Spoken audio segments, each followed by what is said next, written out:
To another story we first told you about yesterday, Democratic presidential candidate Robert Kennedy Jr. kicking off his push for the White House here in San Diego. The son of Robert F. Kennedy hosted a fundraising event at Humphreys by the Bay last night. RFK Jr. is an environmental lawyer who has blasted his fellow Democrats over COVID-19 lockdowns and says he's against COVID vaccines. We asked him what else sets him apart from his Democratic colleagues. Everything sets me apart from my Democratic colleagues. Are advocates of war. They are advocates of censorship.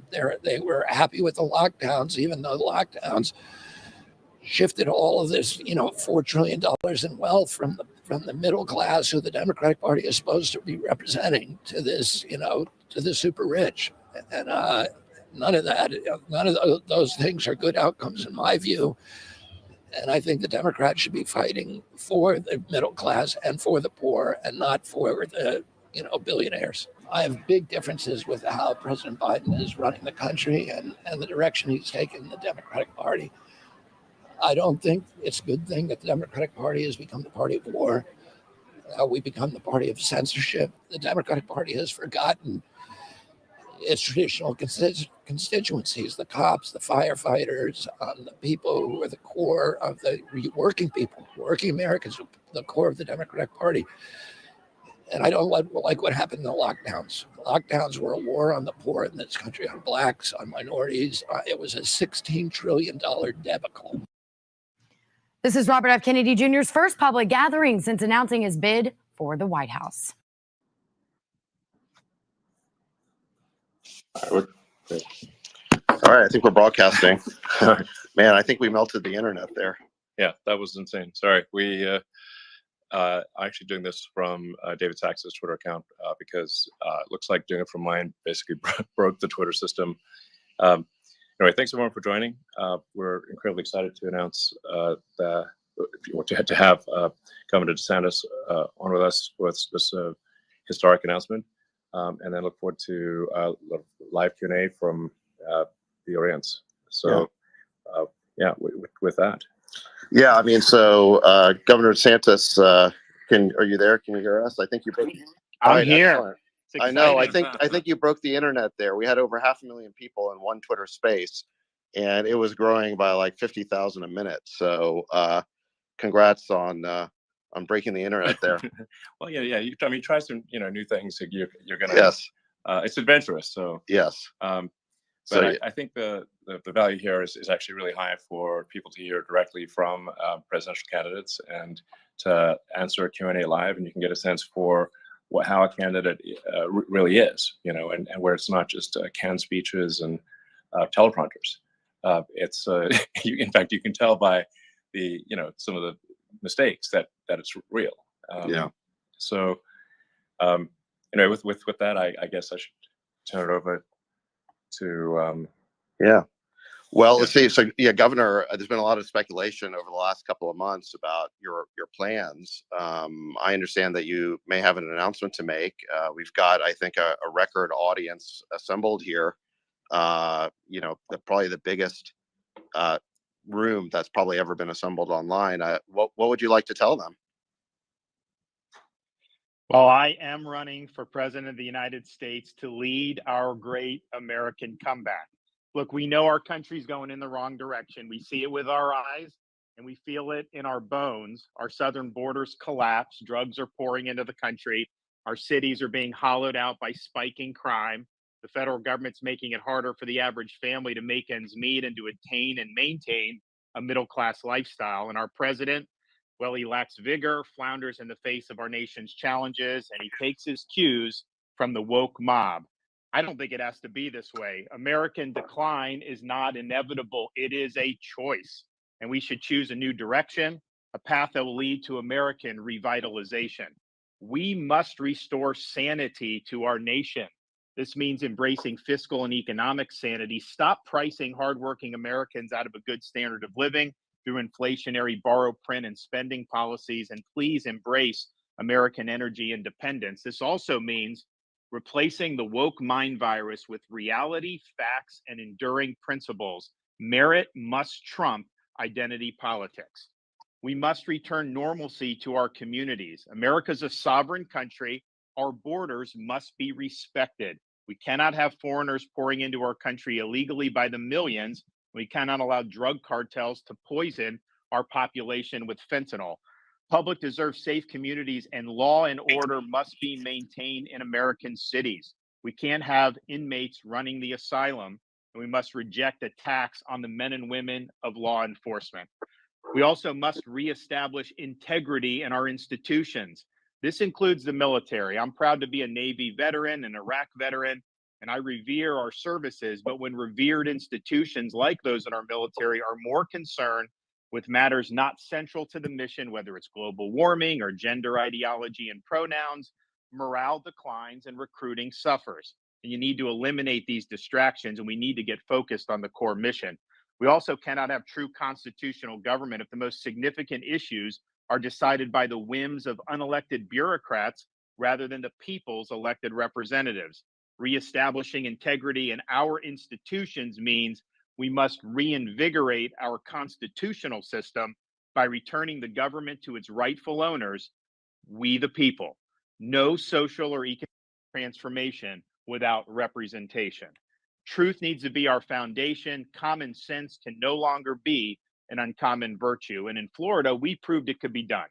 We chose facts over fear, education over indoctrination, law and order over rioting and disorder. We held the line when freedom hung in the balance. And we're thriving as a result. Florida is the nation's fastest growing state. We're number one in net in-migration, number one in new business formations, recently ranked number one in education. We have a 50-year low crime rate and one of the lowest tax and debt per capita in America.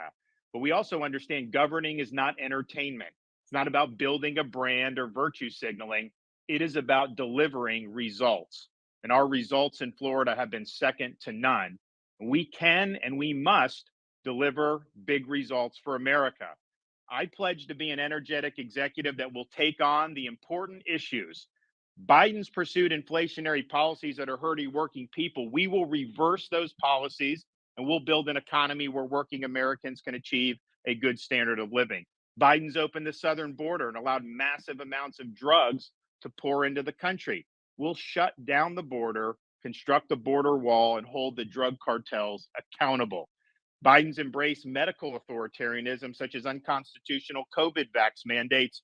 We will ensure that those violations of liberty can never happen again. Biden's allowed woke ideology to drive his agenda. We will never surrender to the woke mob, and we will leave woke ideology in the dustbin of history. Biden's also politicized the military and caused recruiting to plummet. We will eliminate ideological agendas from our military, focus the military on the core mission, and we will reverse the poor recruiting trends. Finally, Biden's weaponized the power of the administrative state to advance his left-wing agenda. We will reconstitutionalize the executive branch and we'll bring the administrative state to heel. Now, you can't do any of that if you don't win. There is no substitute for victory. We must end the culture of losing that has infected the Republican Party in recent years. The tired dogmas of the past are inadequate for a vibrant future. We must look forward, not backwards. We need the courage to lead, and we must have the strength to win. And to voters who are participating in this primary process, my pledge to you is this. If you nominate me, you can set your clock to January 20th, 2025 at high noon, because on the west side of the U.S. Capitol, I will be taking the oath of office as the 47th President of the United States. No excuses. I will get the job done. Now, these past few years have given me a new appreciation for the fragility of our freedoms. I never thought I would see things in America that we saw during the COVID-19 pandemic, but our founding fathers were keenly aware of the fragility of freedom. When they framed our Constitution, they came armed with having studied the history of every republic and the history of mankind. And they noticed that all of those experiments only had one thing in common, and it was this. Every single one of them had failed. And so they knew it fell to our country, the United States of America, to determine whether people could really govern themselves. Could we have a society based on the idea that our rights are God-given, not government granted, and that society functions based on the rule of law, not the rule of individual men? And when Dr. Benjamin Franklin walked out of that convention, he was asked, did you deliver a republic or a monarchy? He said, a republic if you can keep it. They knew freedom didn't run on autopilot. They knew each generation would have a responsibility to safeguard freedom. And it's our responsibility to do so at this important juncture in our nation's history. We have a lot of work to do to ensure the country gets back on track. I ask everybody listening to please join me on this mission. Please invest in our campaign by going to rondesantis.com and making a donation. Thank you. God bless. And I look forward to the discussion. All right, thank you, Governor. Appreciate that. I guess just as a first follow-up here, thank you for putting up with these technical issues. I think we're definitely breaking new ground here. As far as I know, no major presidential candidate has ever announced their candidacy on social media this way. Certainly in a Twitter space. So thank you for doing that. What made you want to kind of take the chance of doing it this way, as opposed to just doing it on cable news or the usual way? Well, when COVID hit, I had to make decisions about, do you go with the crowd or do you look at the data yourself and cut against the grain? And I chose to do the latter. I faced huge blowback for doing that from the bureaucracy, from elites, from the media. But my view was I had to look out for the people I represented, prefer protecting their jobs over trying to safeguard my own political hide. But it was very, very lonely in a lot of those decisions. And part of the reason it was so lonely is because there was a concerted effort to try to stifle dissent. There was an official narrative about lockdowns, about closing schools, about forced masking, about all these different things that we had to navigate during COVID. And it was an orthodoxy being enforced by the major tech platforms in conjunction with the federal government.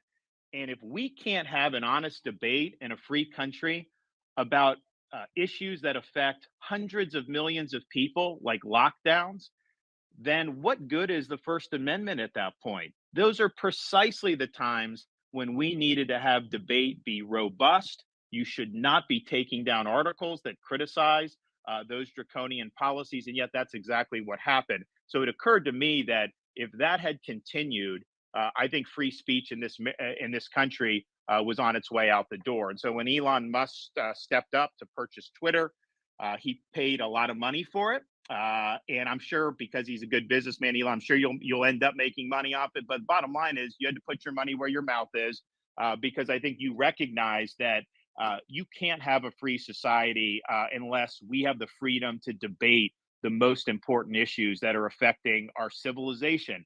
That did not happen during COVID. The truth was censored repeatedly. And now that Twitter is in the hands of a free speech advocate, that would not be able to happen again on this Twitter platform. So I think what was done with Twitter is really significant for the future of our country. We cannot have a society in which government is colluding with major tech platforms to enforce an orthodoxy. Well, thank you. Yeah, we're absolutely committed to freedom of speech and a level playing field, and just a vigorous debate. And hopefully this can be a platform that brings people of divergent political views to exchange those views, and perhaps some minds will be changed one way or the other. And but it's just incredibly important, as you highlight, that the First Amendment is irrelevant if all the media and all the government are operating in lockstep. It makes the most important amendment, the one that was most urgently added to the Constitution, moot if you cannot have free and open debate. So Twitter was indeed expensive, but free speech is priceless. Awesome. Thank you. So, Governor, I'm going to ask some questions while we get some other kind of speakers in the queue to ask questions. I think maybe some people knew this announcement was coming because there's been no shortage of hit pieces on you in the press over the last week or two. I want to ask you about some of these accusations that are being leveled at you. Last week, the NAACP issued a travel advisory against your state, claiming that Florida is not a safe place for minorities to visit. What do you say to those who've been advised that somehow they aren't welcome in your state? Claiming that Florida is unsafe is a total farce. I mean, are you kidding me? You look at cities around this country, they are awash in crime. In Florida, our crime rate is at a 50-year low. If you look at the top 25 cities for crime in America, Florida does not have a single one amongst the top 25. And if you look at cities like Baltimore and Chicago, you got kids more likely to get shot than to receive a first class education. Yet I don't see the NAACP batting an eye about all the outrage and the carnage that's happening in those areas. So this is a political stunt. These left wing groups have been doing it for many, many years. And at the end of the day, what they're doing is colluding with legacy media to try to manufacture a narrative. Now, the good news is fewer and fewer Americans are gullible enough to believe this dribble, and platforms like Twitter are there where people can debunk these lies in real time. And I would just say, as an American citizen, if you are uncritically accepting narratives spun by legacy media and left wing groups, you're failing at your job of being a conscientious citizen. And I think people just see right through it. And oh, by the way, have any of these travel advisories, because they've been doing this for a while, all these left wing groups, have any of them worked? Well, we're the #1 state for net in-migration and have been every year since I've been governor. We just capped the highest quarter for tourism in the history of the state of Florida. And our view is we want everybody to succeed regardless of their skin color. We don't divvy up people by race. At the same time, it is worth pointing out that we have in Florida more Black-owned businesses than any state in the nation. And we've also had more African Americans lead state agencies under my administration than at any time in Florida history. But with us, they're there because of merit, not because we're trying to play identity politics. And if you want to look at education, the Black students in Florida perform much higher than Black students in most other states. We rank #3 in fourth grade reading and #2 in fourth grade math amongst our Black student population. And oh, by the way, the head of the NAACP lives in Florida, and a lot of their board members have put out on social media during my governorship Florida vacations where they seem to be having an awful good time. That's great. Well, I mean, Florida's a great state, and I think the people realize that. Some of the things that are being said are just truly absurd. I mean, I saw some headline from The Atlantic basically claiming that anyone who listens to this Spaces on Twitter is basically a Nazi. That was the Atlantic, and then Vanity Fair said that that you were hosting or interviewing because David Duke wasn't available. Oh yes. Although I'm not totally sure who they were saying was David Duke. I don't know if it was you or Governor DeSantis. It's sort of a little bit unclear, but I think this is a function of the legacy media, these corporate journals. They're in their little bubble.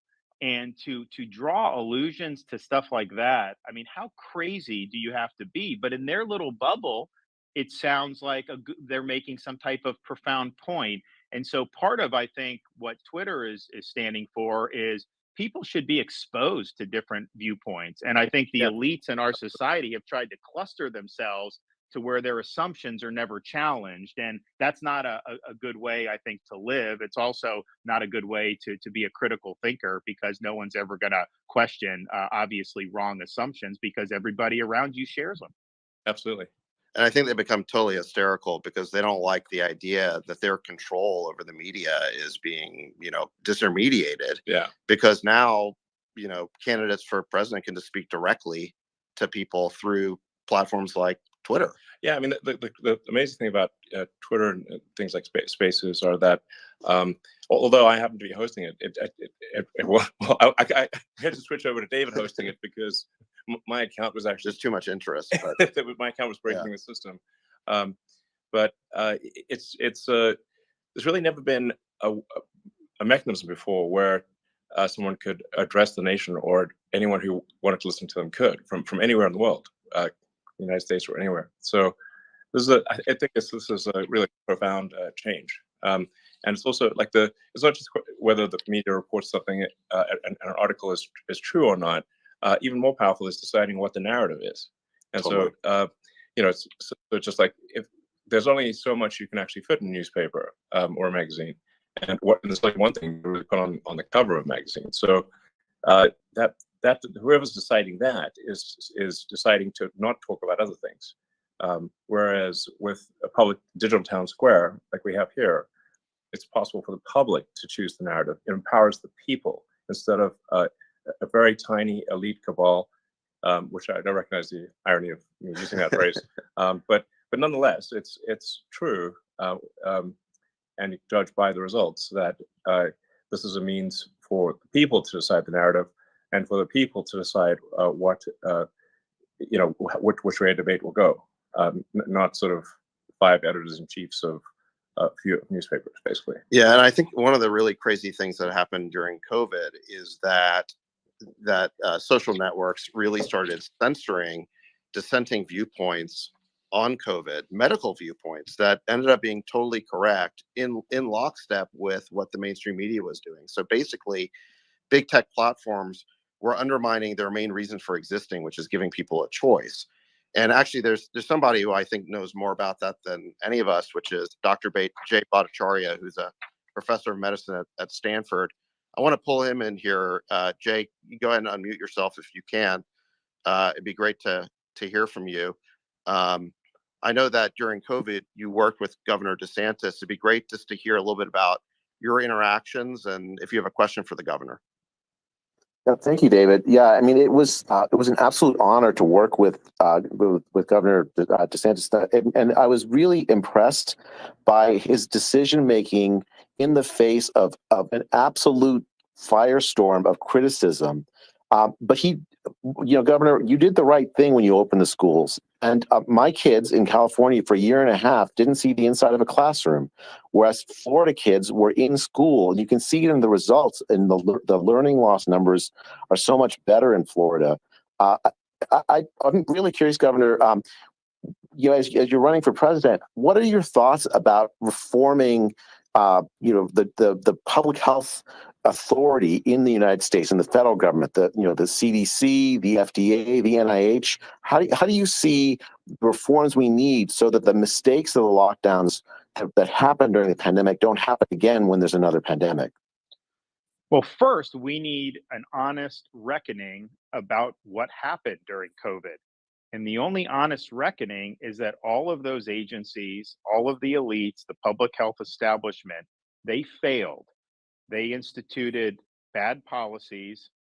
Obviously, it's a novel virus, but I think what happened was when the data was becoming more and more apparent that the path they were on was wrong, they doubled down and wanted to do it even more. And I really believe had Florida not just kind of stood in the way, I think this country would have had rolling lockdowns for probably a 2-year period. And so their impulses were authoritarian. They were not following the data. And I think the US government needs to acknowledge the failures. And I think all of those agencies need to be cleaned out. What I saw just dealing with them was I saw a interest in the narrative and in politics over evidence-based reasoning and evidence-based medicine. And so I don't have confidence that those agencies are up to the task. And I think you need major overhaul of the whole enchilada with respect to public health in this country. Can I follow up with that? I mean, I think the other thing that I saw during the pandemic, Governor, and you was subject to it just as much as I was when we were talking about COVID. YouTube censored a video of us speaking about in a roundtable that you hosted on COVID policy. There's so much of the federal government infrastructure went into suppressing honest scientific discussion during the pandemic. So it's not just public health agencies, but other agencies inside the federal government that worked to suppress the speech of Americans. And I'd love to hear your thoughts about. No question. So I'm actually in Florida. We recognize the danger there. So I'm actually going to be signing a digital Bill of Rights for Florida pretty soon, which will bar all state and local government officials from colluding or working with a technology company for the purpose of censorship of speech. Because you're exactly right. You had people in the White House, you had people in all these other agencies working with these platforms to try to take it down. And oh, by the way, what did they censor Dr. Bhattacharya for. It was a roundtable discussion that I led and convened. We had Dr. Bhattacharya, MD, PhD from Stanford. We had Martin Kulldorff from Harvard Medical School, and we had Sunetra Gupta from Oxford, who was generally viewed as one of the best epidemiologists across the pond until she became anti-lockdown. So these are all eminent people. And what are we discussing? We're discussing whether there's any scientific basis to force a school child to wear a mask for 8 hours a day. They all agreed there was no basis to do it and that you should not have school mask mandates. YouTube thought that that was, quote, anti-science and that that should be taken down. But even at that point, we had already had enough experience in Florida where you had some schools that had done it before the state banned the mandates. You had some schools that had done it, some schools didn't, and the results were no different. And yet his video was taken down by Google YouTube. So it was a huge, huge problem. And yes, I think the federal government, FBI, DHS, any of the health agencies, it's unconstitutional for them to be delegating speech restriction to a private company. You can't do indirectly what the Constitution would clearly forbid you to do directly. Let me pull in. We have Congressman Thomas Massey. If you're there, go ahead and unmute yourself. I mean, what we're talking about here is, I think, really unconstitutional actions by federal agencies. Congressman Massey, I know that you've been involved in this problem of government agencies being weaponized and used against the American people in an inappropriate way. Do you have a comment on this? And do you have a question for Governor DeSantis? Well, first of all, let me say a big thank you to Elon Musk for buying Twitter and exposing all of this. On our weaponization committee, we wouldn't know so much of it if he hadn't done this, almost as a public service to the First Amendment. It's a disturbing trend. Government, as the governor said, the government is colluding with big corporations. We found out this week from an FBI whistleblower that Bank of America voluntarily gave names of and information on anybody who bought a hot dog in Washington, D.C. from January 5th to January 7th, and then overlaid that with gun purchases that they had on record anywhere in the country for any period of time. And just, they say they voluntarily gave that to the FBI. So that's disturbing to me. By the way, I've never met Elon Musk, but I'm one of your biggest fans. I'm the first congressman to have a Tesla. I'm on Starlink, and I would have bought a Powerwall, but I'm off the grid, and you wouldn't sell me one, so I had to make one with a wrecked Model S, and it's been running our house for 5 years. But my and just for the record, I was with Thomas our first year in Congress. He's got the Tesla, but his license plate is Kentucky Coal. So it's he's probably one of the only people that have that in the country. Thanks for outing me, Governor DeSantis. But no, so Governor DeSantis, my question to you is, you served here in Congress for 6 years with me. And why is it that Congress is so feckless at reining in these government agencies? And what do you think we need to do? And if you were president, what would you urge Congress, or what bills would you like to see and sign to rein in this, sort of overreach of government bureaucracy? Well, first, I think there's a lot that the executive branch can do, and all I will say when it comes to these agencies, we'll go into this a little bit more as the campaign goes on. But buckle up when I get in there, because the status quo is not acceptable, and we are going to make sure that we reconstitutionalize this government. And these agencies are totally out of control. There's no accountability, and we are going to bring that in a very big way. Now, part of the reason it's gotten so bad, power's been consolidated in effectively a fourth branch of government, because Congress hasn't used its two main powers that it has under the Constitution. First, the power of the purse. If an agency is engaging in conduct that is outside the realm of what is legal, or you think it's not good for the public interest, then you can remove the funding for those operations. There's nothing that they're not entitled to get the same level of funding every year, and yet Congress runs the government on autopilot, either continuing resolutions or massive omnibus spending bills. So these agencies are all bulletproof. They know that they're going to end up getting something similar or more every single year. and it creates an incentive for them to abuse their power. The other thing you can do is actually legislate, so you're not delegating to the bureaucracy key issues regarding how to enforce federal law. You should define what you want. All they should be doing is implementing. Instead, Congress will basically give an invitation for the bureaucracy to make really important substantive decisions. And so Congress may never vote on something, and the bureaucracy will cite a law from 20 years ago and do things that are going to transform our society or our country. That is not the way the founding fathers drew up the Constitution. So would you sign the Reins Act? We passed it out of judiciary today. Oh, yeah, no, You of want course. Yeah, that's a no-brainer. That would, I think, be a great check for that. I also think that we're going to have a good chance to see some of the Chevron deference really curtailed or maybe even eliminated based on the U.S. Supreme Court's upcoming jurisprudence. And I think that's another reason why the bureaucracy has become so powerful, because courts have basically been told they can pretty much do what they want, and courts are supposed to just defer. I don't think that that's actually correct. I think the courts, they have to make a judgment about what does the law actually say, and you can't just defer to quote unquote experts in the bureaucracy. Thank you. All right, shifting gears, Governor, I want to ask you another topic that's been in the news a lot is Disney.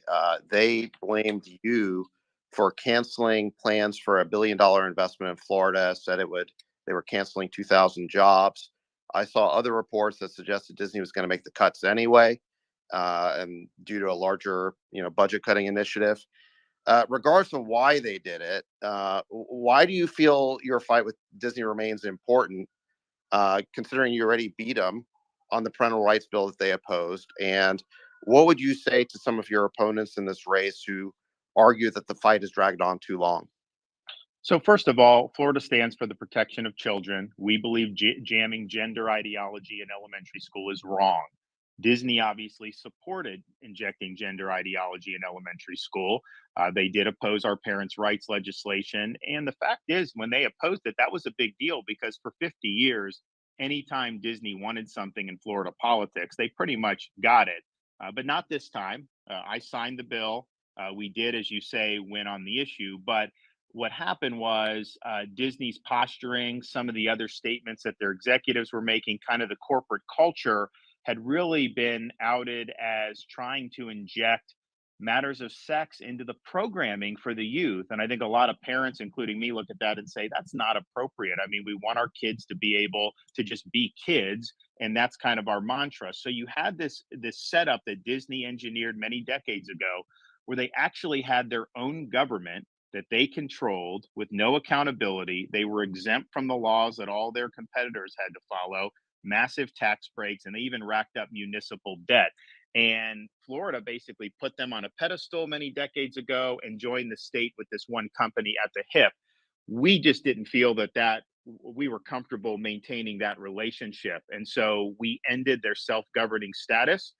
So Disney has to live under the same laws as everybody. They got to pay the same taxes as everybody. And obviously they'll be responsible for those debts. So the reason why there's a quote fight is just because they filed a lawsuit against the state of Florida, trying to get their special privileges reinstituted.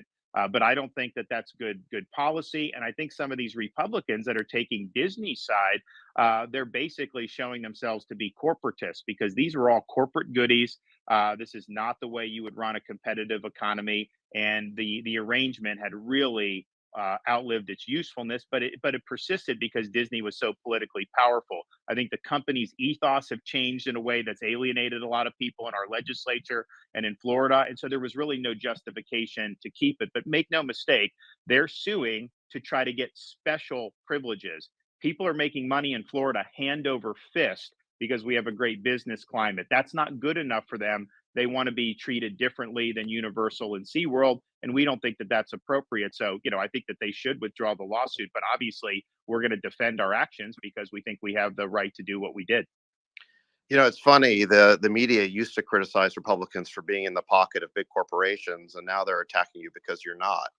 Well, not only that, David, it's interesting because the media in Florida for years had hammered Disney, and they would point out like that this was not a good arrangement because Disney was not accountable to anyone. I mean, when we when the state control board took over this district, the firefighters came to the board and they said, hey, we weren't getting survivor benefits for some of these widows. And so the state control board actually paid out some of the benefits that they were getting stiffed on.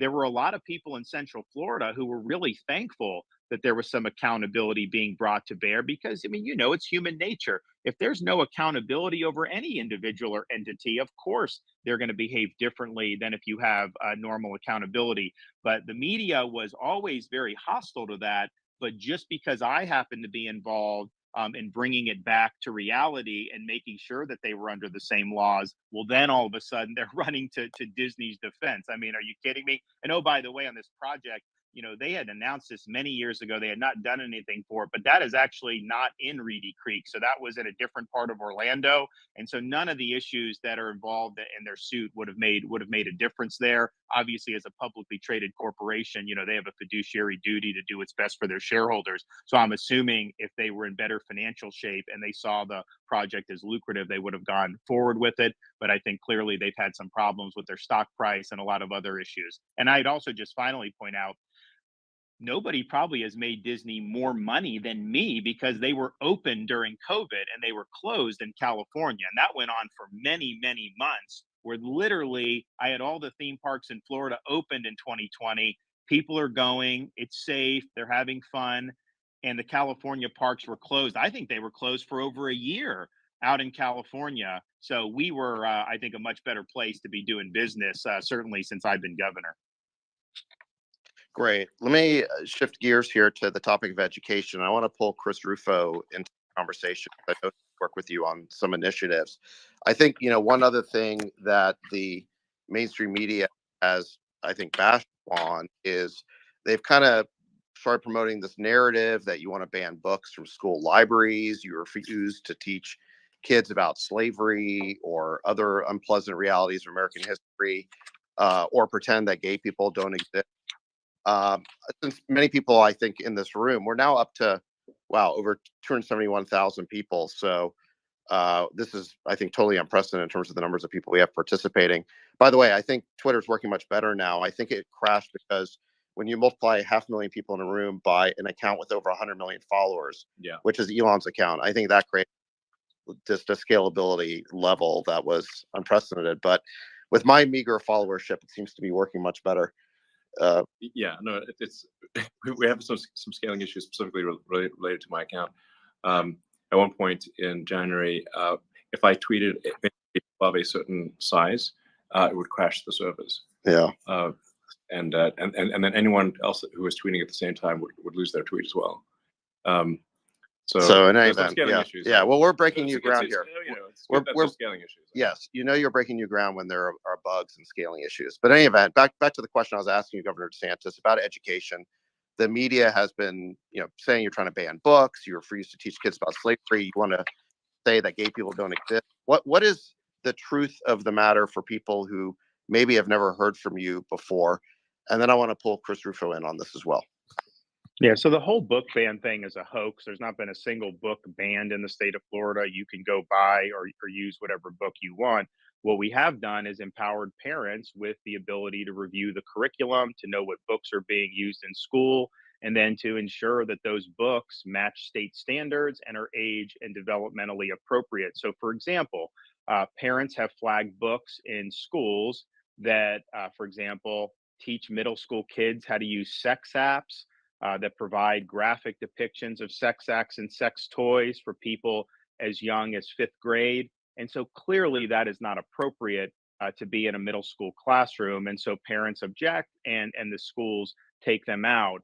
I did a press conference that we called Exposing the Book Ban Hoax. And before I had the parents come up, before I spoke, I just played the video that had the images of the books that the parents had objected being in their kids' classroom. And the local news had to cut the feed because they said it was too graphic.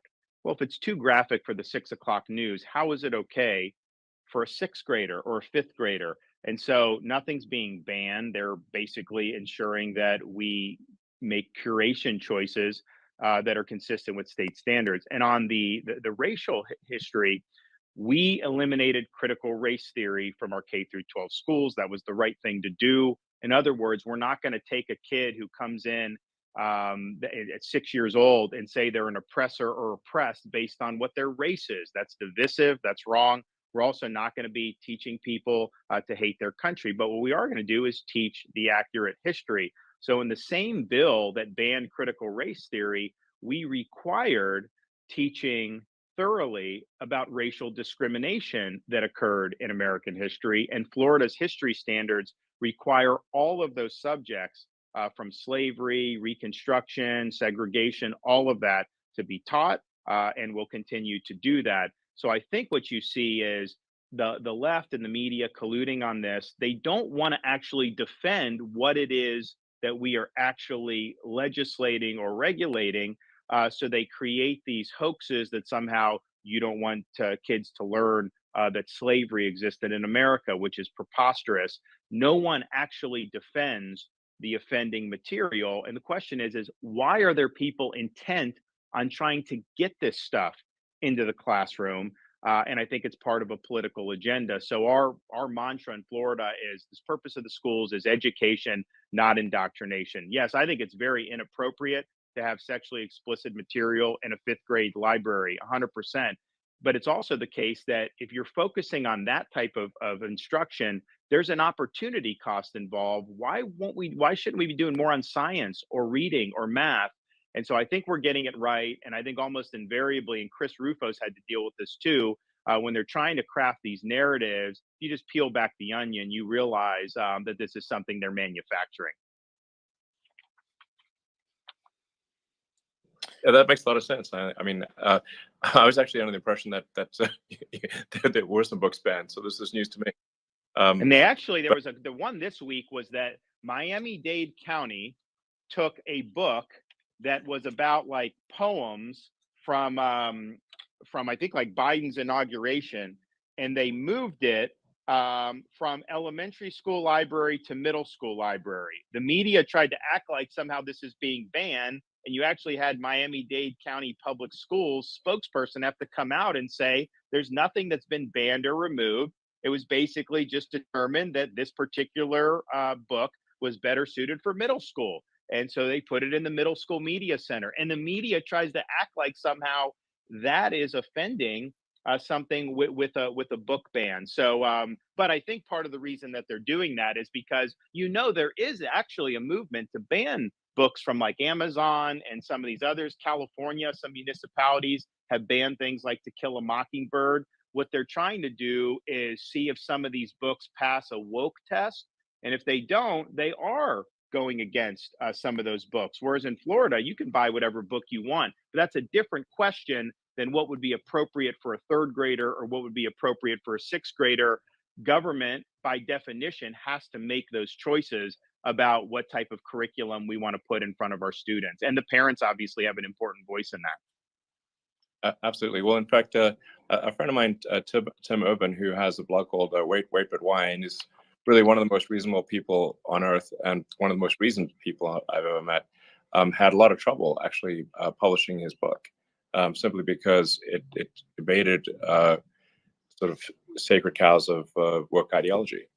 But incredibly reasonable book. So that is the kind of de facto book banning and de facto book suppression that I see quite a lot of, is that publishers are unwilling to take risks. Let me shift gears here for a second, because I know we're running out of time. We're supposed to end, I think, around 4 Pacific. But thank you for giving us a little bit extra time here, Governor. Shifting gears to a major federal issue, immigration. We see I've seen these videos on social media and on TV of what looks like just insanity at the border. What is your take on what's going on there, and how would you address that as president? Well, I'd reverse what Biden's doing. You need to shut the border down. You should not be entertaining these asylum claims for people crossing illegally. Asylum is a legitimate thing, but these are people that when they come, I mean, they're being persecuted. These people coming overwhelmingly are economic migrants that are coming across many other different countries. They should be applying for asylum there if they were truly qualifying for that, but they're not. They know that if they just show up at the southern border, and these are people all over the world that are coming illegally, they know that they will get a sheet of paper saying, okay, come back for a court date in 3 years, and they get released to the interior of our country. It's an absolutely insane system. So we'll stop that. We will move on day one by declaring a national emergency. We will construct a border wall. We will make sure we have remain in Mexico and that we're not entertaining those claims in that way. And we really need to hold the Mexican drug cartels accountable because they're facilitating a lot of this migration. They obviously make money off of it. They treat a lot of these people very horribly as they're trafficking them through Mexico and into the United States. And of course, the cartels have been responsible for moving massive amounts of fentanyl into this country. And that's killing tens of thousands of Americans every year now. And what they're doing is they lace the other types of drugs with the fentanyl. So you may have like a teenage kid doing something they probably shouldn't do, but in prior generations would not have been fatal. And now if it's laced with fentanyl, these kids can overdose and die. And so mothers are losing kids as a result of this fentanyl epidemic. And I just don't think you could allow these criminal organizations to continue poisoning our population. So it'll be a day one issue. We will bring overwhelming amount of resources to deal with it. And we are going to stop this insanity once and for all. There's a, I think, follow-up question on immigration from Steve Dace, who is a national radio personality and I think an important commentator in the great state of Iowa. Steve, do you have a comment or question? I think you just need to unmute.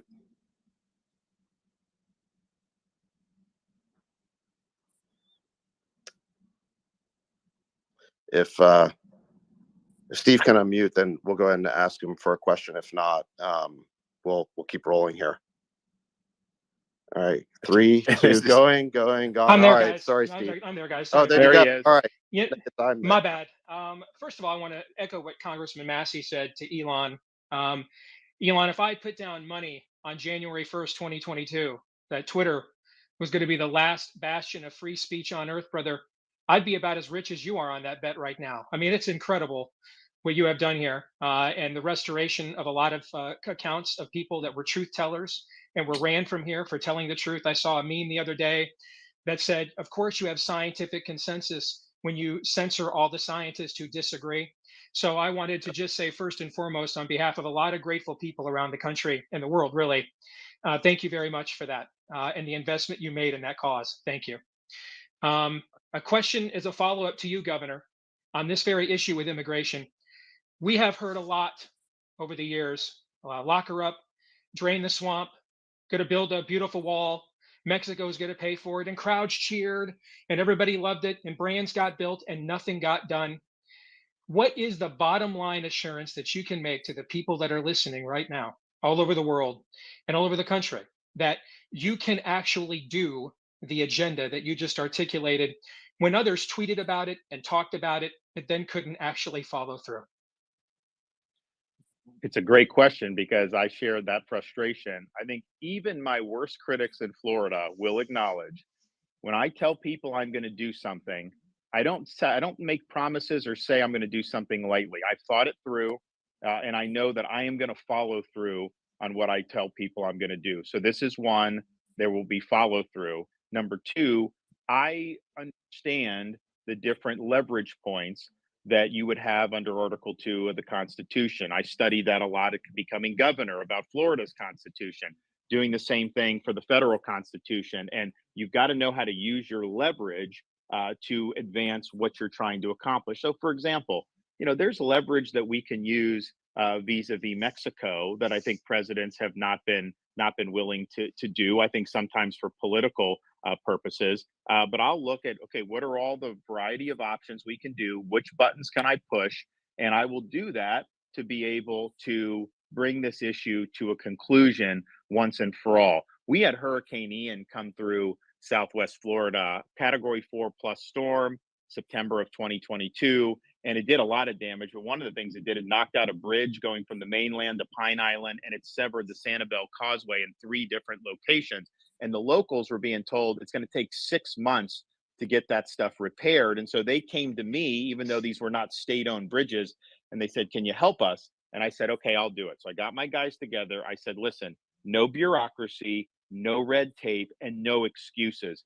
Get it done. We need to open these bridges back." Pine Island Bridge reopened 3 days later. Sanibel Causeway opened 2 weeks after that, way, way ahead of schedule, because we wouldn't take no for an answer, and we wanted to make sure we got it done. So for me, it is not a campaign slogan that you get in and then forget about it. I'm, as an American citizen, if I wasn't running, this would be an issue that bothers me. I've put a lot of my capital as Florida governor involved in combating illegal immigration. We banned sanctuary cities my first year. We just did a strong anti-illegal immigration bill in Florida that's working. I've put marine assets in the Florida Keys to help the Coast Guard repel boats from places like Haiti. I have people at the southern border right now helping Texas, and we've even been able to relocate illegal aliens to places like Martha's Vineyard. So I don't think any governor has probably gone out of his way to do more to try to make an impact on this issue. And I'm not going to take no for an answer. And I think our voters are sick of the empty promises. They want to see action. Thank you, Governor. Well, Governor, I saw the cover of Time Magazine this week, and I think they were trying to do a negative story because they had you were sort of scowling in this portrait they made of you, and in the article they call you they compared you to the Terminator, and I think they meant insult, but I thought it was kind of cool. I thought it was a good thing because I think we need a cool-headed, ruthless assassin to go in and basically take on the woke mob, take on our out-of-control government, and take on problems like the ones at the border. So, again, I thought it made you sound great, even though that may not have been their intention. Well, look, at the end of the day, this whole business that we're in is about producing results. I don't care about fanfare. You know, I'm the governor, like that is, I'm known, right? And I go around the state and everything, and people are very nice. And so, I mean, I appreciate the well wishes, but I don't need any of the fanfare. I don't need any adulation. I just know I'm in a position where I have a chance to make a difference, and I'm either doing it or I'm not. And I remember sitting at the desk in the state capitol my first day as governor 4.5 years ago. I looked around the room and I thought to myself, I don't know what SOB is going to succeed me in this chair, but they are not going to have anything to do because I'm getting all the meat off the bone. I am going to make sure that I'm leaning into issues and making an impact. And we have done that in the state of Florida. And I bring that exact attitude up to 1600 Pennsylvania Avenue. Governor, I'd love to jump in and follow up on that. This is Chris Rufo, and I've had the honor of working with you in the past few years on critical race theory, gender ideology, and the DEI bureaucracy. And what I've seen up close and personal is that while many conservative politicians, going back decades, have made headlines and got on television playing culture war, they never actually get anything done. And what you've done over the last few years is really astonishing. You've eliminated CRT from all Florida's public institutions. You've stopped gender ideology dead in its tracks in K through 12. And just last week, you eliminated the DEI bureaucracy in all of Florida's public universities. They'll be shut down completely. And I think what you've done is established a blueprint for fighting back against the left's long march of the institutions and making sure that those institutions reflect the value of Florida voters, not left-wing activists and the partisan press. So my question for you is, DC is another animal. It's quite different, the scale of the federal government. And how are you going to deliver results? And what is your culture war strategy facing down the swamp in DC? Well, some of it is similar in this respect. When we're taking on things like DEI, you get blowback from legacy media and the far left. But that's an example of an issue where they are out of step with the vast majority of Americans. It's not just Republicans. It's independents and a lot of Democrats. Because you think about if you're a parent and you've got kids, you want to know when they apply to college, they're going to be judged based on their merit. And they're not going to be roadkill in some type of woke Olympics where they didn't fit some category and so they're denied opportunity. They want to make sure that achievement matters. And so we get a lot of quiet support for a lot of those things. And so I think what I do, just because, look, I'm a blue collar kid. I grew up in the Tampa Bay area, working minimum wage to get through school. My grandfather worked in the steel mill in Western Pennsylvania.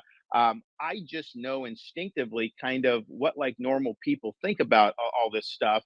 And I have a good sense of when the legacy media and the left are outside of where the average American is, because people want you to be using common sense and things like DEI. I mean, when I was growing up, I think things were better because people were actually told you should try to get along.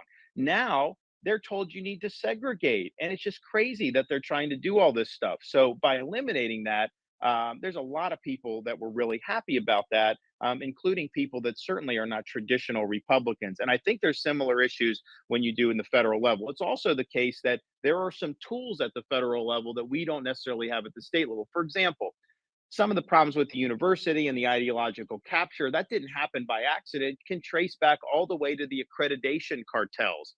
Well, guess what? To become an accreditor, how do you do that? You've got to get approved by the US Department of Education. So we're going to be doing alternative accreditation regimes where instead of saying you will only get accredited if you do DEI, you'll have an accreditor that will say, we will not accredit you if you do DEI. We want a colorblind, merit-based accreditation scheme. And so as president, controlling that agency, you can then approve other types of accreditation. So I think part of it is just knowing where are all the pressure points? How does it get to the point that we then see and that somebody like you will run a report on? Like when you see some of the outrageous stuff that's generated in some sociology department at a university, that didn't just happen out of thin air. There's a reason why we got to that point. And I think that there are some tools with the federal government where you can push back and try to get these institutions moored in a more foundational direction about, hey, we're pursuing truth here. And we're not here to try to impose one niche ideology on the entire student body.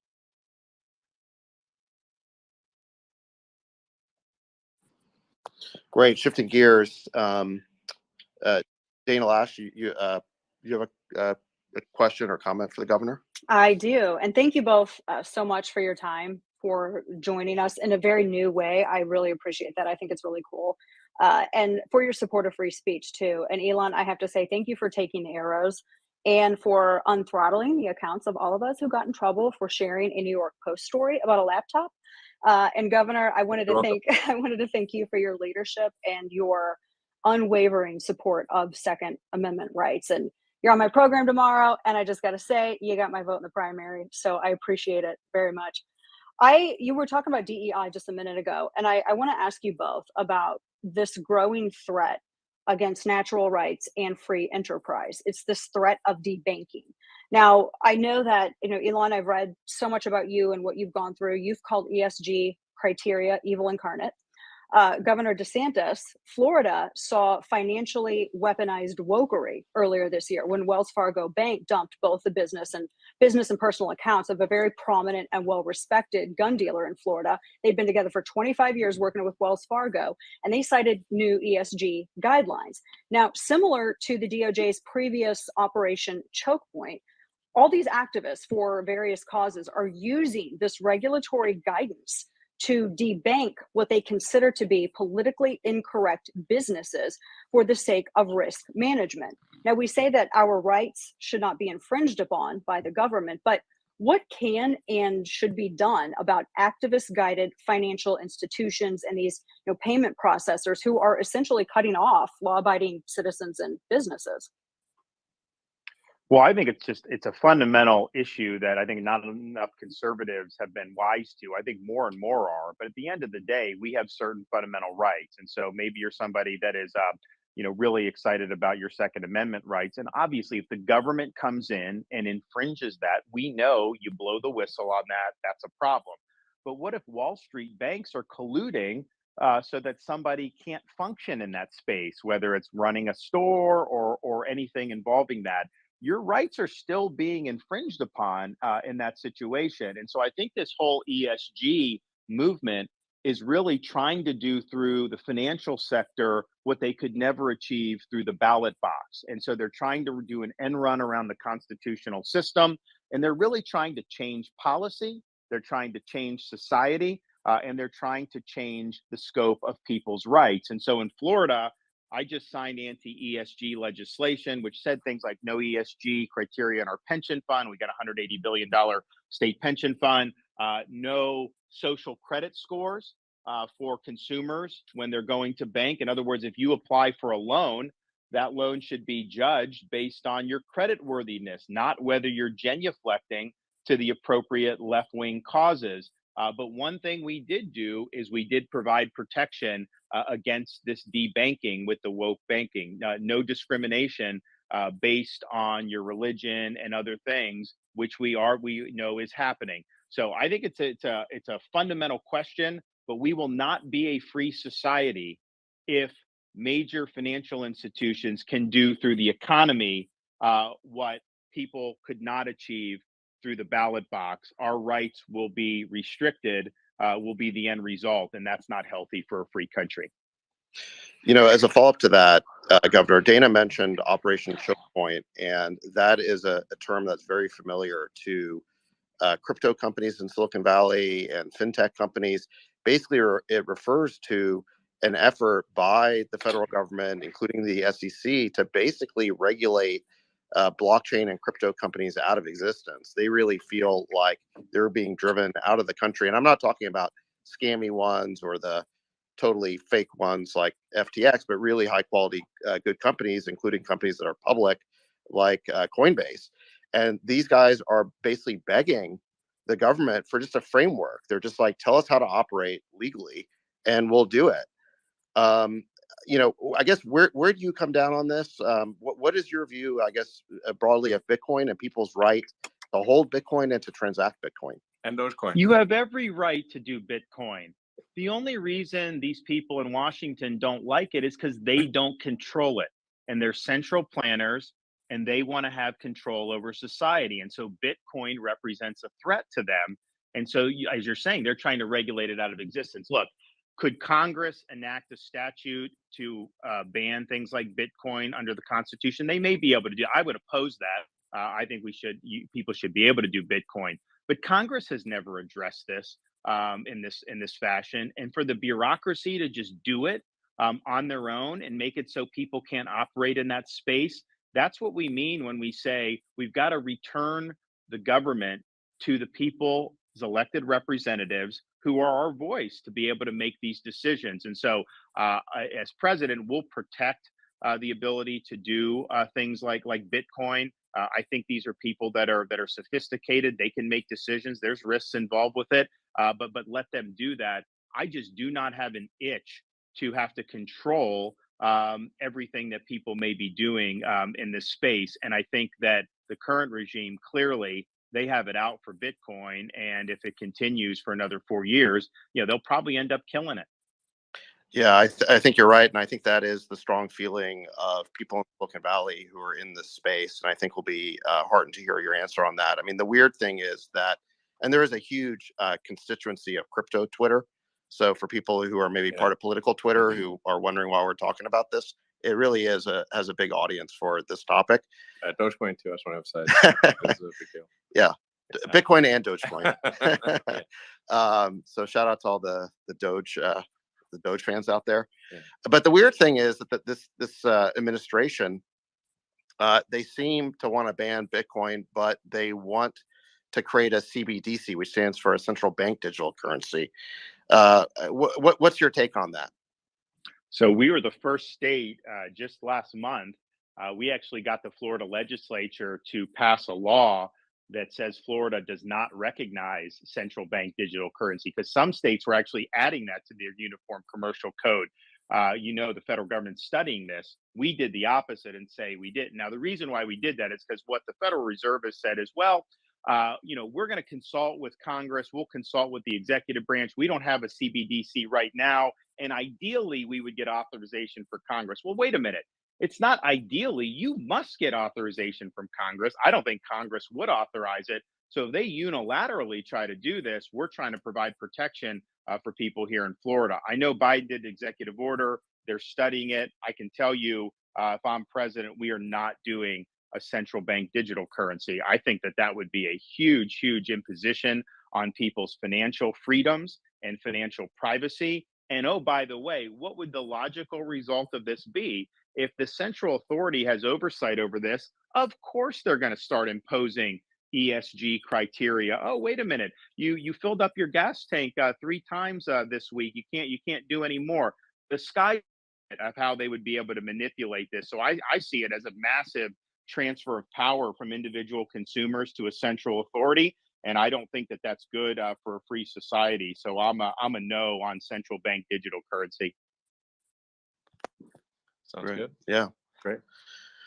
Well, Governor, I want to thank you for the time. I mean, we could go for hours here, but I know you only had an hour and we've gone over that. So I want to be respectful of your time. I know there's so many people who want to ask questions, and We should do it again. I mean, I think it was Yeah. fun. I think this is great. And we'll make sure that that we come back and do it again. This is a great platform. I mean, I would like to see other platforms going in the same direction, but you know, a healthy democratic society needs the robust debate. So I just want to thank everybody for listening in, and I'll just make that pitch again. You know, we want you on the team.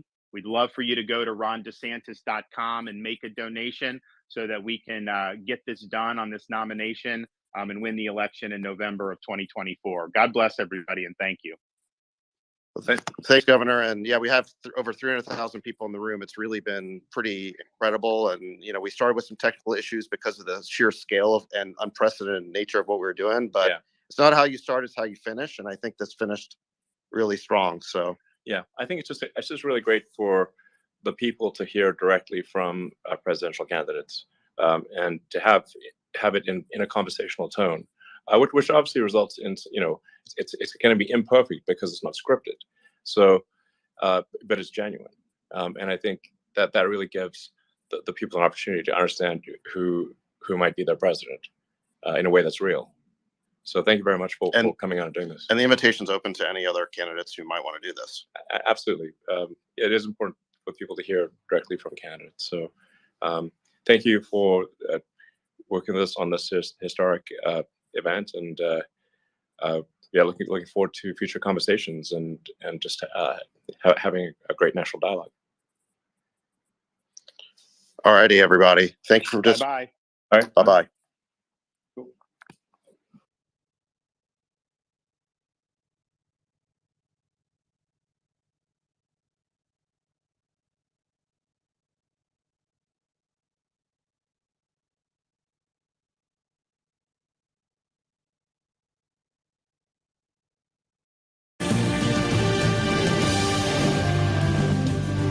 And welcome to Hannity. And tonight we are in beautiful Clive, Iowa, right outside of Des Moines. We have a massive, incredible, enthusiastic audience tonight. And in a few short moments, well, the very first 2024 presidential caucus will take place right here in Iowa, unlike the Democratic Party. But in just a moment, the leading presidential candidate for the Republicans, Donald J. Trump, will be with us for the full hour. By the way, unlike fake news CNN, it's not my job to sit here and debate the candidate. We're going to ask them about the issues of the day that actually matter to the people that came out here tonight in the rain and thunder and lightning, the voters, and they will also have their questions as well. Nothing is off the table. And as of now, Trump is not only beating his Republican rivals, but he's also beating President Biden. Real Clear Politics average. Trump is up in a head-to-head matchup there. In the most recent Harvard-Harris poll has him up by 7 points over Joe Biden. The vast majority of Americans, including Democrats, they're not happy with Joe Biden. I don't think many Americans are happy with Joe Biden, to say the least. And based on recent polls, voters believe that Biden is corrupt, incompetent, creepy, both mentally, physically, cognitively unfit to serve. By the way, today was no exception. At the Air Force Academy, Biden could not remember the word pilot or fighter pilot. Take a look. By the way, I met with who are those guys that fly over shortly? You heard of them, haven't you? 3 of them are women.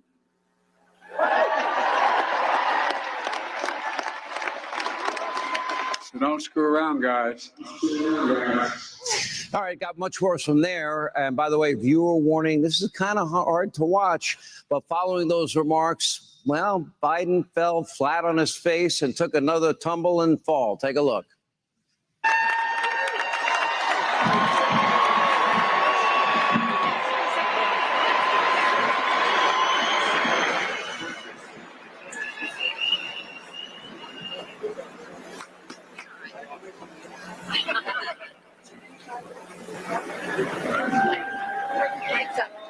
Wing, 10 shot.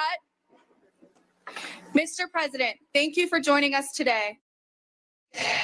Now, we all hope the president is okay, but there needs to be a serious discussion in this country about his physical fitness, his mental acumen, his ability to serve. The presidency is the toughest job on earth. It requires, well, a tough, capable leader. And you might recall 2024, and we talked about this in past election years, the American people, they will now have a critical opportunity to right the ship that begins right here in the great state of Iowa. Let's give a warm Iowa welcome. Joining us now for the hour, the 45th president of the United States, current GOP presidential candidate, frontrunner Donald Trump.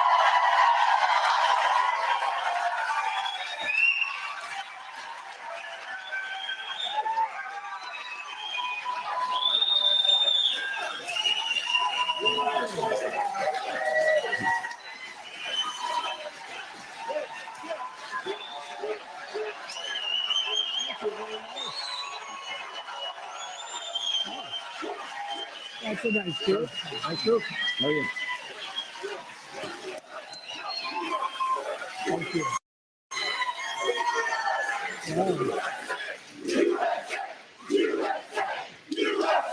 Yeah. Thank you very much. Thank you. Wow. By the way, they all came out. It was raining cats and dogs today. It was a little nasty out, but it's Iowa. It's a beautiful place. When it rains, it's beautiful. We've really been loved in Iowa, and I love Iowa. We won both times by a lot. Yeah. So we're very happy. You're up in the polls here. I want to start with the current president. Did you see the video of when he fell? Yeah. And did you see the video? He actually said, by the way, I met with, who are those guys that are going to fly over shortly? Yeah. Yeah, that's your president right now. Not too good. It's sad. It's sad. It's not, it's, they're representing, we are all representing the country. You become president, and you're sort of not allowed to do that, but it's happened. It's happened, and it's happened pretty badly. We won't go into it, but we all know the ones, and they count those acts, they never forget. But that was a bad fall. I remember remember the media made so much.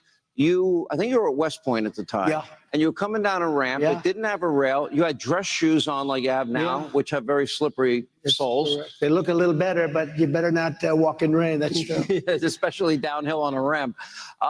It was very interesting. I think I made my best speech. And that was my best speech. And I was so proud of it. It was pouring. And I said, this speech was so good. And then I said, how do I get down? Sir, you have to go down the ramp. I said, the same one I came up, it was a long, like an ice skating rink. And they said, yes, sir. And I had the general next to me, the commandant of cadets, nice guy, big guy, strong guy. I said, General, and he's wearing combat boots. They don't slip too much. I said, General, get ready, because I may have to grab you here. But I said, I'm not falling. There's no way. So I'd go tippy-toe down the thing. That was a mistake, because it didn't look so good. I even agree it was. But I got killed, and they never covered that speech. I said, it was my best. Someday they'll, in 100 years, they're going to put that speech on. I really, but you can't fall. You just can't fall, no matter what. Just can't allow it to happen. And I better not allow, especially after saying this, I better not allow it to happen with me. But things like that do happen. So in past interviews that we've had together, and we've had many over the years, Yeah. I have asked you repeatedly about what you think about Joe Biden's cognitive state. I've asked you about, is he up to the job physically, mentally? You have been very reluctant to go there.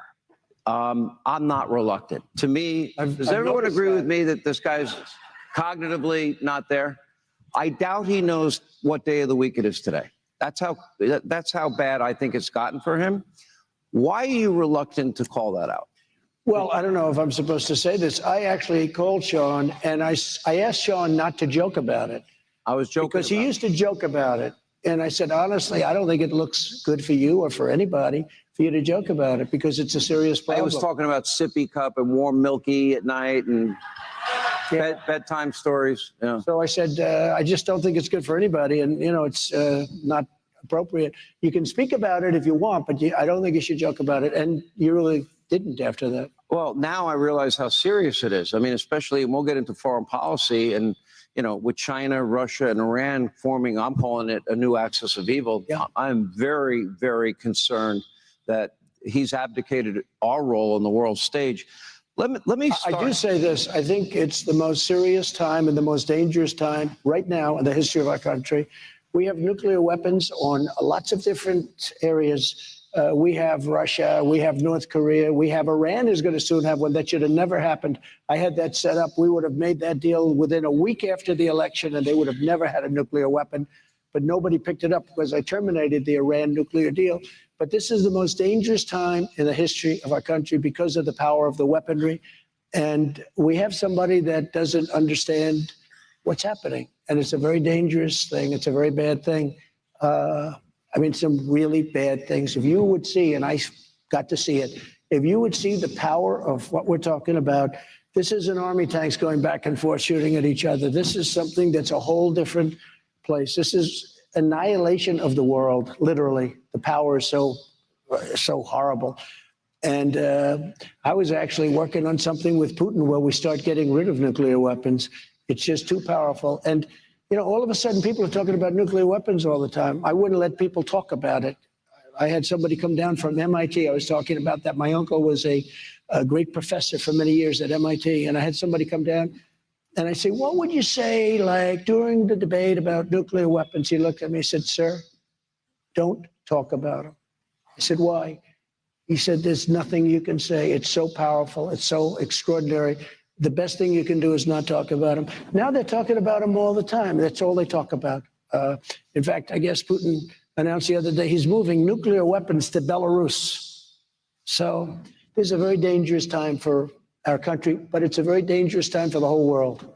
You end your rally speeches now with music in the background, and you start with, "We are a nation in decline."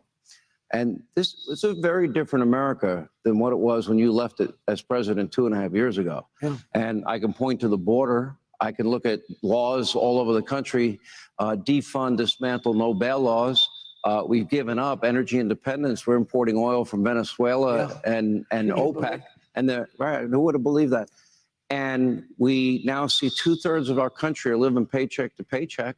You see some people now cashing in their retirement just so they can make ends meet. Others are putting, bare necessities on credit cards. I'll mention this in Iowa because I have, a radio show with 720 stations. Farmers call me. The cost of fertilizer is 3 times what it used to be. The cost of seed is twice what it used to be. And if you can get the parts to repair your equipment, it's 4 times what it used to be. I've never seen it this bad or this decline this precipitously. So we were energy independent. Think of it, 3 years ago. And what people don't know is that we have, I call it liquid gold because it's gold. It's better than gold. We have liquid gold under our feet more than any other nation, more than Saudi Arabia, more than Russia. We're energy independent. Within 6 months, we would have been energy dominant. And we were going to sell energy to Europe and lots of other places. And we were going to make so much money doing it because it's such a big world. It's such a big business. It's all encompassing. And that's what started the inflation. I mean, the energy, we stopped drilling and all of a sudden gasoline's going up to $5-6 a gallon in a car for a car, and just horrible things were happening. And it happened, but we were going to pay off debt. We were going to reduce taxes further. We gave you the biggest tax cut in the history of our country, bigger than the Ronald Reagan tax cut. And the biggest, and I think more importantly, Sean, we gave you the biggest regulation cuts. That's why we had more jobs than we ever had before. We've never had anything close. And we did all of that. And then to end that, but we were going to pay off debt. We were going to get the debt because the money is so big. It's so massive. You look at Saudi Arabia, the money they have, no nation's ever had anything like it. And we have more than they have. We were going to pay off debt. We were going to get the energy prices down. We're going to get interest rates down. It was like we had something going that, and within 6 months, we would have been dominant because we would have taken over Europe. We would have literally been supplying the energy to Europe. and we would have made a fortune. We would have paid down the debt. We would have cut the taxes. It was going to be so beautiful. Let me focus on the issues that I think bread and butter issues that impact everybody. I want to know, if you get elected president, how fast you're going to be able to fix our borders, bring us back to energy independence, how quickly you might be able to work to change the school system, bring back law and order and safety and security to this country and every town and every city, because I think people need that if they want to pursue happiness. How quickly can you shift gears and move this country? Okay. I think very quickly. Let me just say, so I heard DeSantis saying, oh, well, I get 8 years. I get 8 years. He gets 4. You don't need 4 and you don't need 8. You need 6 months. Within 6 months, I said, within 6 months, this can be done.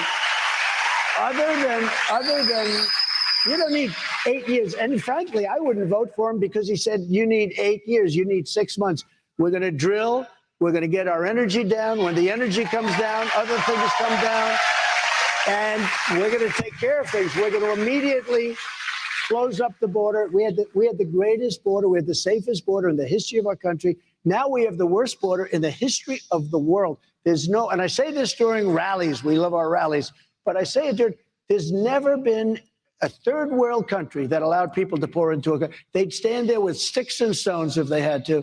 What's happening to our country? But in terms of doing it, you don't need 8 years and you don't need 4 years. We can have a lot of it done because these guys are amazing. The oil guys, they will be. In fact, I had it so low that we had to raise it or they would have all been out of business. We had so much oil, we didn't know what to do with it. We bought a lot of it for very little for the Strategic National Reserve that he then took to keep the prices down before an election. You know, we had the Strategic National Reserves almost full. And then Biden came along and took it to keep prices down. It's called artificially down. And the thing is almost empty now. And that's meant for times of war. It's not meant to keep a price down for an automobile. It's meant for war, for real problems. And we had it 75, think of it, 75 million barrels. And I bought it for peanuts. And Congress, I had to fight Congress, and the pricing was so crazy and so good. And we needed a place because we had so much. So we started filling up. This guy comes along and he takes it for automobiles, for people, so they, before the election, so the price could keep down. Now it's totally empty. It's the emptiest I think it's been in 50 years. Down 48%. And it's so sad. And by the way, the price is still very high. I don't think gas went over $3 a gallon, if I'm not mistaken, when you were president as an average. We had it down to $1.87. We actually had a little period of time where we had it lower than that. But the energy companies, the oil companies weren't going to last. We had to say, I had said, wait a minute, I love it in one way, but in another way, they're all going to go bust. We got to get it up a little bit. But we had it down to $1.87. But we had a period of time where it was much lower than that. It was too low, actually. So we have. That's a good problem, by the way. That's a much better problem than it's at $6 and $7 and $8 and $9. All right, so we have this new, I call it a new axis of evil. Yeah. You have China aligned with Russia, aligned with Iran. Let's start with China. Here you have a Chinese spy balloon. There are no consequences.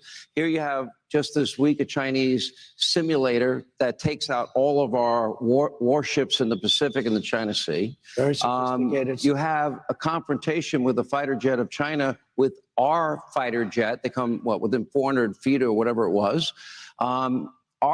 Joe Biden's defense secretary wants to meet with their defense secretary, and they basically give Joe Biden the middle finger and say no. And you see that there's a growing Cold War with China, who's aligned with 2 other hostile regimes. And I got to believe that's not a good situation for America right now, because, you know, Putin seems to have no qualms about taking down a drone out of the sky. No consequences for him, no consequences for China. What would you do? So we had a great thing with China, and until COVID came in, then I didn't even want to deal with them. But I had a great relationship with President Xi, but I was charging them tariffs. And if I didn't do, because they were dumping steel like nobody's ever seen anything like it before, destroying our steel mills and our steel plants. And I put on a 50% tariff. And all of a sudden, our steel industry was doing good. I did it for washing machines. I did it for dryers. I did it for a lot of things because they were destroying a lot of our businesses. But we were taking in hundreds of billions of dollars. And we're in Iowa. I gave the farmers $28 billion. You know that, $28 billion. And in one of my moments, I said, there's no way I lose Iowa. I gave the farmers $28 billion from China. I took $28 billion. I asked Sonny Perdue, who was the Secretary of Agriculture, and a very good guy, said, Sonny, how badly have our farmers been hurt by what China was doing? They were killing our farmers, right? Just killing them. He said about $28 billion. I said, that's okay. And I had $28 billion worth of checks written out to all of the farmers of our country. And I said, there's no way I'm going to lose this state. And there's no way I'm losing Nebraska and some other ones. But I've had more people thanking me for that. But think of it. I took $28 billion from China and gave it to our farmers. Nobody else would do that. Nobody else. Vladimir Putin, you have said repeatedly in interviews that if you were president, he never would have went into Ukraine. Would have never. How do you say that? And then you also have said that if you're president, you can end this very quickly. Yeah, I'd say how? If I'm president, and by the way, this is a much worse position than before it started. Before it started, it was easy. He wasn't going to do it. And I had conversations. And it was always the apple of his eye. I mean, I could see that. But I said, you're not going to do it. And if you do it, we're going to have problems like you've never had before. He understood. I said things. He said, you don't mean that. I said, I mean it 100%. And he didn't totally believe me, but he believed me 10%, and that's all he had to do. He knew that there was going to be a problem. Can I just say, and President Xi, you're implying something here.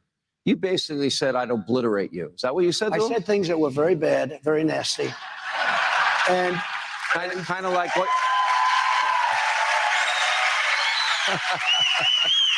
And you know, honestly, I got along, and he said, "You don't mean that." It had to do with Moscow. He said, you don't mean that. I said, I do. I'll never talk about it again, but I do. He said, you don't mean it. You don't mean it. And we then went on to other subjects. But I don't think he believed me, but he believed me 10%. That's all he had to believe me. 5% would be good enough. But I had the same conversation with President Xi about Taiwan, President Xi of China. I said, President, don't do it with Taiwan. Don't even think about doing it with Taiwan. He was never going to do it. And now he's circling, ships are circling, planes are flying over the top. 28 bombers last week went right over the middle of it. And a lot of stuff going on. And a lot of this has to do also with the fact that we were so incompetent in the way we left Afghanistan. It was so, I think it was the most embarrassing and most incompetent moment in the history of our country. And I think both of them looked at that and they said, wow, this is not the same country that we know. We rebuilt our military. I rebuilt the military, new jets, new everything. We had everything. And they gave away $85 billion worth of the best equipment in the world. Nobody can even believe it. The biggest, I mean, they're the biggest seller of equipment. They're the biggest right after us. Afghanistan. Can you imagine? Afghanistan is one of the biggest arms merchants in the world because they don't need 700,000 guns and rifles, 70,000 armor-plated trucks and different things, but millions of dollars for some of them. 700,000 arms. Think of it, rifles. 70,000 trucks. There's not a used car lot in all of Iowa or in all of the country probably that has more than 500. These people had 70,000, and some of these are, you know, a big, heavy armor-plated stuff for the roadside bombs. Soleimani, you know, Soleimani was not good. That situation was taken care of. And al-Baghdadi was not good, and that situation was taken care of. But we did a lot. You know, our military is great. A lot of things going on with our military, with the woke and all this nonsense. They're not learning to fight and protect us from some very bad people. They want to go woke. They want to go woke. That's all they talk about now. I see letters that are being sent. It's horrible. I mean, it's really a serious problem. That would end immediately. But when you look at what we did, right. we rebuilt our military. We added Space Force. Everyone said, oh, Space Force, what is that all about? When they came in, Biden wanted to end it. He said, what is this, a game? It's going to turn out to be one of the most important. It hasn't happened since Air Force 78 years ago. And it's unbelievable now. China and Russia were taking over space. And now we're leading in space because of Space Force. It was a very important move. We got to take a break. More with former President Donald Trump. We'll ask him about the growing GOP field, the weaponization of our justice system, and so much more. We are in beautiful Clive, Iowa, outside of Des Moines. Thank you for being with us. Our town hall and questions from the audience straight ahead.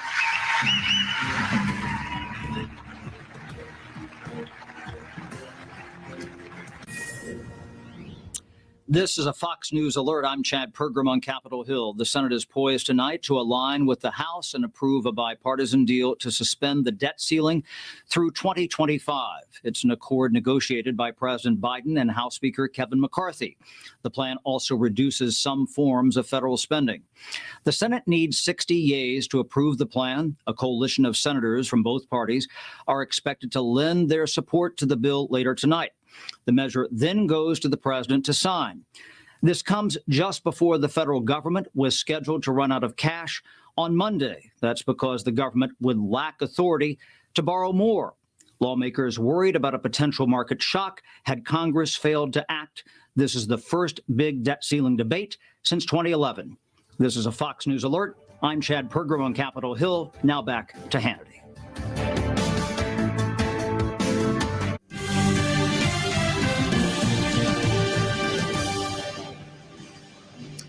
All right, we are back with Donald J. Trump. We're outside of beautiful Des Moines, Iowa for the hour. We will be taking questions from the audience. And tonight, as the 2024 race heats up, President Trump and other Republican candidates are now crisscrossing the state.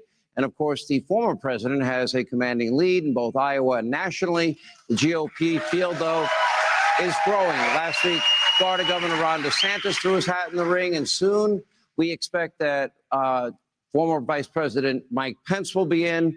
Anti-Trump zealot Chris Christie will join in. But can anyone close the gap? Let's talk about I guess we're up to 9 people after next week. That's a good thing, isn't it? I think pretty good. But I don't think it matters. I don't know why people are doing it. They're at 1%. Some are at 0. I hear Chris Christie's coming in. He was at 6% in New Jersey, which is, I love New Jersey, but 6% approval rating in New Jersey. What's the purpose? And he's polling at 0. And others are, I call him Ada Hutchinson. I don't call him Asa. I call him Ada Hutchinson. I gave him a little name for some reason, for certain reasons. But this guy, nobody knows who the hell he is. Never good. And it's fine, but I don't understand what they're doing. Now, maybe there's something wrong, but when you're at 1% or less, 1%, it says 1% with an arrow pointing left. There's one guy who's at 0 with an arrow pointing left. That means he's at less than 0. So it is what it is. I really go after the one who's second. And I think the one who's second is going down so much and so rapidly that I don't think he's going to be second that much longer. I think he's going to be third or fourth. He had a very bad day today. He got very angry at the press.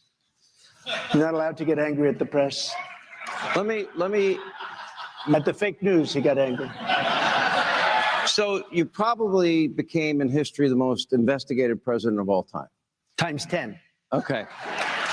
So. But if my poll numbers went down, it would all end. Every time my poll goes up, I say, oh, this is a problem. But we had a poll today that showed I was 44 points above number 2 and beating Biden by 11 points, beating Biden by 15 and 16 points in some of them. And he's not doing well against Biden. Let me ask you, because we can't take a chance on this election.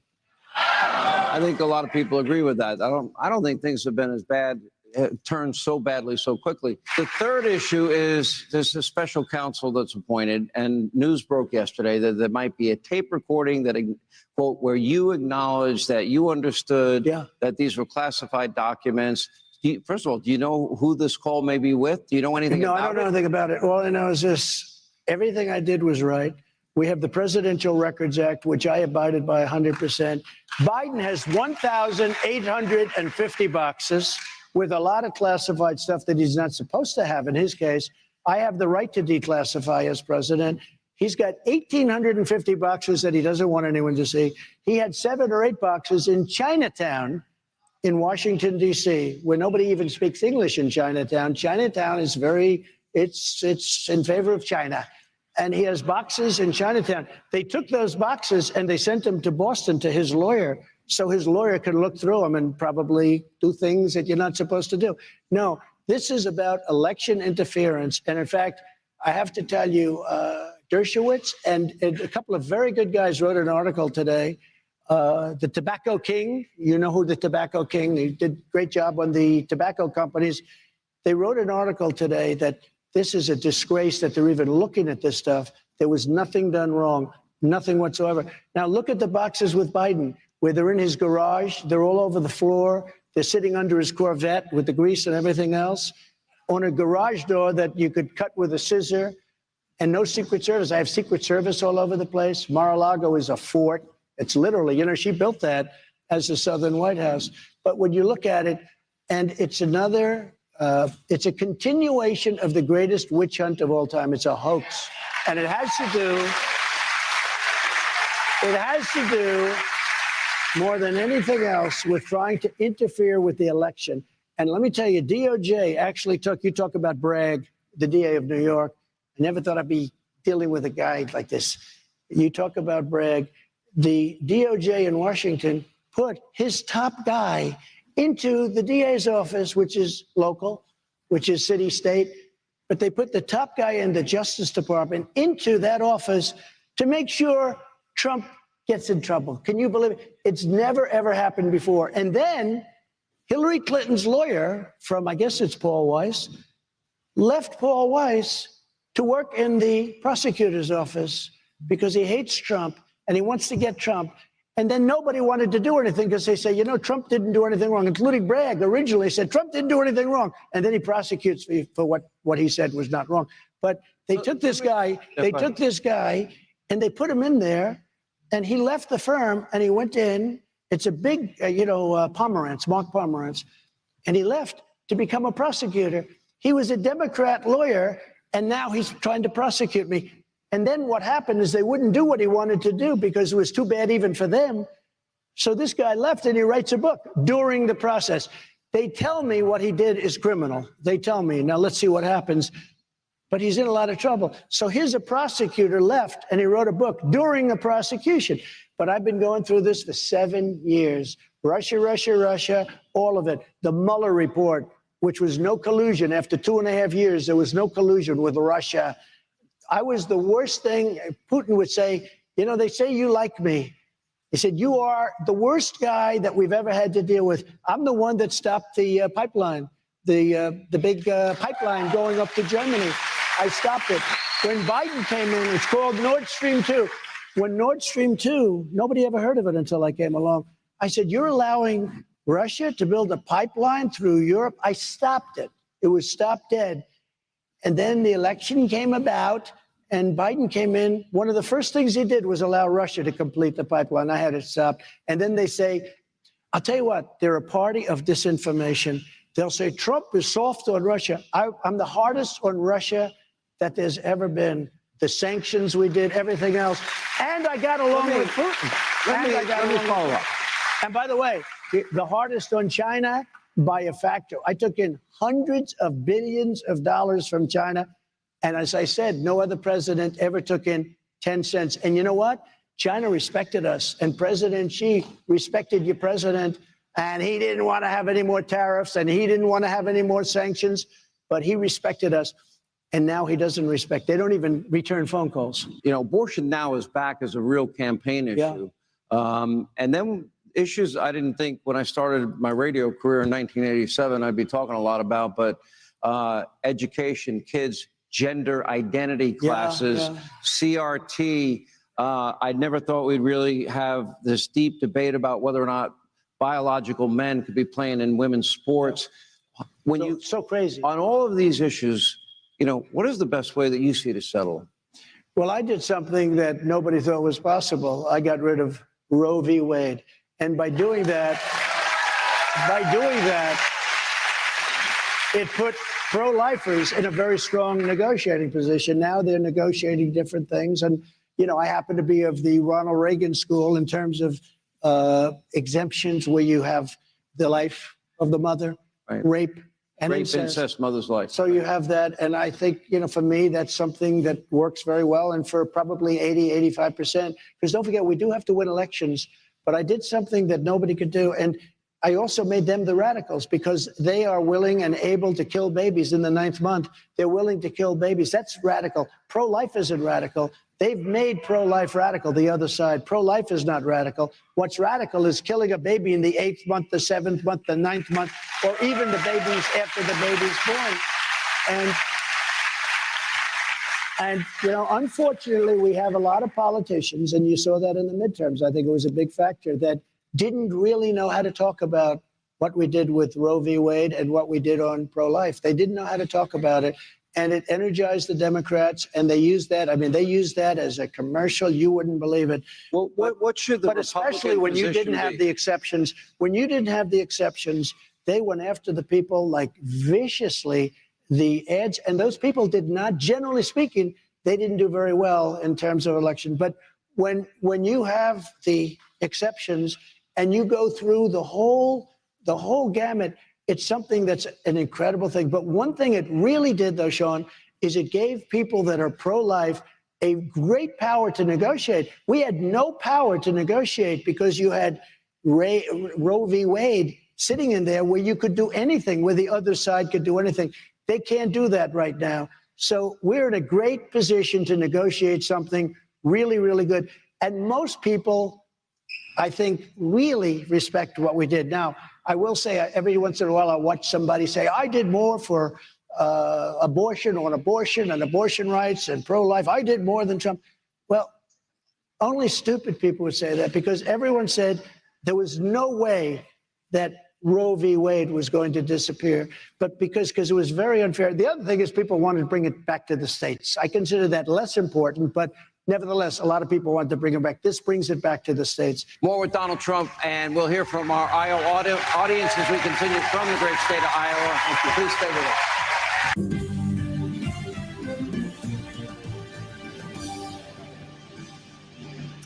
All right, welcome back to Hannity. Hello, Iowa. Thank you for being here. Now, according to a recent Harvard-Harris poll, the majority of Americans now believe, quote, Joe Biden was involved with his son in what is an illegal influence peddling scheme. And yet, as far as we know, despite a mountain of evidence, now the FBI had Hunter's laptop since December of 2019. The FBI and the DOJ, they refused to investigate, quote, the big guy who Hunter complained he had to give half his income to. And on the other hand, there is no shortage of witch hunts against Donald Trump, which we were talking about a little bit in the last segment. Now, the 45th president of the United States is back with us for reaction to all of that. This goes to the heart of Jim Jordan's investigation. Is the FBI politicized? Is the DOJ weaponized? James Comer's committee looking into whether or not the Biden family, in fact, we know that Joe lied when he said in a debate with you and said it to other press people when he said, I've never talked to my son about his foreign business dealings. We've got photographic evidence. We have dates and times of meetings.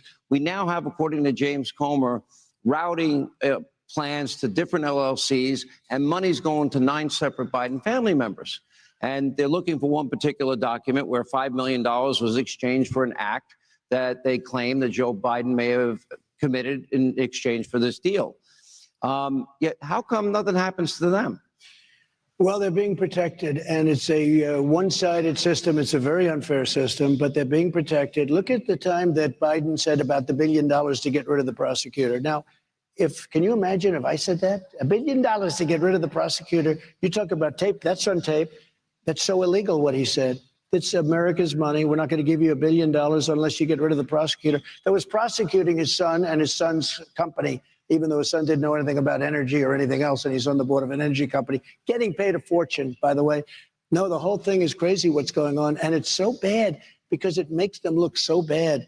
You know, we talk about borders, we talk about elections, but you can add our justice system. If it's corrupt, if the people think, if there's any perception of being corrupt, And when you look at all of this criminality, like the laptop has so much stuff on it. It's so bad. It's so evil. And yet they don't want to do anything. It even affected the impeachment because impeachment hoax number 1 and 2, if they read the laptop and they had the laptop, should not have proceeded because I was right.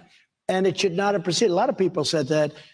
But it is a dual system of government. There's a dual system of you talk about law and order. You can't have law and order in a country where you have such corruption. And the corruption is, and they fight so hard not to give the papers. Yeah. With me, they make up papers. They fight so hard not to give a document. Now, how bad can this document be? And it's very dangerous. I think it's a third point, but it's very dangerous for our country. Well, Comer said to me on radio today, he has the document. He said it on TV last night. Hey, by the way, he's doing a great job, and Jim Jordan they're doing a fantastic job. Let me ask you one question. I've asked you this question before, and it comes up a lot. People know that I've interviewed you all these years. I've known you almost 30 years. And people ask me and say to him, why does he have to fight so hard? Why doesn't he pick his fights a little more? Why does he have to call people names?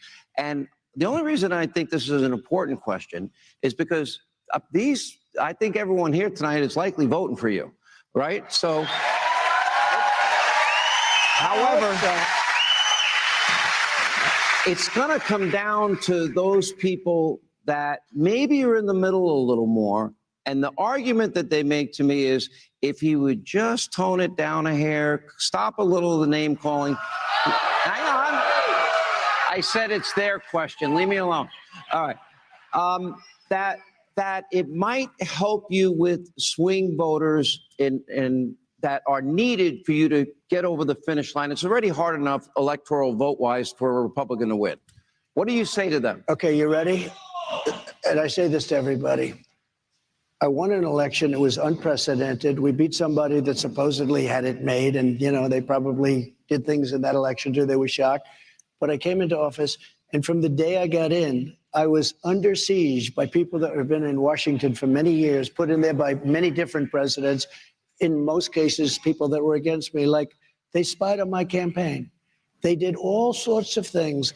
I was under investigation and under siege, and so were my people.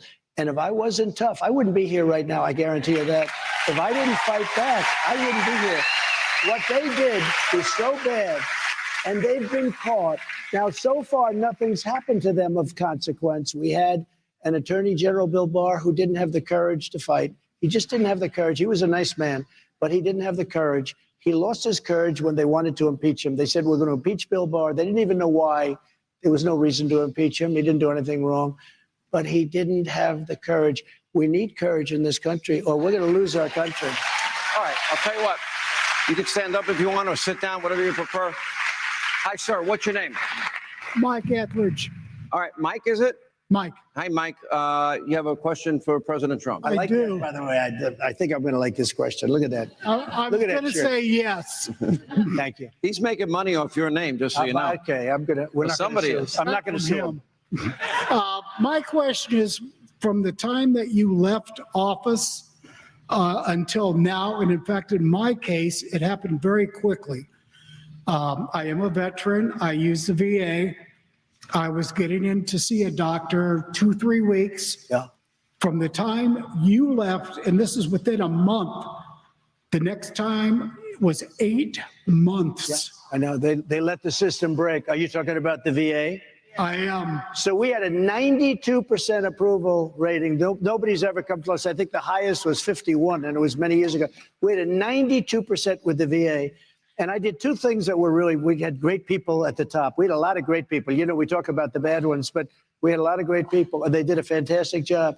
When you get a 92% rating, and I really appreciate that you say it, what happened with the VA is they had a lot of very bad people in the VA, sadists, very sick people that were really, they were beating up and hurting our people, and you couldn't do anything about it.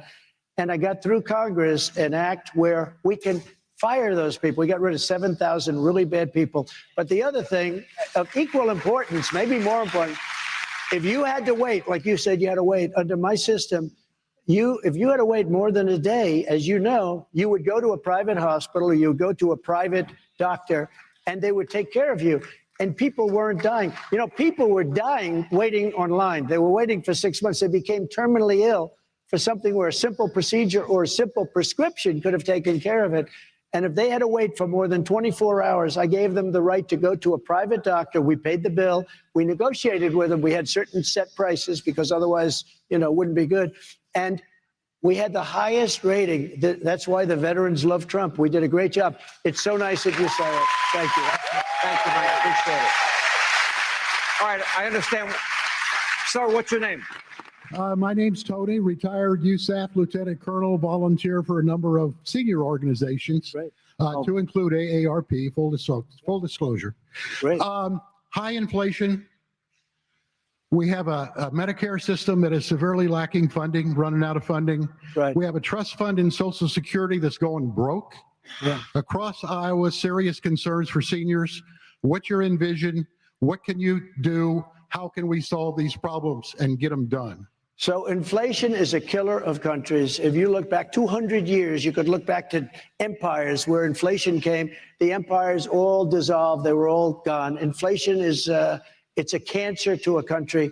We are going to stop inflation. We still have way high inflation, the highest in 52 years. And they're saying, oh, we're doing better because it's down to 5%. 5% is a lot.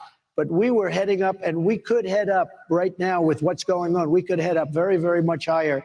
But we're going to drill. We're going to bring energy way down. When energy comes down, other things are going to. That's what caused the inflation in the first place. We're going to bring energy down. We're going to then bring interest rates down because interest rates, people can't buy homes. They can't borrow money. They can't do anything now.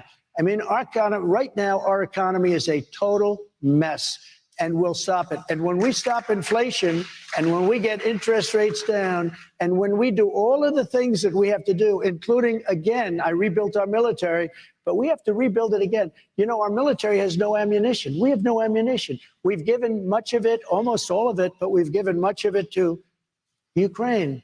And we want to help people, but I want to stop the war. I don't want that war to continue.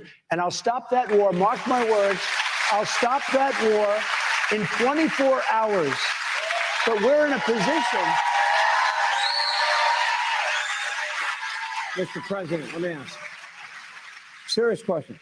How do you stop that war in 24 hours? I know both. And frankly, Zelensky was very good because he was part of the phone call.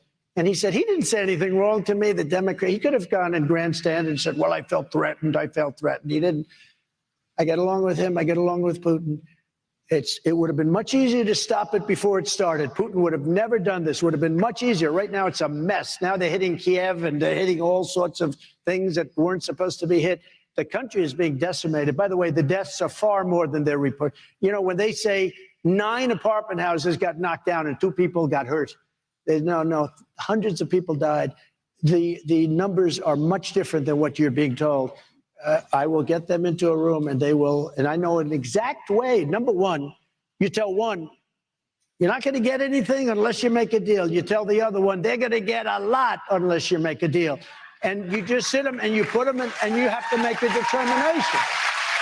And I'm telling you, within 24 hours, that whole thing will be settled. It'll be settled. And you need the power of the Oval Office. You do. You can't just walk in and say, oh, I'm going to settle the deal. You need the power of the presidency. It was a war that should have never, ever started. It's a horrible war. It's a vicious. I saw today where missiles are going into cities, in this case, Kiev, and you see the school children going to school and missiles are following them. The whole thing is horrible. I will have that settled in 24 hours. People say, oh, you can't. It's just like when I hear DeSantis, when I hear the sanctimonious come and say, we need 8 years. Again, if he needs 8 years, don't vote for him. I'll have that. This country will be hopping in 6 months, and a lot of it's going to do with energy and energy costs. It'll be hopping in 6 months and less than 6 months, but it'll be back. Thank you, Iowa, for being here. All right, unfortunately, Iowa and all of you all over the country, that's all the time we have left this evening. Thank you all for joining us tonight. Y'all, hope you all had a good time. Anyway, from the great state of Iowa, now tomorrow night, We're taping more of the president taking questions from this great crowd. Have a great night. Thank you for joining us. More coming up tomorrow night. Are people trying to draft you to run for president up in New Hampshire? Well, I guess a lot of people want to see this country. It's a shame what's happening. Japan, Saudi Arabia, Kuwait, everybody's taking advantage of the United States. People know that if certain people are running a country, that it won't happen. I mean, when you look at Japan, not paying for the defense, we're defending Japan. We're losing billions and billions of dollars. We're fighting for AIDS help and for farmers and for this and that.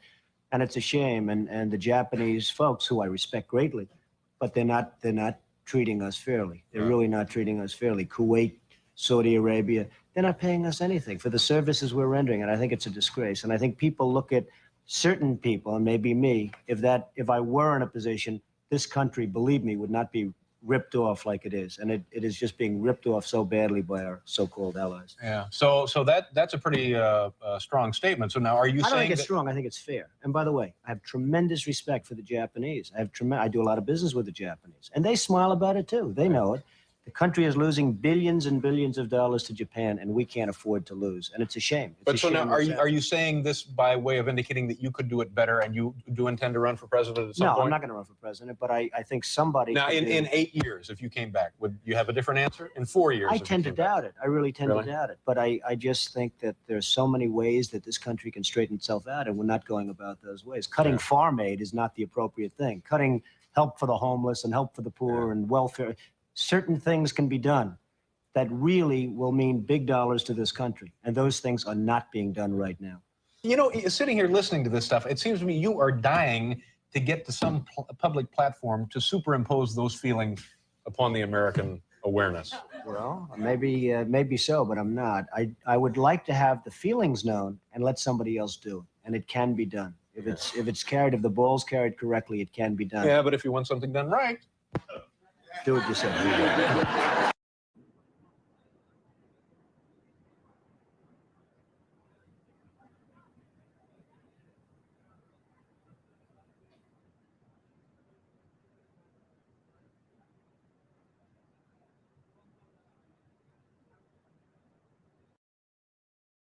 the precious words of his great father, Senator Robert F. Kennedy. But the spirit of that rebellion was a fury that the colony. You stand uphill? I'm standing uphill. Exactly. All right. All right. Well, hi, everyone. I'm Roger Marshall. I'm a U.S. Senator from Kansas. My fourth trip to the border. Very proud to be joined here with Senator Ted Cruz will be here in a second. As you can imagine, Ted's talking to some fellow Texans down there. Senator Ted Budd from North Carolina, John Hoeven from North Dakota, and the Border Patrol Council President, Brandon Judd. Brandon, thanks for being here. I've done mission work all over the world, and I'm just telling you, it's very emotional to come here to see what's going on. Just the humanitarian crisis here, the number of people. And I just want to commend the Border Patrol, our National Guardsmen, all the volunteers, the NGOs, that they are doing everything possible to treat folks humanely. But I'm telling you, we have to change policy. We can't keep doing what we've been doing. Our systems are overwhelmed. It's truly a humanitarian crisis. This particular area, it sounds like they've treated, they've seen over, I'm a doctor, so I feel like I want to go treat all these people. They say 10% of them show up with some type of an illness or an injury, but they do an intake of over 1,000 people a day here. They're doing an incredible job. I don't know what this is going to look like tomorrow. Overall, they told us that they had 10,000 encounters yesterday, 3,000 gotaways. That's the size of my hometown. We should commend the community of Brownsville for doing so many things to help treat these folks accordingly. I think mostly what I just share with you today, it's very emotionally draining what we're seeing here.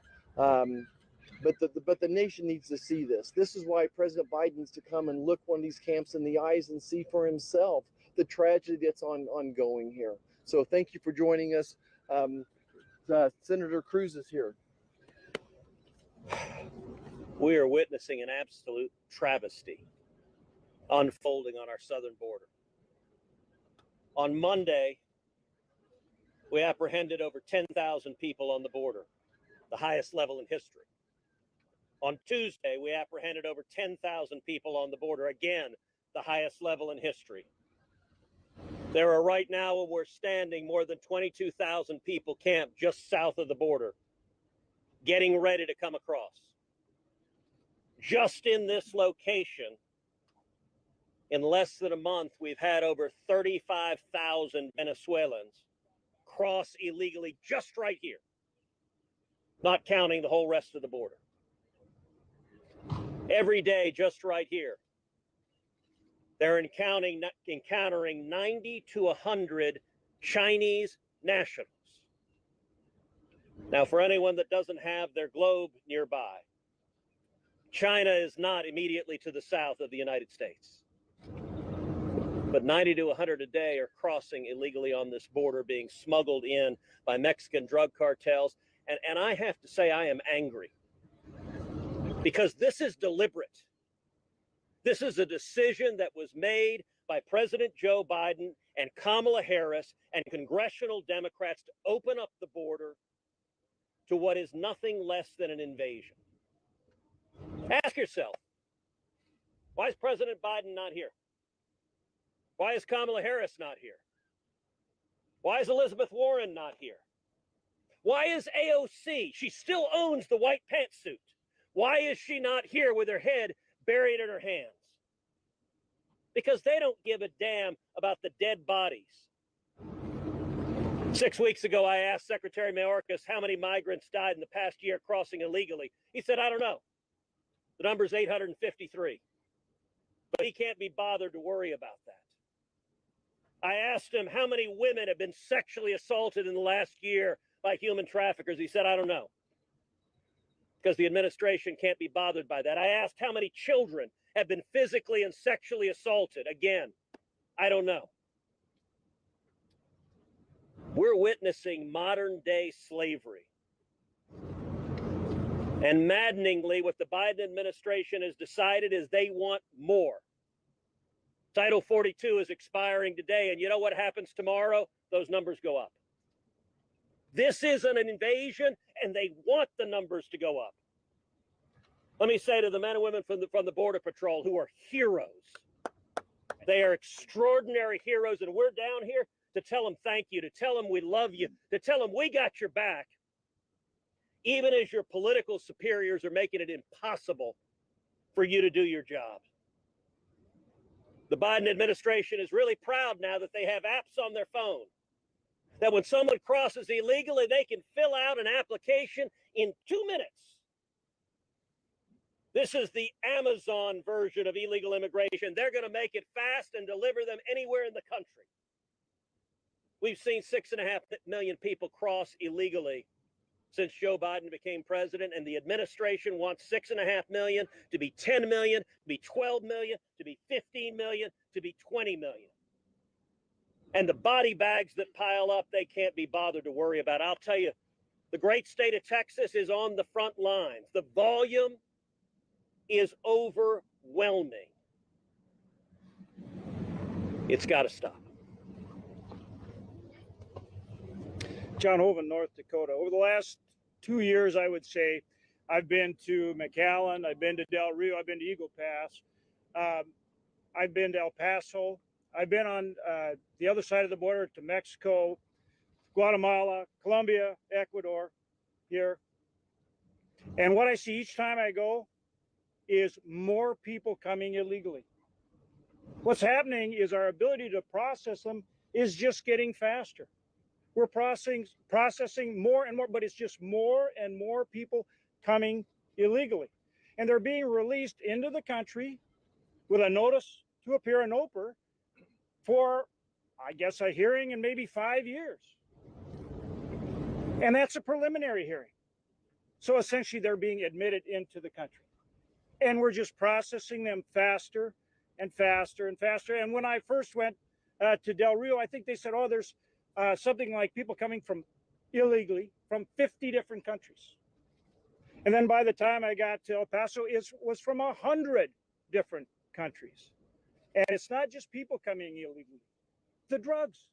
Look at all the drugs, the fentanyl, the drugs affecting every state in the nation. Every state in the nation. How about human trafficking? So it's not just people coming here illegally, it's drugs, it's human trafficking. And we just process them faster and faster and more and more. When I was in Central and South America, the message is come. You might have to wait for a little bit, but eventually you'll get in. We just learned that we can only return 500 a day to Mexico. So you return 500 today, 1,000 come across the next day. You return 500, 2,000 come the next day. Well, you can figure that out. They just all eventually come in. And they all have a cell phone now. So what's the first thing they do? They call back to people in their country and people waiting on the other side said, yes, I'm in here now, so you come on up. And the cartels are getting rich. Think of the misery that they're exacting on all these people. And they're getting rich doing it. And this could change. This could change immediately. When you listen to Secretary Mayorkas, he gives you this long spiel about how the border's secure. Well, obviously it's not secure. Last year, 2.5 million came across, and we're at a rate to exceed that. And of course, when Title 42 goes off, it will increase even more. But the reality is, with a change in policy, the CBP professionals, the Border Patrol professionals could stop this. They could stop this. If we truly enforced remain in Mexico and third safe country, and we enforced it as we did under the prior administration, we could stop this. Every American needs to say to the Biden administration, you were elected to enforce the law. Enforce the law. Enforce the law. That message needs to be heard across this country. And with those changes in policy, remain in Mexico, third safe country, we could stop this, because people coming from all these different countries would understand, no, if they want an asylum claim, they have to apply from outside the country. They have to follow the law.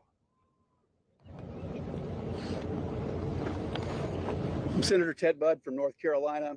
We know that if we want a strong country, then we have to have strong borders. And I've been to multiple sections of this border over multiple years. I've seen these crises, and this is truly a humanitarian crisis. We just witnessed folks being transported all around the country. I visited with Customs and Border Patrol agents, law enforcement. We have paramedics here, people from the city of Brownsville. I just want to say thank you to all of them that are trying to do the right thing, that are trying to save lives down here. But I want to address Joe Biden, and I lay this problem at his feet. This used to be a bipartisan issue, but in the last several years, he's politicized it. He's let this issue lay dormant. It's gotten worse and worse. He's had 2.5 years to prepare for this issue. And on January 20th of 2021, the yellow diesel equipment, the concrete, the steel that was being set up to give our law enforcement a chance to defend our borders, to protect our borders, all that lay still. And it's laying there now. What we need to do is pass the bill. The first thing I did when I got to the Senate just a few months ago was to file a bill. It's Build the Wall Now Act. And that takes money that's already been appropriated. It allows us to build the wall that gives law enforcement a chance. Look, I just want to say thank you to all those that are trying to do the right thing here. And I want to ask Joe Biden, I want to ask the administration, come to the table. Us as Republican senators, those on the U.S. House side, we have solutions that'll save lives, that'll defend our country. Let's remember that if we want a strong country, we have to have strong borders, and Joe Biden's not doing that. And somebody else I want to thank and I want to introduce is Brandon Judd. He's a great American, a great law enforcement agent. He's with the National Council of Border Patrol, and I want to pass it over to you. Thank you. Thank you, Senator. What you're witnessing is not safe or humane. It is not orderly. What we are seeing today is nothing more than chaos. What we want is an honest conversation. We want to be able to discuss and have the American public understand what is truly going on our borders. It's not safe. It's not humane. It is not orderly. It's one thing to talk about numbers, but unless we have the context of what those numbers actually mean, they're just numbers. 10,000 apprehensions means that we have a station that we just had 44 agents show up for muster. Only 4 deployed to the field to patrol the border. 4. 40 of those agents are doing administrative work. That means the cartel owns that area. The cartels can get anything that they want through that area. Cartels understand the business of illegal immigration. They look to create opportunities. They understand that all they have to do is flood one area, pull resources out of the field. Now they can bring their fentanyl into the United States. It shouldn't be a surprise that we have 70,000 Americans that are dying every year of fentanyl poisoning, and that could end. But it can't end if we're dealing with what we're dealing now, and it is not humane. Numbers and apprehensions, it's important to discuss them, but we have to understand the context. The only thing that we want to do, the only thing that law enforcement wants to do is protect the American people. We put that uniform on, hoping to be able to do our jobs, hoping to be able to protect our fellow Americans, and we can't. And we're demoralized. Border Patrol agents right now are fed up with President Joe Biden. They're tired of the rhetoric. They're tired of Secretary Mayorkas getting up there and saying, give us time, we have a plan. That's not a plan. They knew this was coming. I spoke with the transition team when Joe Biden was announced the president of the United States, when he won the election. I spoke with the transition team. I told them what was going to happen. They knew what was going to happen. They did nothing. I spoke with Secretary Mayorkas prior to his confirmation hearing. I told him what needed to happen. I even stayed within the parameters of Joe Biden. I did not ask them to stick with the Trump policies. I told them what they could do that were within Biden's parameters. They refused, and that's the chaos that we now have. That's an honest conversation. And until we have the honest conversation, until we talk about the context of the apprehensions, what does that mean? Every single time we apprehend 10,000 people, that means we're only deploying 20% of our resources to the field in certain areas. It could be as low as 10%, and in some areas, 5%. That's a problem. But border-wide, 10% when we have 10,000 apprehensions. That means the cartels own our borders. That's an issue for the American people. It can be fixed. It needs to be fixed. We know how to fix it. There just isn't the political will to do it. Thank you. Thank you, everybody. Appreciate it. Thank you. Thanks. I just want to make a closing comment here, if I could. As a physician, I took an oath to heal the sick, and I certainly want us to do our part. But then, as an officer in the military, now as a senator, I've taken an oath to defend this country and to make sure she's safe. Right now, the number one most immediate threat to our national security is this open border.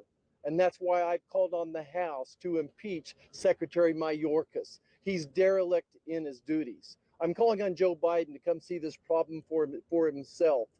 We can solve this problem. And I want to bring Brandon back up here 1 second. Brandon, if you could tell Joe Biden there's one thing that we need to do.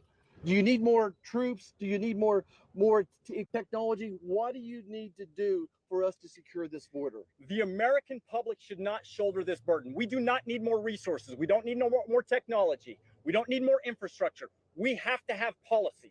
We have to go back to the rule of law. If we have policy, we can secure the border tomorrow. He won't give it to us. That's exactly right. Yep. Thank you. Thank you. Do we have time for questions? Let's do some questions. Here, Okay, we'll do a couple. Yeah, we'll do a few questions. Yeah, all right, we'll do some questions. Okay, go ahead. Senator Marshall, you just witnessed you got a case of the humanitarian crisis here at the border. What is your state in particular, your district area? What will you do after this to help aid border towns like this one? Yeah, I think that Kansas has always shouldered their fair share of the responsibility. Going back to the Vietnam War, we've invited thousands of people into Kansas. A lot of the NGOs here are connected to people back in Kansas as well. But I'm telling you, we're all overwhelmed right now. This is unsustainable. Senator Marshall, how many people did you see back there when you were touring? John, you want to take it? Well, I think yesterday they had something like 3,300 come across, and that's before, the change in policy. Title 42, of course, expires tonight. So we're understanding that could easily double after Title 42 expires. And so that's the point we're making. You've got to change policy. They're already overwhelmed. You've already got a border crisis. So we've got to see a change in policy. And that was the question put to Brandon Judd. The CBP and Border Patrol, they could get control of this right now, but they've got to have the tool to do it. You need the change in policies that I talked about, to remain in Mexico, the third safe country. You've got to make sure that people who want to apply for asylum do it from their country or the first safe country they come to, and then we will have control of the border. That's what needs to happen, and it needs to happen now. Well, and let me supplement the answer. Let me supplement the answer to that. Let me supplement the answer to that, which is, we saw back there a couple of hundred people that were sitting there being processed. But they've right now, the Biden administration has sped up their processing so that they can process an illegal immigrant in about 2 minutes. They are sending 40 or more buses a day, full buses, full of illegal immigrants, to detention facilities. So as fast as they scan them in, they pull out a phone, they scan their documents, they take whatever they say, name, age, what country you're from, and boom, they put them on a bus and send them to facilities. To give you a sense, the facilities here can hold roughly 4,600 people. Yesterday, they had 7,000. So you know what they did? They had to release hundreds of people, just release them into the communities. And, a minute ago, you asked about what other states are doing for South Texas. I appreciate that. Because, look, South Texas is bearing the brunt of this. What the Biden administration is doing to South Texas is wrong. The hospitals here are full. The prisons here are full. The schools here are full. The farmers and ranchers see the dead bodies every day from this travesty. And all Joe Biden wants to do is have more people come illegally. What are you You have voted down multiple times on your policies. So what specifically the Republican members that are here today, what have you all done to help Joe Biden in this? Okay. All right. So that's a ridiculous and silly question. I want to commend you for being the media and telling a Democrat policy. So let me ask you something. Come on, man. That's been going on for 20 years. Okay. Hey, let me ask you something. Let me ask you something. What rate of illegal immigration did we have in 2020? Do you know anything? I asked you a question. Do you know anything? How long have you been in office? I've been in office 11 years now. And this has been kicked the count during multiple Except okay, you don't get to argue with me. You asked your question. You asked your question. You don't get. You want to hold a press conference? You can do it over there. You want to hold a press conference? You can do it over there. How are you? So hold on. I'm going to answer his question. The talking point of the Democrats, which this media reporter happily parrots, is, gosh, the problem can't be fixed. There's one little problem with that. It is an utter and complete lie. In 2020, the last year of the Trump presidency, we had the lowest rate of illegal immigration in 45 years. You ask, what have I done? I've championed the men and women of Border Patrol. I've championed securing the border. I've championed remain in Mexico. And we turned this problem around and solved it. And we went from Joe Biden inherited the lowest rate of illegal immigration in 45 years. And the first day in office, he made political decisions to cause this problem. And you should be ashamed of yourself, because you're a reporter and you're not reporting facts. You're telling lies. Joe Biden made a political decision, and they turn a blind eye. If you want to know just how much they turn a blind eye, 6 weeks ago in the Judiciary Committee, I questioned Alejandro Mayorkas. I put up a poster board of colored wristbands. And I asked him, Mr. Secretary, what are these colored wristbands? And he said, I don't know. I have no idea. That was the one bit of his testimony that truly shocked me, because just about every illegal immigrant who crosses the border is wearing a colored wristband. They correspond to how many thousands of dollars the immigrants owe the cartels. And the fact that Mayorkas doesn't even know what they are, if you stand on the banks of the Rio Grande River, as I have done many times, you see hundreds or thousands of these wristbands laying in the ground. Sir, I don't know if you stood there, but I know Mayorkas hasn't, because he didn't know what the wristbands were. And that means he hasn't talked to the Border Patrol agents either. It is immoral. And when those kids cross, the teenage boys who owe thousands of dollars to the cartels, the Biden administration flies them to every city in America. They fly them to Kansas. And there those teenage boys are forced to work for the Mexican drug cartels committing crimes to pay off the money they owe. And if they don't pay it off, they'll murder their families. And I'll tell you, as bad as the boys have it, the girls have it worse. There are thousands upon thousands of teenage girls trapped in sex slavery. And yet, for those of you in the media who don't report on that, you should be ashamed. This is evil. And the reason you don't see any Democrats here is they can't defend this. They're counting on the press not to cover it. It's wrong. Thank you. Thank you. Thank you very much. The El Paso shooter called it an invasion. Is there available? Now, when it comes to Ukraine, I don't want to say you have unanimity between the Dems and the Republicans, but it's, the Dems seem very in support of this, our support of Ukraine and what we're doing over there. Most Republicans also say that they support what we're doing, though there's a growing body of dissenters within the GOP. And Trump certainly seems to be one of them. Now, he participated in this CNN town hall last night and was asked about Ukraine. Here's part of what he said. Do you want Ukraine to win this war? I don't think in terms of winning and losing. I think in terms of getting it settled so we stop killing all these people and breaking down this country. You have Mr. to President, get can I Europe. just follow up on that? Because that's a really important Excuse me, statement let me that just you just follow made up. there. Can you say if you want Ukraine or Russia to win this war? I want everybody to stop dying. They're dying. Russians and Ukrainians. I want them to stop dying. And I'll have that done. I'll have that done in 24 hours. I'll have it done. Now he's getting pushback on that from the more, pro-Ukrainian intervention folks saying, what does that mean? He's going to give it up within a day. He's going to pull us out of it, pull U.S. support, wave the white flag, and let Putin have what he's taken thus far. People are upset about that. And it was interesting, just anecdotally, it's a small room, but those are all Republican primary voters in New Hampshire clapping for his answer. So what did you make of it?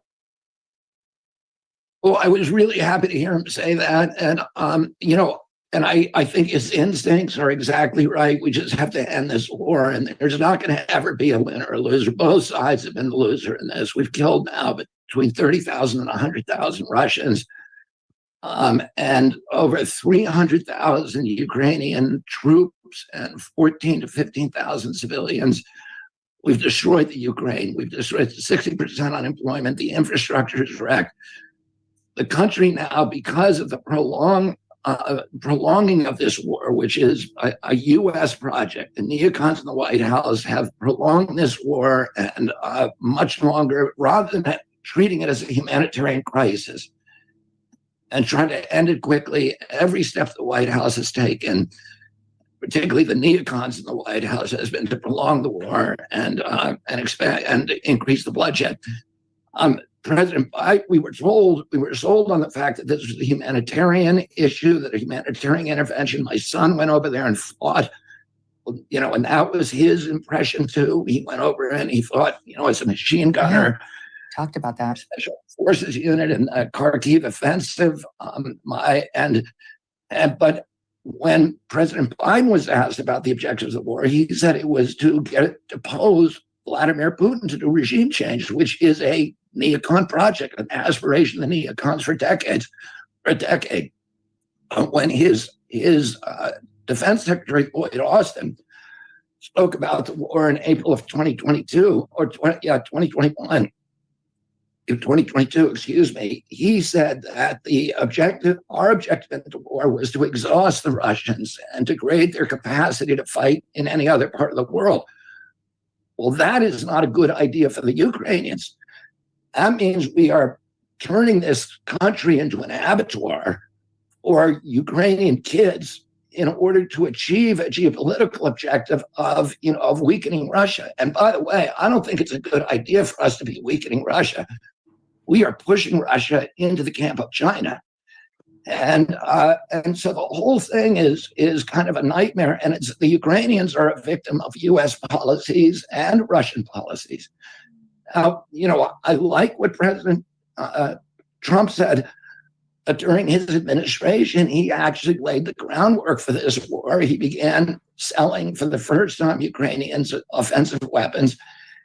He walked away from the ABM treaty, which was the treaty that limited and made the Russians very nervous, because that was the treaty we had signed with the Russians to say neither of us are going to deploy the intermediate range nuclear weapons.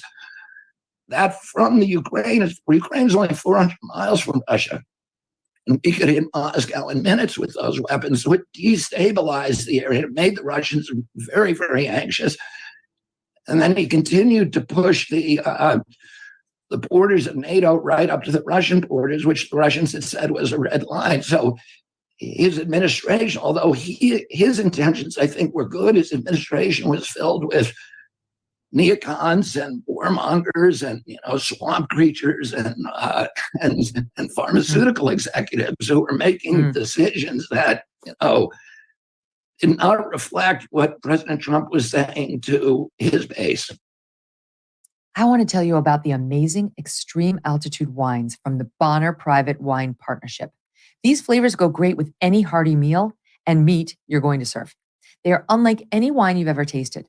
Blackberry, leather, smoke, and little dark cherry. The wines are almost impossible to get on your own. The producers deep in the Andes Mountains make limited quantities. I have a great offer for you right now. If you visit bonnerprivatewines.com/MKS, that's BONNER privatewines.com/MKS, you will not only get wine for over 50% off plus free shipping, you'll also get a bonus bottle of small batch limited production wine from their exclusive wine cellar. That's 4 bottles for the price of 3. It's a deal that's hard to turn down if you are a wine lover like I am. They've cut out the middleman, so you're not going to pay a big markup. Just visit Bonner, BONNER privatewines.com/MKS to claim your bonus bottle and become a part of America's most unique wine club. Hey, thanks so much for watching. If you like what you just saw, hit the subscribe button for more clips and full episodes. This really was a political operation from the get-go. I would say I was not satisfied with the answers provided today. We think there's a lot more to this. This is a infringement on the First Amendment that this investigation is going on. He was a private citizen when he wrote this letter. That was Louisiana Congressman Mike Johnson and New York Congressman Daniel Goldman on former CIA Director John Brennan and his closed-door testimony yesterday. Brennan sitting for a 4-hour interview where he was asked about signing the letter with 50 other intelligence officials who called the Biden laptop Russian disinformation right before the 2020 election. Former DNI James Clapper expected to sit before the Weaponization Subcommittee next week. Joe, your reaction? First of all, Dan Goldman is so sanctimonious. I mean, this is ridiculous. These people who signed this letter weren't signing because, they were an usher at church. They weren't signing because they were a Met fan or a Yankee fan. No, they were signing because they were formerly officials within the intelligence community who were using their former position to justify what they knew to be false on paper. The fact that we're now seeing emails that prove this was a campaign operation really should gall the American people who were just told point blank over and over during the 2020 election that this is complete nonsense. This is Russian disinformation, and we should put it to bed. The other group of people I think we should be really concerned with right now are the media, because the other networks, they use this document as a way to shut up guests who had any alternative opinions, any alternative voices on any of the other networks. Now to see them not even covering this, I actually have the same, venting as Byron Donalds, who said, I'm giving you Pulitzer Prize winning material. Why aren't you covering this? It's really shameful, Joe. You're absolutely right. And this is the same. It's a do-over of the Russia collusion lie. John Brennan was pushing that story and the media went with it, and the whole story went viral. They still have not come up with truthfulness on that story. They will not admit how wrong they were. A new Rasmussen survey finds 69% of voters think that reports on the Biden family's influence peddling is a serious scandal, compared to 26% who say it's no big deal. 63% of voters say that Biden likely did profit from foreign decisions in an alleged pay-for-play scheme during his time as vice president, Cheryl. Look, this is all coming out now, and people are understanding what this guy's been doing for the last 40 years. Yeah, and now the work, and I think this is going to be kind of the next tranche of this from Comer and from Jim Jordan, is going to be unwinding the LLCs and doing further investigations into the LLCs. This is how business works. You can come up with 5 LLCs, spend a couple of $1,000s and form one, and you've got a company that's very difficult to trace back. So, it's not going to be easy. Now the American people are saying, hey, look, you've got our attention. was happening here. When Joe Biden was Vice President Biden, was he making money off of his name? Was his family making money off of his name and his powerful position at the time as Vice President? Now it's going to be up to the forensic accountants to go into those LLCs and to kind of, again, follow the money. But remember, a lot of this came from the Bank of America records that James Comer actually, pulled. And once those bank records, once you have it in front of you, you can't deny what you're seeing. But again, they're going to have to prove this, and people want those numbers, to be clear here. Well, what we have seen in terms of proof is money from foreign agents going to these LLCs and then distributed to Biden family members. For instance, we know now that James Comer has been able to get bank records from 4 banks, and that's where he came up with $10 million that the Biden family has taken in. He told me that he's got 8 more banks to go through. So what we know of in terms of this $10 million that the Biden family has taken in from foreigners, that's only from 4 banks. He's got 8 more banks to go through. No, that's incredible. The number's probably only going to grow. And how brilliant of him to go to the banks with a subpoena before he went to the Biden family with a subpoena, because the Biden family would have just fought the subpoena where the banks are turning these things over. The other thing is, how could these guys think that the truth wasn't going to come out? And furthermore, if we look at the history of presidential scandals, some of them had to do with extramarital affairs or women or different things like that. But when we compare those scandals to the national security risk we now have with this scandal, I just don't think that they're quite comparable. Yeah, and it's just incredible that the media will not cover it. There are serious national security issues around this. And that's why it's just a scandal, Joe, that you brought up, the media not reporting it. They're not reporting on the border either, by the way. Right. So we see no coverage on things that they really wanted to cover, namely that letter, by the way. They really wanted to cover that letter in 2020. They wanted to cover the border when Trump was building a wall. Now we see nothing. Right. I actually want to find those 31% of people out there who are saying this Biden scandal is not really a scandal. I want to ask them, what is the Biden family business if it's not trading influence and peddling their father or their grandfather's name? I mean, do they have an ice cream truck? Are they drilling for oil? No, of course not.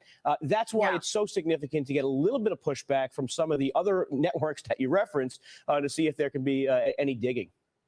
And that's exactly what James Comer said. There is no business here that we could find. We can't identify any product, any reason for all these Biden families to be getting money from these LLCs, which got the money from foreigners. 9 of the 10 people that we've identified that have very good knowledge with respect to the Bidens, they're one of 3 things, Maria. They're either currently in court, they're currently in jail, or they're currently missing. They fear for their lives. Not only are the Biden lawyers and the Biden White House intimidating them, the media is trying to intimidate and discredit them.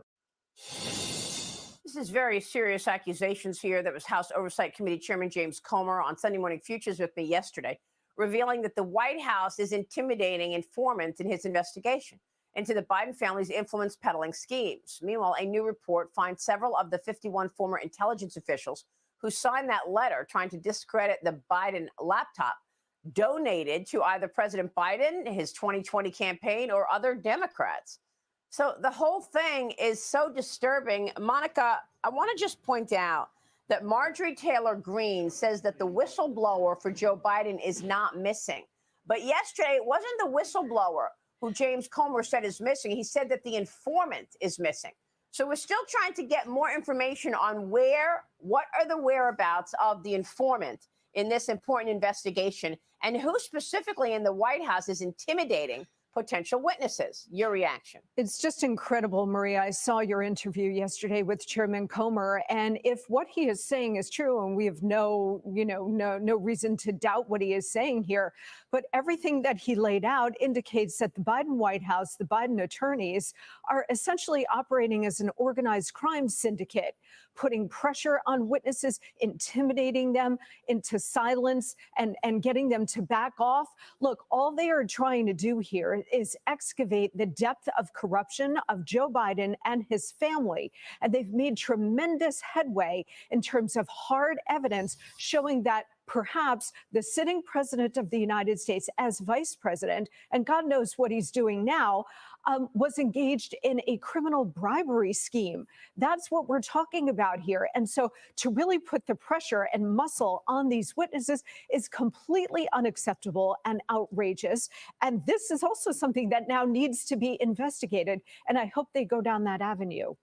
Yeah, I mean, Chris, one of the more troubling areas of this is the media's response to this. I mean, Chairman Comer said that they have evidence that Joe Biden, when he was vice president, was involved in a quid pro quo with a foreign company in exchange for foreign aid. He kept saying in the Obama administration, I'm told, that he wanted to be in charge of foreign aid, which is just extraordinary. These are some of the most severe and serious allegations ever leveled at a president. And Chris, the mainstream media will not report any of it. Yeah, it's the old, if a tree falls in the woods and nobody's there to hear it, does it make a sound? And that's the big concern right now, is the fact that we've got a situation that's taking place, okay, where, again, media's missing. No one wants to follow up on this stuff. And I'm afraid that the general public is going to get almost corruption fatigue when it comes to this. He mentioned yesterday in your interview, fantastic interview, was the fact that how long this is going to take. And I think the longer that this drags out, little by little, if we can't get to these informants or witnesses, the worse off it's going to be for the Republicans. And again, dragging this out, good for Biden, quite frankly. Yeah, because the DOJ is going to just try to slow walk this, as they've slowed walked so many other investigations, Monica, like the Russia collusion story. Yes, exactly. And again, this points to the depth of corruption throughout all of our institutions, Maria, but in particular, our premier law enforcement agencies like the DOJ and FBI.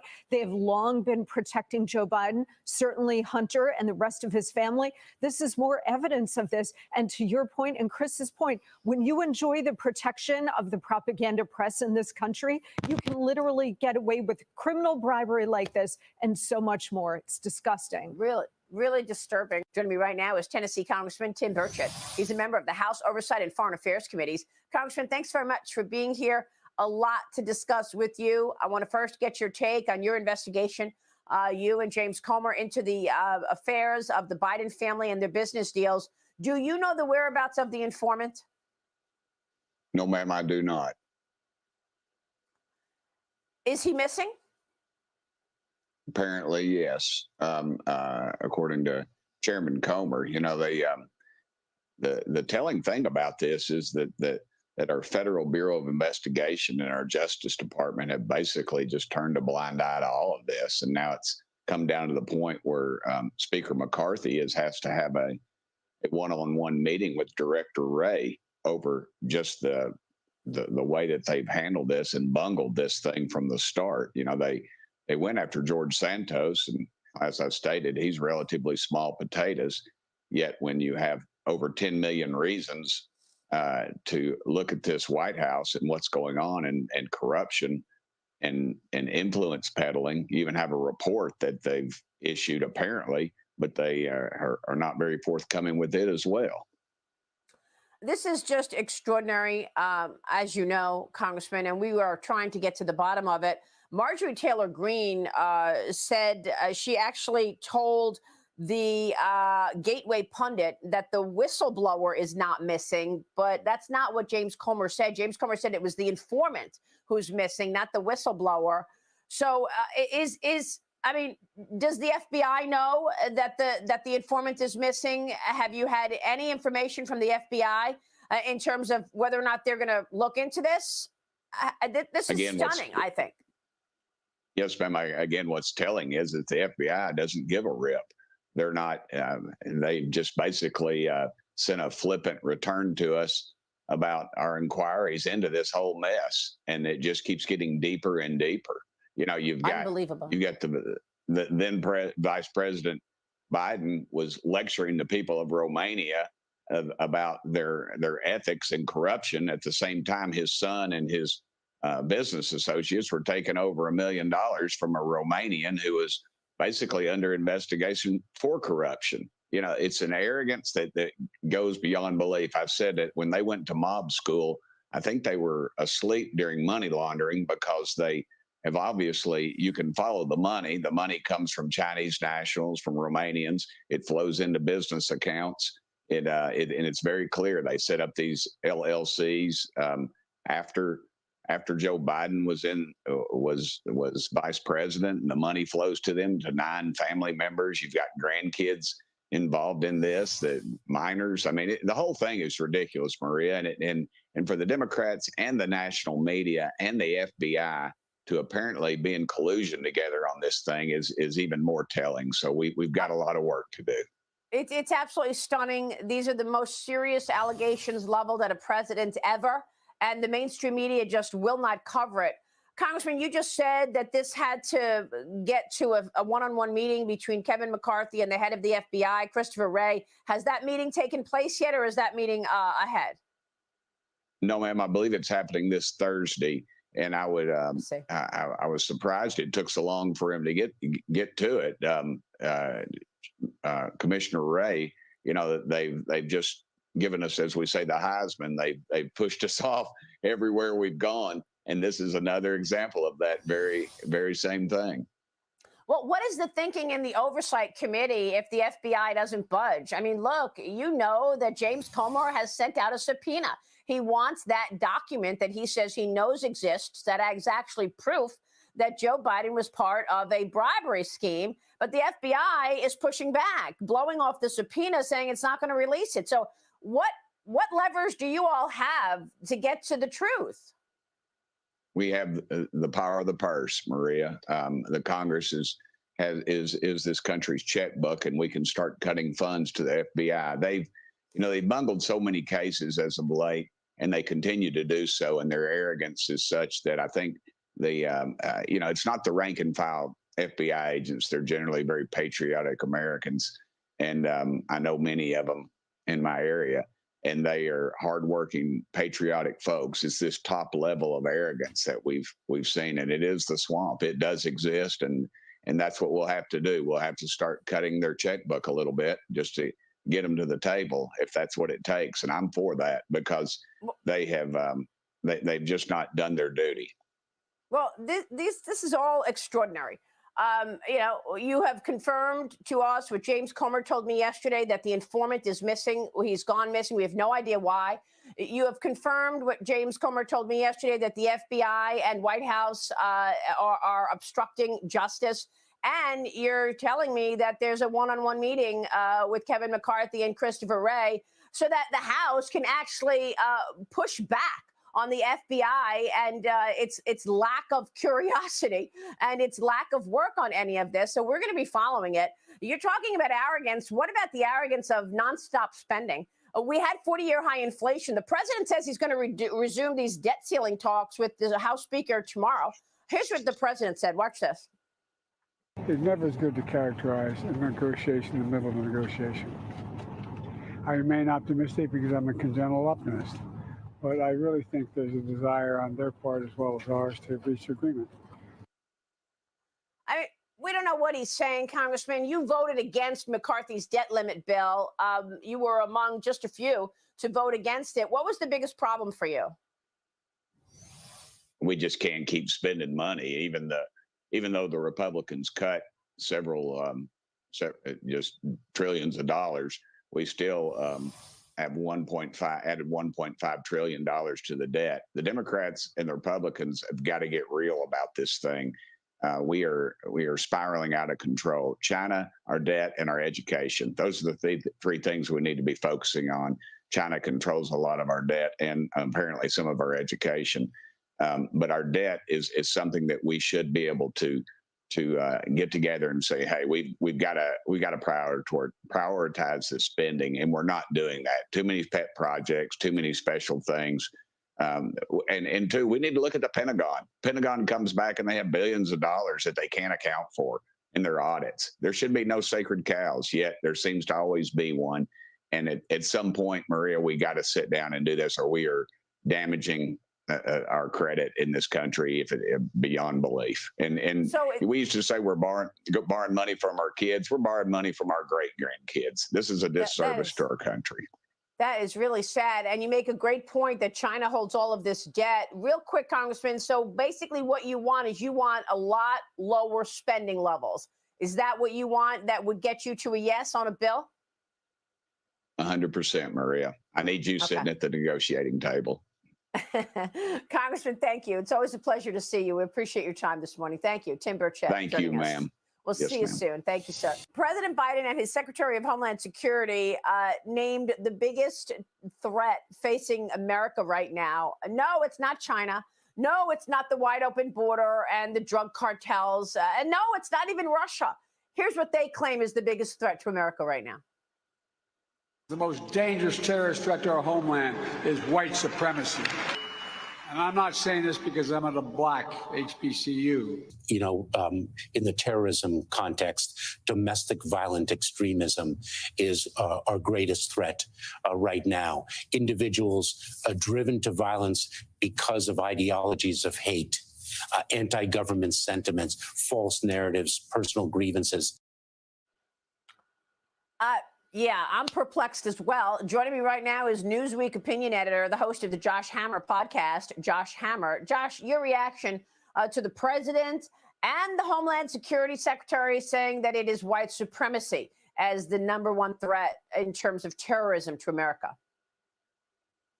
Maria, I mean, this is just profoundly cynical stuff. I mean, you know, Joe Biden might be claiming that he is not saying this because he is speaking at a Howard University commencement speech, but he obviously is saying it precisely because he is speaking at a Howard University commencement speech. In many ways, his decision to kind of give this line in front of a historical Black university on their commencement day is kind of more broadly indicative of the broader kind of Democratic Party strategy, which is basically to kind of just do this intersectional coalition where you go into kind of various racial, ethnic, national identity, minority groups and try to just give crumbs. They're basically just trying to give crumbs to various perceived aggrieved interest groups in the run up to the 2024 presidential election.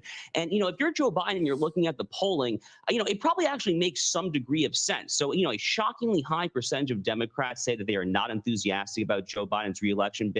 A shockingly high percentage of Democrats say they simply do not want Joe Biden to run for reelection. But if you go back to the 2020 Democratic Party primaries, it was actually Black voters, especially in South Carolina in the third in the nation primary, that actually saved Joe Biden's floundering campaign. You know, he finished in 5th place in New Hampshire. He did not win the Iowa caucus. It was actually Black voters in South Carolina that really kind of disproportionately are the reason why we have Joe Biden as president today. So that's kind of my read here. He's really just trying to fire up his Black base. But you know, to your point, Maria, it's absurd. There was an Afghan terrorist who was caught kind of going over our post-Title 42 wide open, porous southern border literally yesterday, if I'm not mistaken. So there are so many other threats here. To do so is deeply cynical, but we should unfortunately expect nothing less from the current Democratic Party and President Joe Biden. Yeah, and for all the reasons that you just laid out, Douglas Schoen is out with an op-ed in the Journal this morning saying, well, how about Michelle Obama if Joe Biden doesn't run or fails to complete this campaign by the presidency? Former CIA Director, meanwhile, John Brennan, spoke under oath to the Intelligence and the Judiciary Committee last week.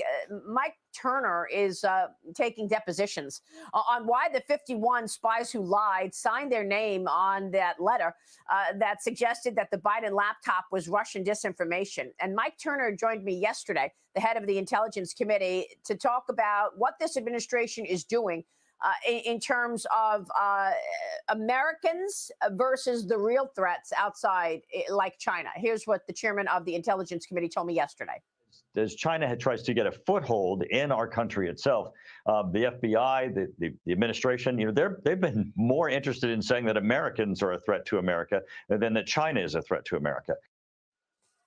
And here's what he said about the testimony that he's been getting from these folks. He took a deposition from Brennan and Clapper, and he's going through the 51 spies who signed that letter. Watch. These people signed on to a letter without any evidence whatsoever that there was any Russian intervention or that this was Russia misinformation, solely for the purposes of helping Joe Biden in his debate. We had Brennan, the former CIA director, who, along with Clapper, the head of the ODNI, was one of the big perpetrators of the Russia hoax against the Trump administration, who admitted in his deposition, well, this was just political. Well, what that translates to is that this was just a lie. So, Josh, there you go. They had to admit it under oath. They just wanted to help Biden win the debate. And that's exactly what Biden did. He used the 51 signatures as proof that Biden's son, Hunter Biden, did not do anything wrong and that he has no knowledge of any business deals.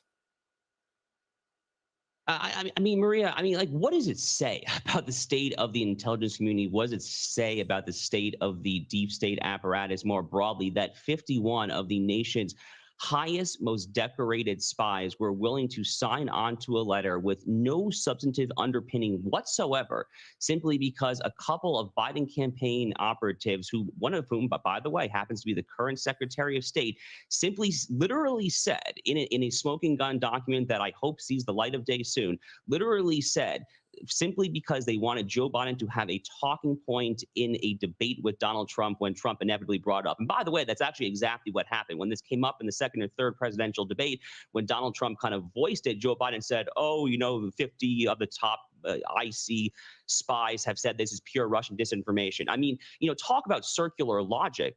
Talk about kind of, a fallacy in logical reasoning. You literally get people to lie, and then you use the lie to kind of swat down your opponent's debate tactic. The whole thing just stinks to high heaven, frankly. It utterly and completely stinks to high heaven. And, I think that you're totally correct. And Mike Turner is correct to kind of take it back to the origins of the Russia collusion delusion, going back to Michael Flynn in 2016, 20. All this kind of pieces together here.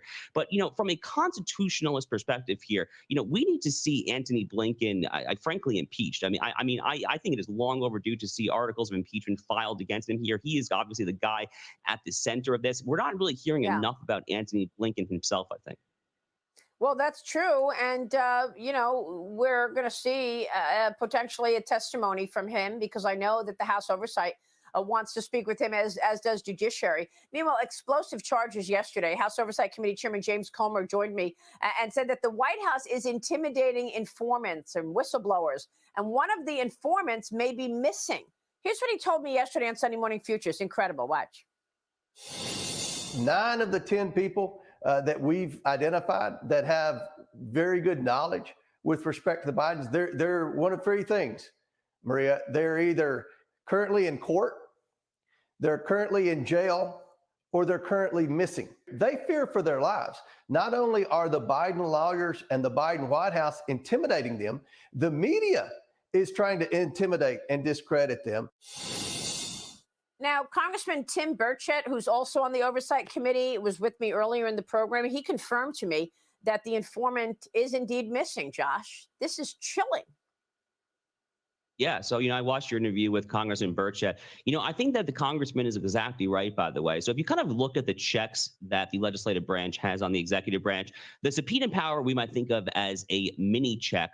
But, the 2 kind of greater checks that the Constitution's framers gave to Article 1, gave to the Congress, are the power of the purse, which Congressman Burchett, I think, accurately alluded to, and then also what I just alluded to in the context of Antony Blinken, which is the impeachment power. So, those are the basic tools right now at Congress's disposal when the executive branch is being completely uncooperative, as the case currently appears to be here. But, look, if you kind of step back from the minutia a little bit and try to analyze this from a slightly broader perspective, Maria, what is actually going on here? You and I both know exactly what is going on here, which is this is Hunter Biden, who obviously is at the epicenter of all this. Hunter Biden and, the rest of kind of the Biden crime family, James Biden, the brothers, the uncles, but Hunter really in particular here. And what they are doing, what everyone kind of at the top of the IC community, with the White House, the FBI, Chris Wray, what they are all doing right now is they are pulling out all the stops imaginable to hide the president of the United States' personal family from getting possible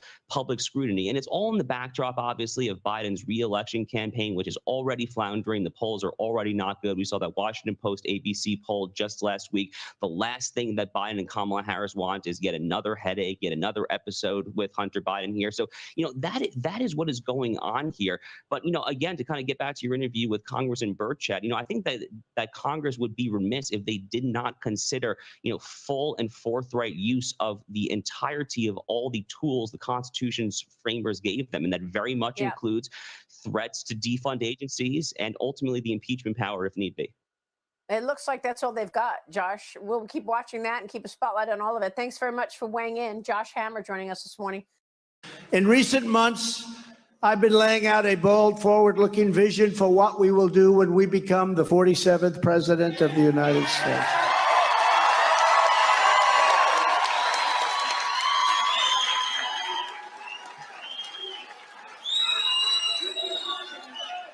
Before I even arrive at the Oval Office, shortly after I win the presidency, I will have the horrible war between Russia and Ukraine settled. It would have never happened.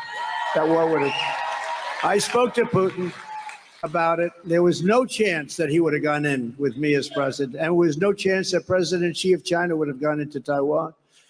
I was the only president in decades who didn't start a war. You know that. Everyone said, oh, he's going to start a war because they said I had that personality to start a war. They remember that? Oh, we can't vote for him. He's going to start a war. No, I used my personality that we didn't have to have wars. And I got out of wars, including knocking the hell out of ISIS, took over 100% of the ISIS caliphate. 100%. I took over 99% of the ISIS caliphate. I said, all right, we're going home. Let's get our great soldiers. We're bringing them home. And the media started saying, well, why not 100?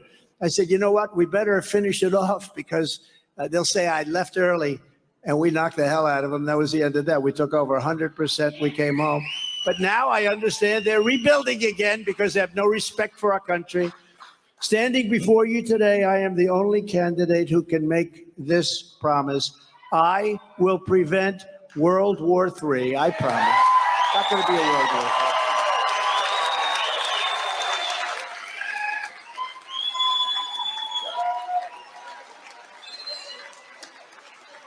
And very sadly, there's never been talk like what you're hearing now, because this guy doesn't have a clue how to speak. He's too tough when he should be soft. He's too soft when he should be tough. He says things that are so bad, provokes, and then shows weakness. It's the craziest thing. He says just the opposite of what you have to say. I know Putin very well. I know Xi very well. I know Kim Jong-un. If I didn't take over from Obama, if he had another year, you would have had a nuclear war with Kim Jong-un of North Korea. You would have had a nuclear war. Then when I got along with him, everyone hated. The fake news hated that I got along. He gets along. Isn't it a good thing to get along with a guy with 5,000 nuclear weapons? That's okay. But I did get along with him. I got along with a lot of people that people are surprised, really surprised. That's why we had no wars, and they would have never gone in. And it's so all those people dead in Ukraine, far more than you think, far more than they report. These phony numbers where a city is blown up, buildings all crushed to the ground, there's nothing standing, and they say nobody was killed, 2 people were hurt. Hundreds of people, thousands of people were killed. These numbers are far greater and far worse than you hear. When I get back into the Oval Office, we will totally obliterate the deep state. We will establish a Truth and Reconciliation Commission to declassify and publish all documents on deep state spying, censorship, and corruption. By the way, they spied on my campaign. They got caught. Can you imagine if let's take Barack Hussein Obama. Let's say we spied on his campaign, you got caught. What do you think would happen? You think it would just be some stories in only a few newspapers, because most of them don't even want to write it. They would have brought back the electric chair. That's what they would have done. It's a disgrace. It's a disgrace, unequal justice. And I will require every federal employee to pass a new civil service test. How about the president? Let's start with the president. Demonstrating an understanding of our Constitution. To stop the local Marxist prosecutors who release rapists and murderers while persecuting conservatives.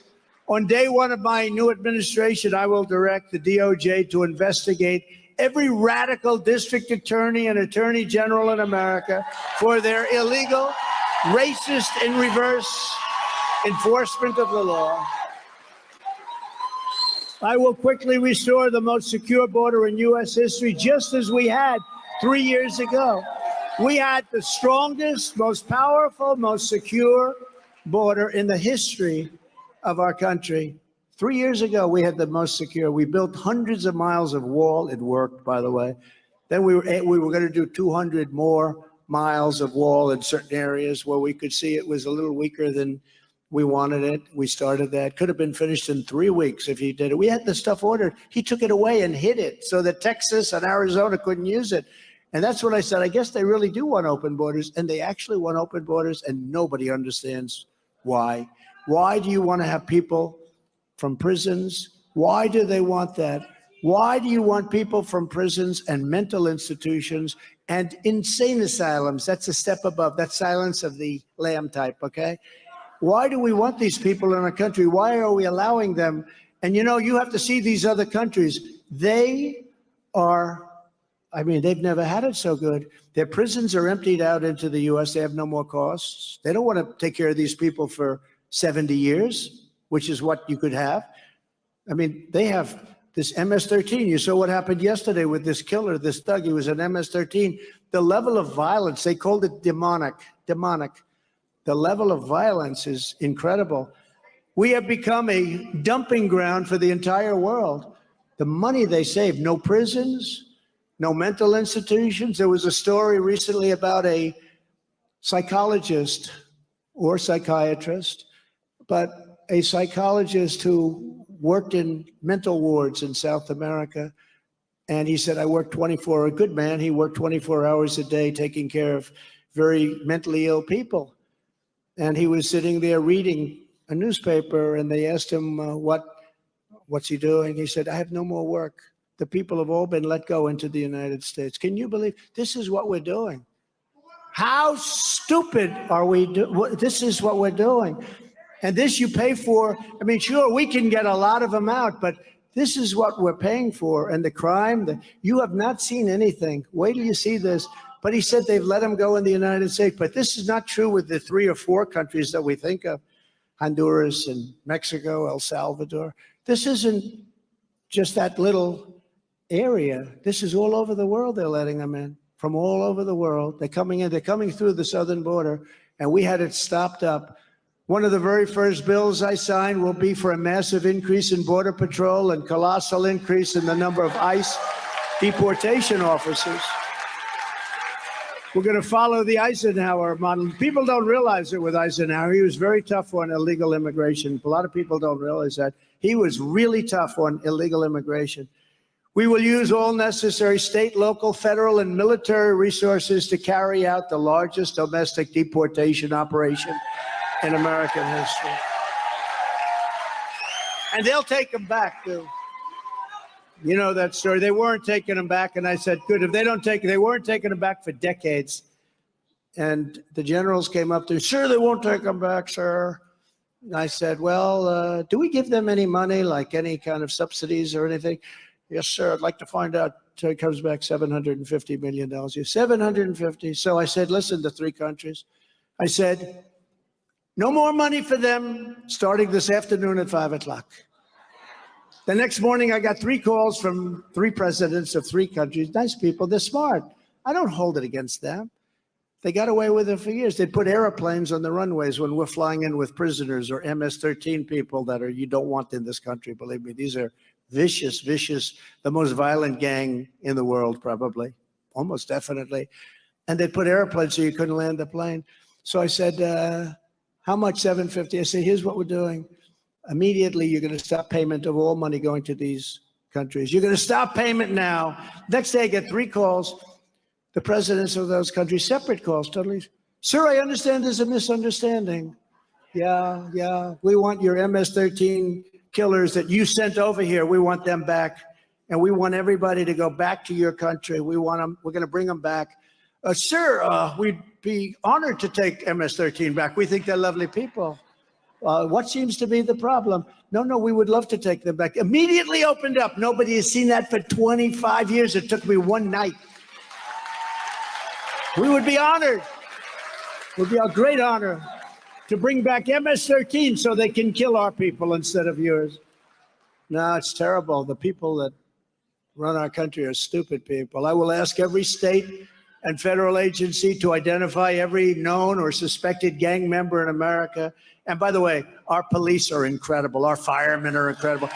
Our police are incredible. And you know what? They know the bad ones. They're in the cities. These Democrat-run cities are going to hell. The whole world is watching. But these police are incredible. They know the bad ones, but they don't want to lose their pension. They don't want to lose their wife or their husband. They don't want to lose their home. So they're told to stand back, but they know every bad one. They know everything about it. But I'll ask every state and federal agency to identify every known or suspected gang member in America, and every one of them that is here illegally. The police know every one of them. We'll pick them up and we'll send them back home where they came from. They'll be out of here. And I will restore my travel ban to keep radical Islamic terrorists out of our country.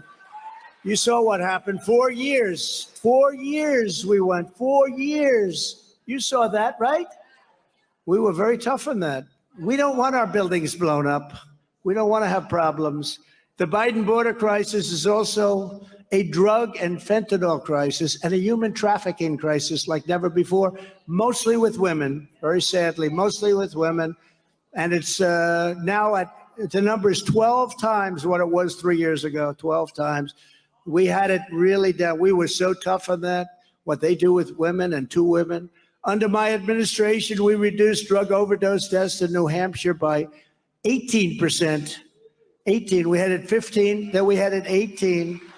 And our First Lady worked very hard on that, I will tell you. She worked very hard on that.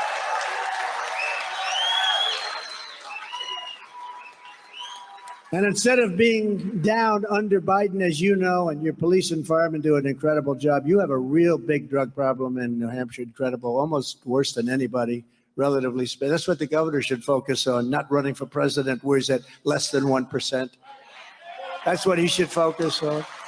But you have a real problem here, and I have to tell you, your police and your firemen, I spent time with them, and they took me around one day, and the job they do on saving people, a lot of the job they do is saving people that have overdosed. It's incredible. The drug cartels are waging war in America, and it's time that America is going to wage war. This is what we're going to do. We're going to wage war on the cartels. We're being invaded. Our country is being invaded and destroyed. I will knock out the cartels just as we destroyed and knocked out the ISIS caliphate. The ISIS caliphate is tougher. I was told you couldn't do it it would take 3 to 4 years to do it. And sir, I don't think we could do it at all. I did it in 3 weeks. I knocked them out in 3 weeks. We have great generals. I want not the guys on television that leave Afghanistan before they take out our equipment and our American citizens, where we lost 13 great people. And nobody ever says this, where many soldiers were just obliterated. Their arms, their legs, their face obliterated because of people that didn't know how to do their job. And why aren't these people fired? Why aren't they fired? And I will ask Congress to pass legislation ensuring that drug dealers, drug kingpins, and human traffickers receive the death penalty, because it's the only way you're going to stop it.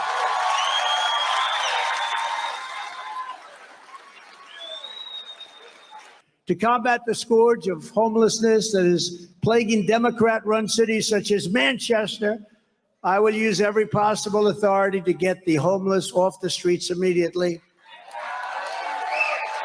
It's so bad. It's so sad. And, you know, you have great hearts, especially the people of New Hampshire. And, you know, you don't want to even talk about it. You don't want to say, gee, there's 15 people laying in front of my building. You know, you feel badly about it, but you got to do something. For a small fraction of what we spend in Ukraine, we could take every single homeless veteran in America and take care of them.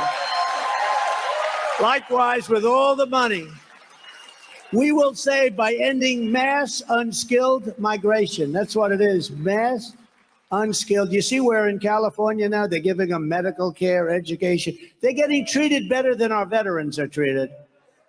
And you know, when they see that, they all come. They say, oh, you mean you're going to give us free medical? Can you, this is not even believable. In California, free, and other places, free medical, education. The classrooms, you have people that can't even speak English and they're sitting all over the classroom. It's killing our country. But we will have a huge dividend to address the homeless crisis in our own country. We're going to save a tremendous amount of money. We're going to take care of them. We will get the homeless into tent cities, shelters, rehab, and mental institutions, and we'll get them off the streets of our cities. And living like that is no good for them, the homeless, and it's no good for the people that have to make our cities great again. You can't make your cities great when you have thousands of people laying all over the streets. To uphold our Second Amendment, I will ask Congress to put a bill on my desk delivering national concealed carry reciprocity.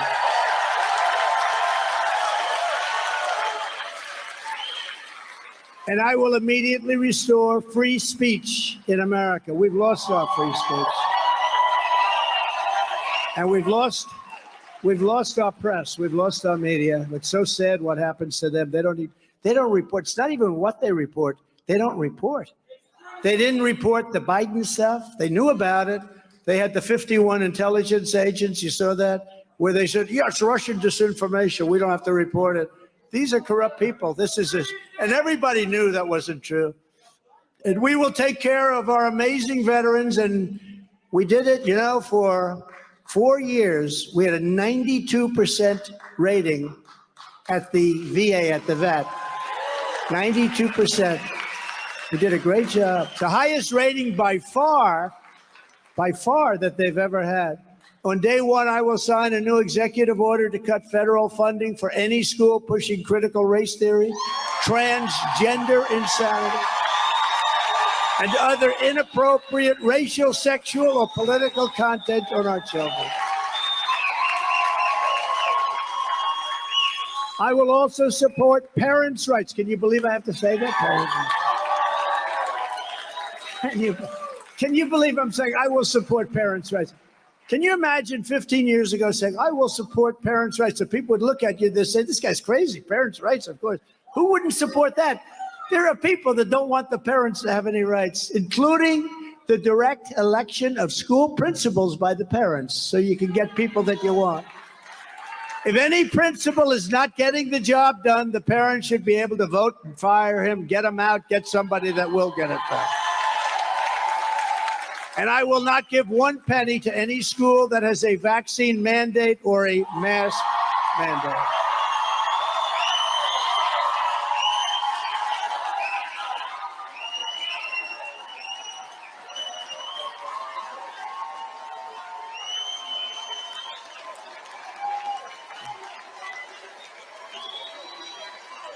Crazy.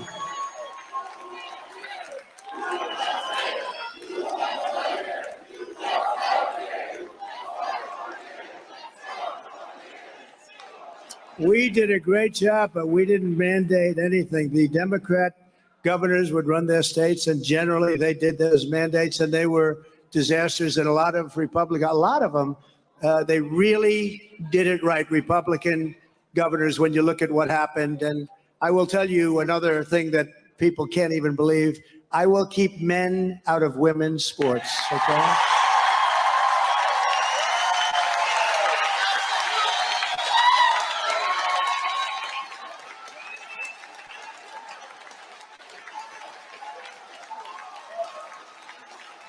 No, did you ever hear of anything like that? I will sign a law prohibiting child sexual mutilation in all 50 states.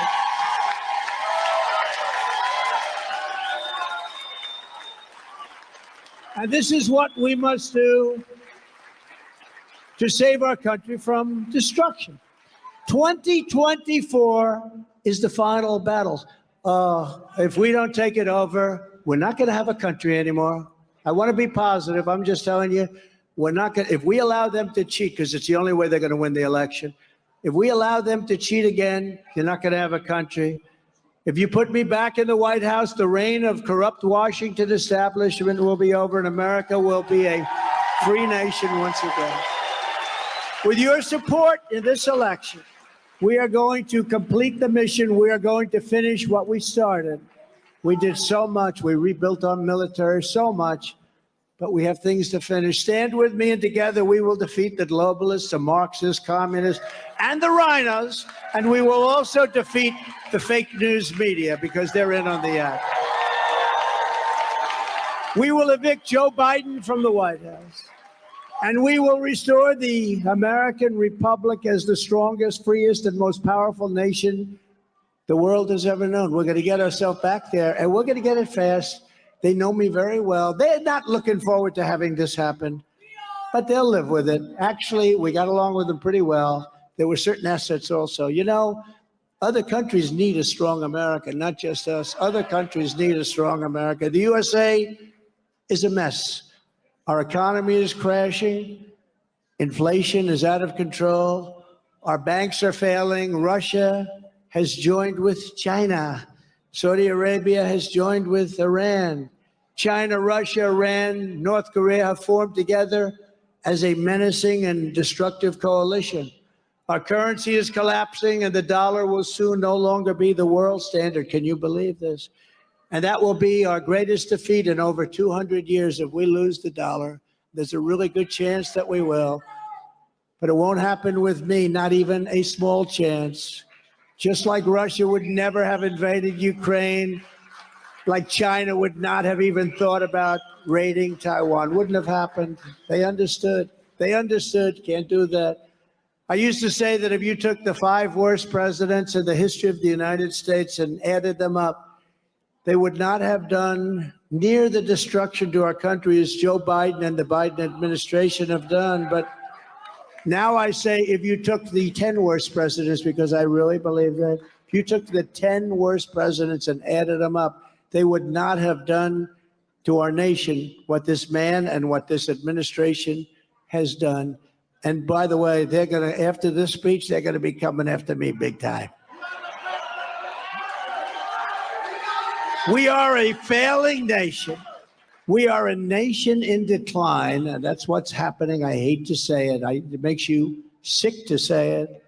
And now these radical left lunatics want to interfere with our elections by using law enforcement, and we can't let that happen. With all of this being said, and with a very, very dark cloud hanging over our country, I have no doubt that we will together win the presidential election of 2024 and make America great again. We're going to do it.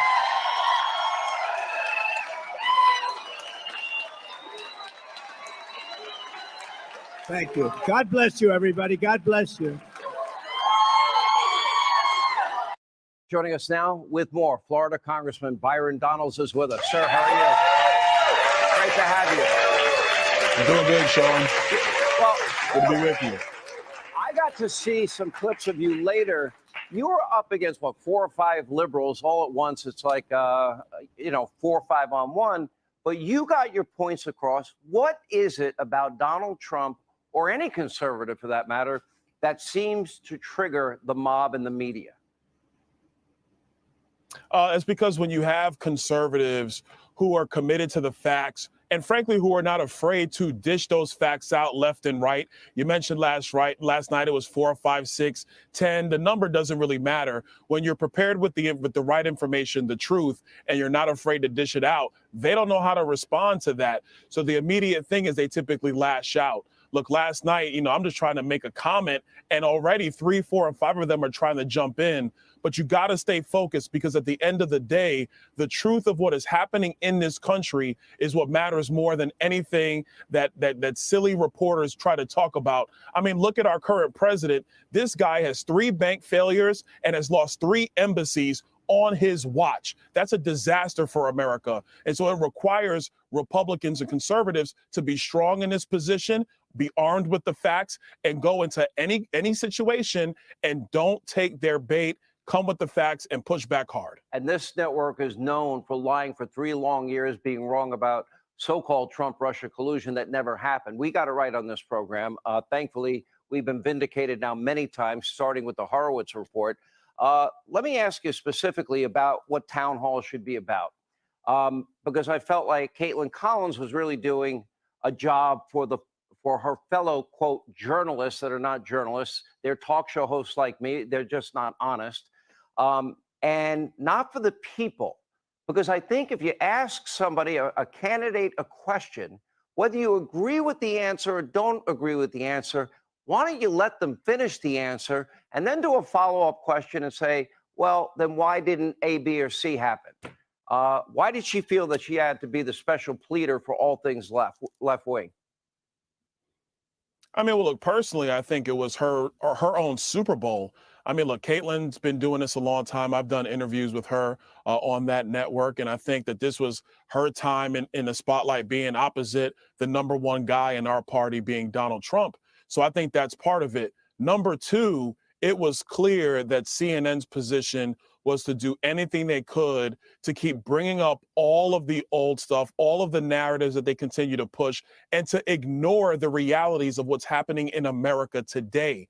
And so I credit President Trump for, frankly, keeping his composure with this onslaught from her and being focused on the things that matter to the voters of our country and not to the political class and not to the punditry that, frankly, has gotten it wrong so much more than it's gotten it right.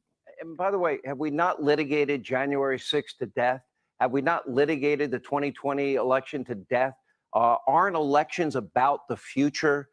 We now have an economy where 60% of our fellow Americans are living paycheck to paycheck. Do we not see China on the march? No consequences for a spy balloon that flew all around our country. No consequences for Russia taking out one of our drones. No active response by Joe Biden when you have an alliance of China, Russia, Iran. That should scare every American, in my view. No, you're absolutely right. But the press, especially the liberal press, they can't focus on the present. Look at what we brought out through the Oversight Committee under the leadership of James Comer. We've documented that Joe Biden and his family have taken money from the Chinese and from Romania. We've documented that. They don't want to talk about that. They don't want to talk about the southern border, all the things, Sean, that you talk about. The only thing that will keep their agenda alive, and at the end of the day, America, it is about the radical left agenda for the press. It's about that agenda. And the only thing that keeps that agenda alive is to talk about the past and to talk about these other things. I think American voters, they understand what happened on January 6th. It really was a really tough day for our country, but they're looking at what's going on now and they're looking towards the future. And we need a commander-in-chief who's focused on getting America back on track. All right, Congressman Byron Donalds, thank you. We appreciate you being with us. Hey, Sean Hannity here. Hey, click here to subscribe to Fox News YouTube page and catch our hottest interviews and most compelling analysis. You will not get it anywhere else. Town halls are for the voters, not for the press, not for the person who's the moderator. Caitlin spent more time interjecting her own viewpoints or her own views on the situation. Excuse me, those are actually facts now. Are you guys not going to interject your views on here? Or do I get a chance to speak now? If you're speaking falsely, those were facts. The town hall is for the president to speak to the voters of New Hampshire, not for this back and forth with media. That's number one. Hold on. That's number one. Number two. With respect to Ukraine, I totally disagree. He did not say he was just going to give over Ukraine the way you intimate, Van. He did not say that. He didn't say what he said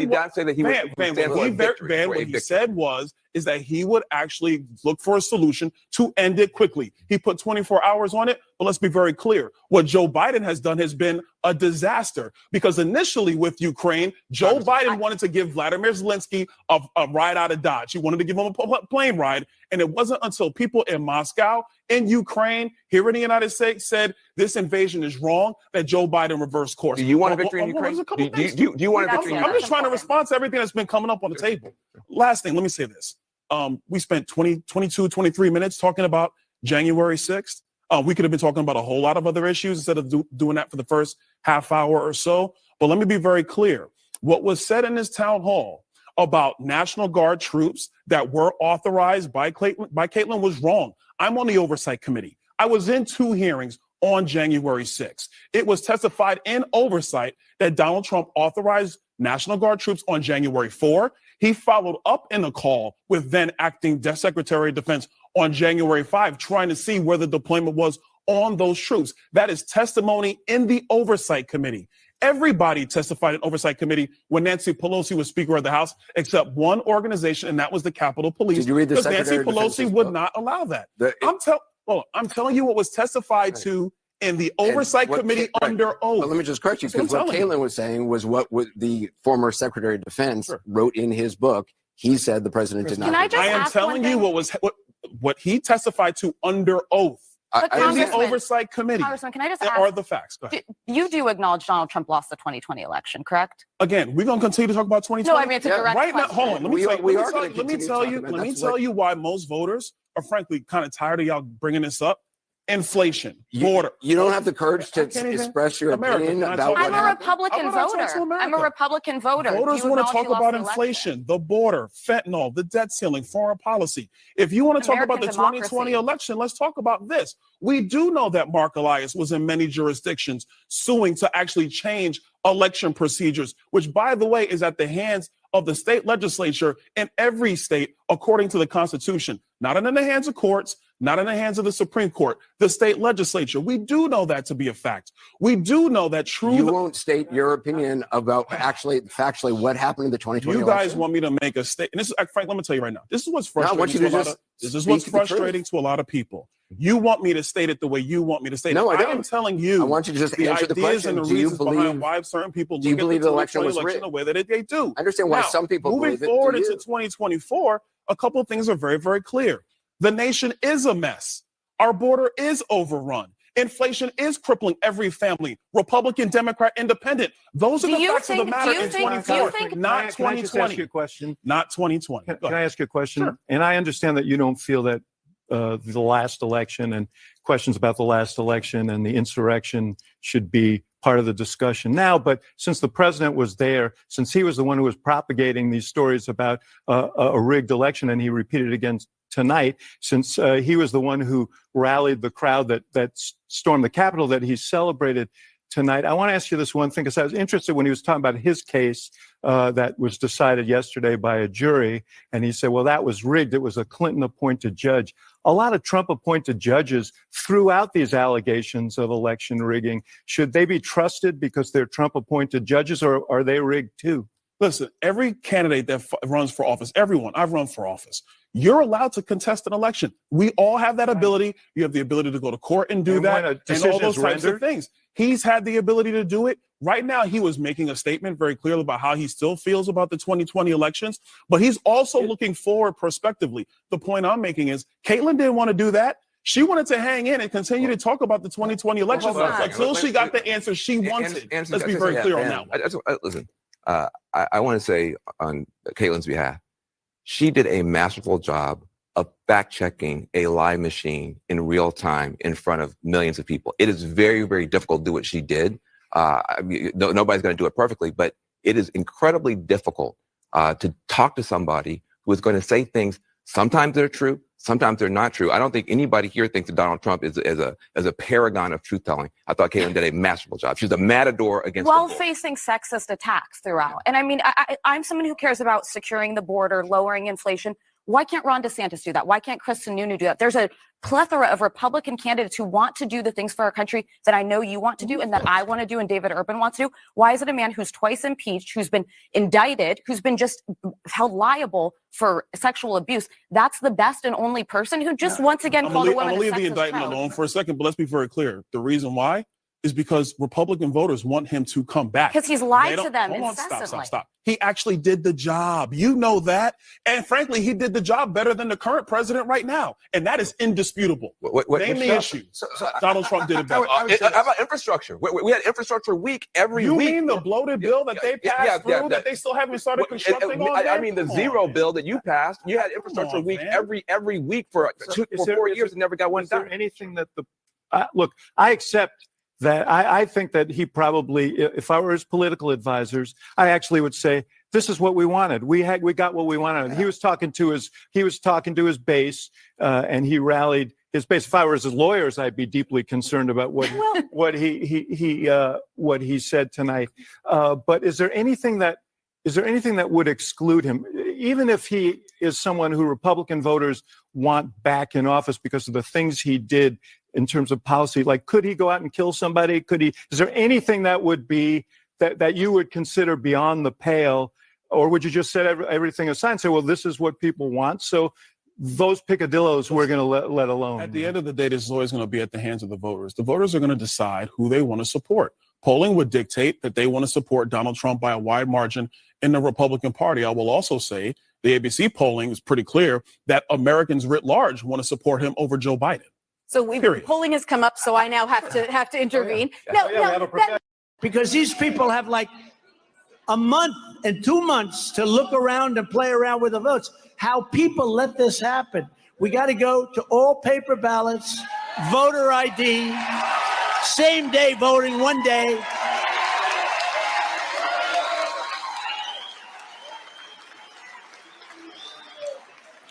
How about some of these guys? The votes aren't final until 2 weeks after the election. You say, how do you tabulate the result? What do everybody wait? The nation waits? It's a disgrace what's happened. And I asked the people on stage, and we have a lot of people in the audience that are great politicians and very important for your state, I don't want help. I don't even want help with the vote. I just want help on making sure the vote is cast and counted fairly. You know, Lenin, did anyone ever hear of Lenin? He said, the vote counter is far more important than the candidate. Has anyone ever heard that's Lenin, as they say in Russia. But no, the vote counter is far more important. It's very sad. We did so unbelievable. We got more votes than any sitting president by far. We got millions of more votes than Barack Hussein Obama. I was told if we got the same number, we can't lose. We got millions more, millions and millions more. And well, we thought we won until about 10:15 in the evening. Then all of a sudden we said, what's going on here? Now we gotta straighten out our borders. We gotta straighten out our elections, because we're like a third world country. These incredible poll numbers are one of the main reasons that the Marxist left is coming after us, using the criminal justice system for massive election interference. That's what they're doing. They want to weaponize law enforcement to interfere with our elections through the use of the DOJ and the FBI, attorney generals, and local district attorneys who actually, you know, the district attorney we have in New York, he's reporting into Washington. They sent one of the top guys from Washington to help him run his office. That's beautiful. Isn't it a wonderful life? But in the end, they're not coming after me. They're coming after you, and I'm just standing in their way. I'm just standing. I will always stand in their way. But we can't let that happen, because that's going to a lower level even than what happened in 2020. That's going, in my opinion, to a lower level that even happened in 2020. Since Joe Biden took office, the typical family has lost over $7,400 in annual income. Think of that. Inflation is out of control. Banks are collapsing. Banks are going bad. That's a bad sign. You remember 1929, it started with the banks. Real wages are down 24 months in a row, the longest losing streak ever in our country. Think of that, real wages. That's what it's all about, is real wages. The trade deficit has surged to a record $1 trillion. Household wealth has declined by $4 trillion. These are numbers that nobody's ever seen before. You know, they stand up and they say, no, the economy is good. The economy is horrible. After Biden shut down the Keystone XL pipeline that I started and passed a $20 billion tax hike on American energy, gas prices in New Hampshire are up 53%. And your state, congratulations, you did have one good thing from this administration. You set a record, if you like records, but not like this. Your state has the highest electricity costs in the entire nation. Tell your governor he ought to work on that a little bit. You know that, Steve? You have the highest cost in the entire nation. I will quickly be able to cut that number in half or more than that. I'll do that. Nobody knew that. New Hampshire has the highest electricity costs, I think the highest energy costs, but highest electricity costs in the nation. Let's go to all electric cars. How does that sound, right? You have the highest electric costs in the nation, then they want to give you They don't want you driving. You're like, how about driving for about an hour and 15 minutes? And they say, it's time to get a charge. Well, everybody else is paid off by China, including, by the way, our president. Okay. It's a big problem. You wonder why he does nothing about China, why he doesn't do what he's supposed to be doing, because he got millions of dollars from China. You see it. I made big promises to the people of New Hampshire, and as your president, I kept every single promise.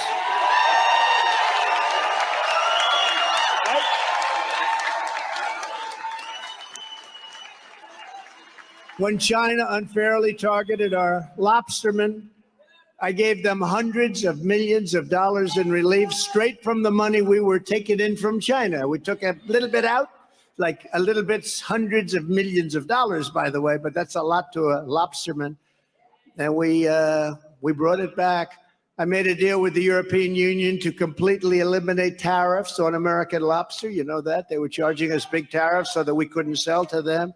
The first EU tariff reduction on any product in over 20 years. Nobody ever asked the EU, or if they did, they didn't get it, because they're very difficult people to deal with. I want to tell you that. They don't care about us. They care about them.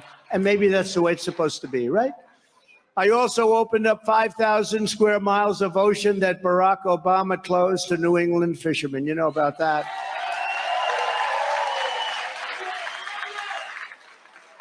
But you also know I opened them up totally. Nobody could even tell me why they closed. They get miles and miles of beautiful ocean front.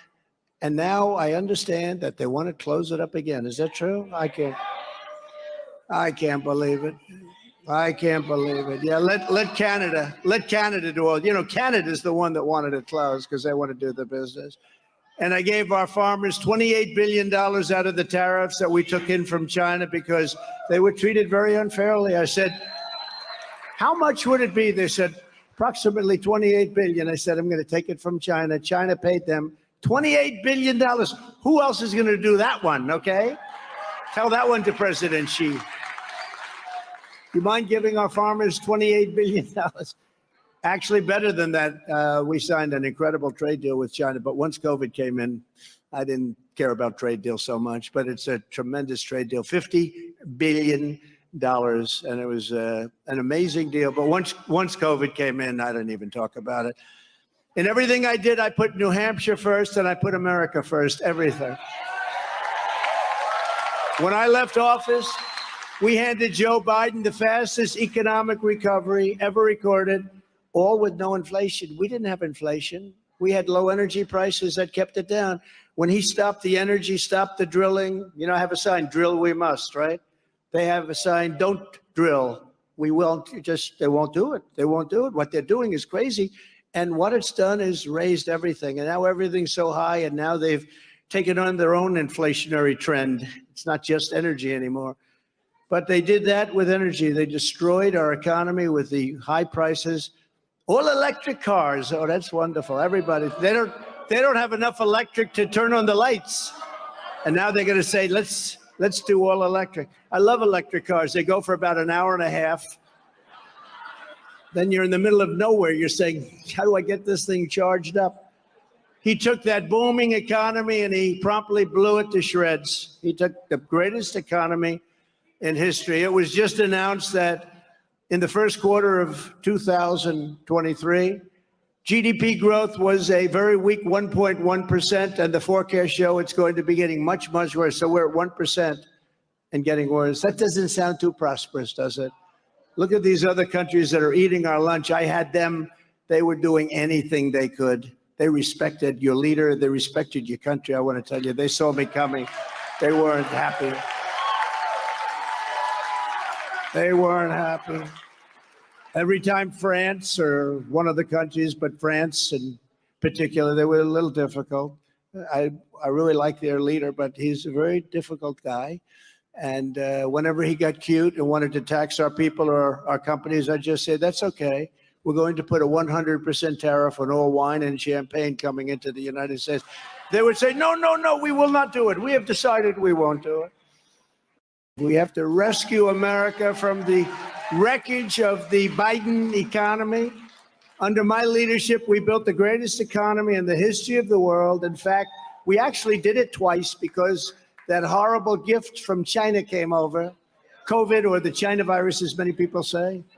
But now we will do it again. We will do it again. We passed the largest tax cuts and reforms in American history. We cut more job-killing regulations than any administration ever, also in history. We achieved American energy independence, and we were about set to do American energy dominance, bigger than Saudi Arabia, bigger than Russia combined, ×2. And we slashed the price of gasoline down all the way down to $1.87 a gallon. Doesn't that sound good? That's why you have this horrible inflation, because of what happened to your energy. Now everything's up. Now it's happening to everything. Thank you. Thanks to our policies, the typical New Hampshire family saw their annual income rise by $6,000, the largest increase in recorded history, the largest. Nobody's ever seen that, by $6,000. Everybody was happy. For decades, the corrupt globalist establishment savagely betrayed New Hampshire workers. You know that better than most. I see those beautiful factory buildings. Some are now apartment houses and some are now senior citizens, but the factories, that's what you had to do. The factories, there's so many gone. Your state lost 1 in 4 manufacturing jobs after the NAFTA disaster and China's entrance into the World Trade Organization. But after years of cruel sellouts by past leaders, I ended NAFTA, the worst trade deal ever made.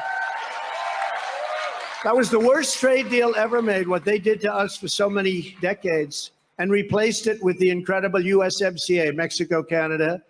That's considered now the best trade deal ever made. So good, in fact, that Mexico and Canada are now trying to renegotiate the deal with the Biden administration. I say, don't do it. Don't talk about it. Don't do it. Somebody over there told me it's unfair. I said, you know what? We lived with unfair for decades.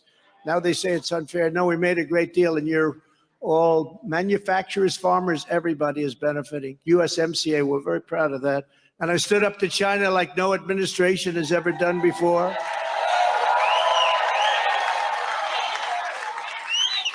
Bringing in hundreds and hundreds of billions of dollars, pouring into our treasury from China when no other president had gotten even 10 cents. Not one president got, and I literally mean not 10 cents.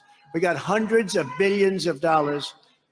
I don't think they like me too much, but that's okay. Biden announced his presidential campaign by, get this, a prepackaged video. I was going to do that for you today. I'll do a little video, send it up to New Hampshire. You wouldn't have been very happy about that. But when you're running for president, you think at least one time you'd get up and say, I'm running for president. Where am I going? Where the hell am I going? I want to get out. Oh, no, over there, over there.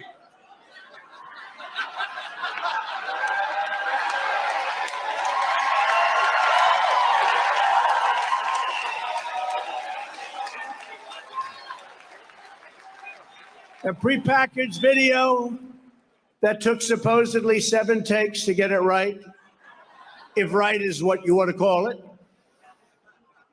In it, he says he's running because Trump and MAGA pose a threat to democracy. Can you believe it? I'm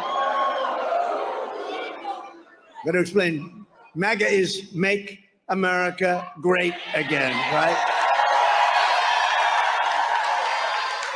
No threat there.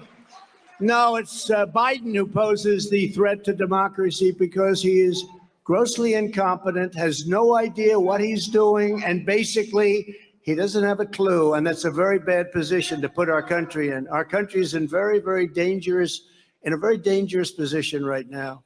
With such a calamitous presidency, it's almost inconceivable that Biden would have even thought of running for re-election. He's destroyed our country. And yet he says in his recorded piece that he wants to finish the job. That's right. He wants to finish the job of destroying our country. But on that, he's actually very close. He is very close to finishing the job, unfortunately. The choice in this election is now between strength and weakness, between success or failure, between safety or anarchy. between peace or conflict and prosperity or catastrophe. We are living in a catastrophe.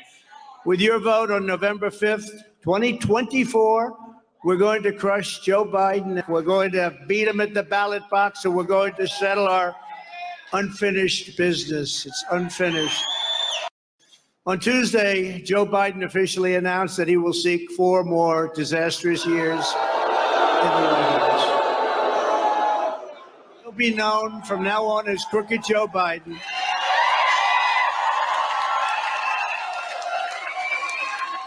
Because there's never been anyone in the history of American politics so crooked or dishonest as Joe Biden. And the press absolutely refuses to report it, all that press back there. Because frankly, they're just as crooked as he is, and they are. They're just as crooked. Former CIA Director John Brennan on the Hill today as the Biden family's business dealings are under fire. House Republicans alleging the agency may have assisted in obtaining signatories for a letter discrediting Hunter Biden's laptop. Cover the New York Post today saying it pays to be a Biden. House Oversight Committee Chairman James Comer revealing just how the Bidens made millions off of shady foreign deals. Listen. We're going to demand that the Biden family provide invoices or evidence that they actually did provide services or sell something or manufacture or do something like a normal business to receive that money. If they can't do that, then obviously all eyes are on Joe Biden, because why else would foreign nationals be wiring money to his nieces, nephews, and grandchild were it not for things that Joe Biden was doing that would provide a return on the investment. Joining us now to discuss is Republican Florida Congressman Byron Donalds. Congressman, great to see you today. Thanks for joining us. I want to start with a Wall Street Journal op-ed about this issue. The op-ed page writes, the Bidens have a right to make a living. But one important question is what Hunter did to earn these payments. The report shows the Biden family profiting from Joe Biden's political power. Payments from Chinese nationals are also a familiar way that the Communist Party has tried to compromise America's political class. There's plenty of suspicious smoke worth investigating. My question to you, Congressman, given everything we've learned so far, and there's more to come, how compromised do you think the president is because of these deals?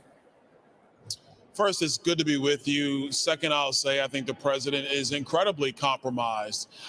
Third thing I say before I come back to the president is I think it's disgusting that some of your rivals in media don't even want to talk about this issue when we actually have legitimate receipts. We have bank receipts. We have records. We've gone through all that. They should be covering that. Now, getting back to Joe Biden, I do think he's compromised simply because his brother and his son were engaged with dealings of foreign companies and foreign countries. We have now documented China and Romania, and he knows nothing.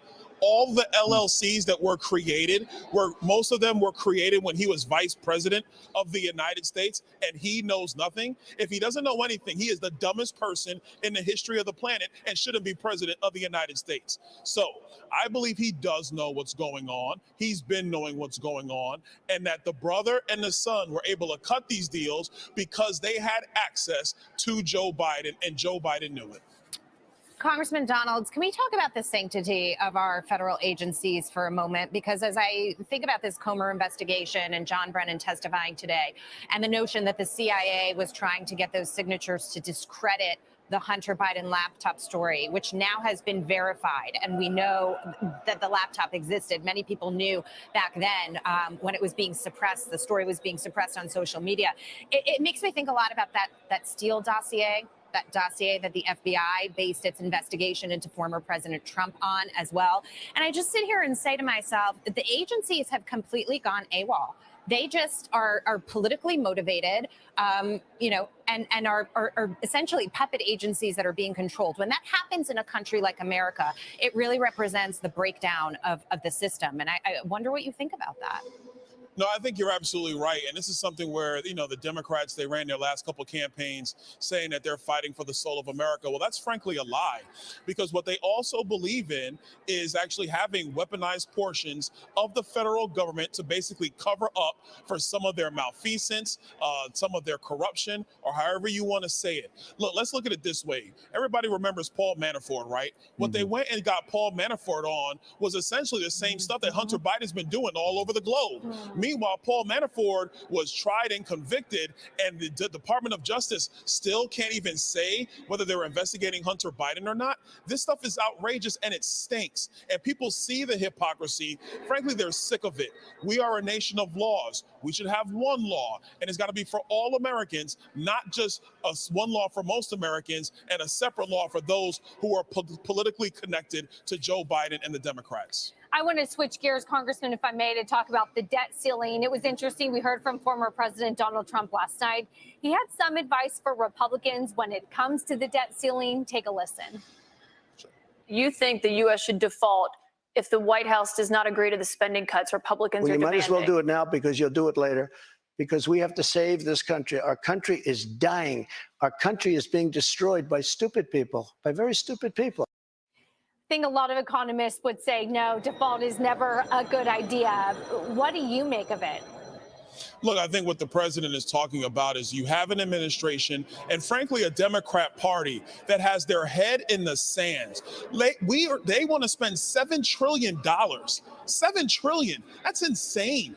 And instead of going to the table, actually coming up with a plan in the Senate and then sitting down and negotiating where we have to make spending reductions, they're saying we don't need to do any of that, pass a clean debt ceiling. I mean, this stuff is ridiculous. And as a former financial professional, somebody who understands what capital markets are looking at, it's not just Congress's ability to raise the debt ceiling, it's also Congress's ability to control its spending over the long term. If we can't do that now, coming out of the pandemic, realizing we don't have to spend at these crazy elevated levels, we can get back to pre-COVID spending. If we can't figure that out, then the country is in serious, serious jeopardy. That is what President Trump is talking about, and it's indicative of the fact that Chuck Schumer and Senate Democrats haven't even come up with an idea to deal with the debt ceiling. House Republicans have an idea. We've put it on the table. It's time for Joe Biden and Chuck Schumer to get to work.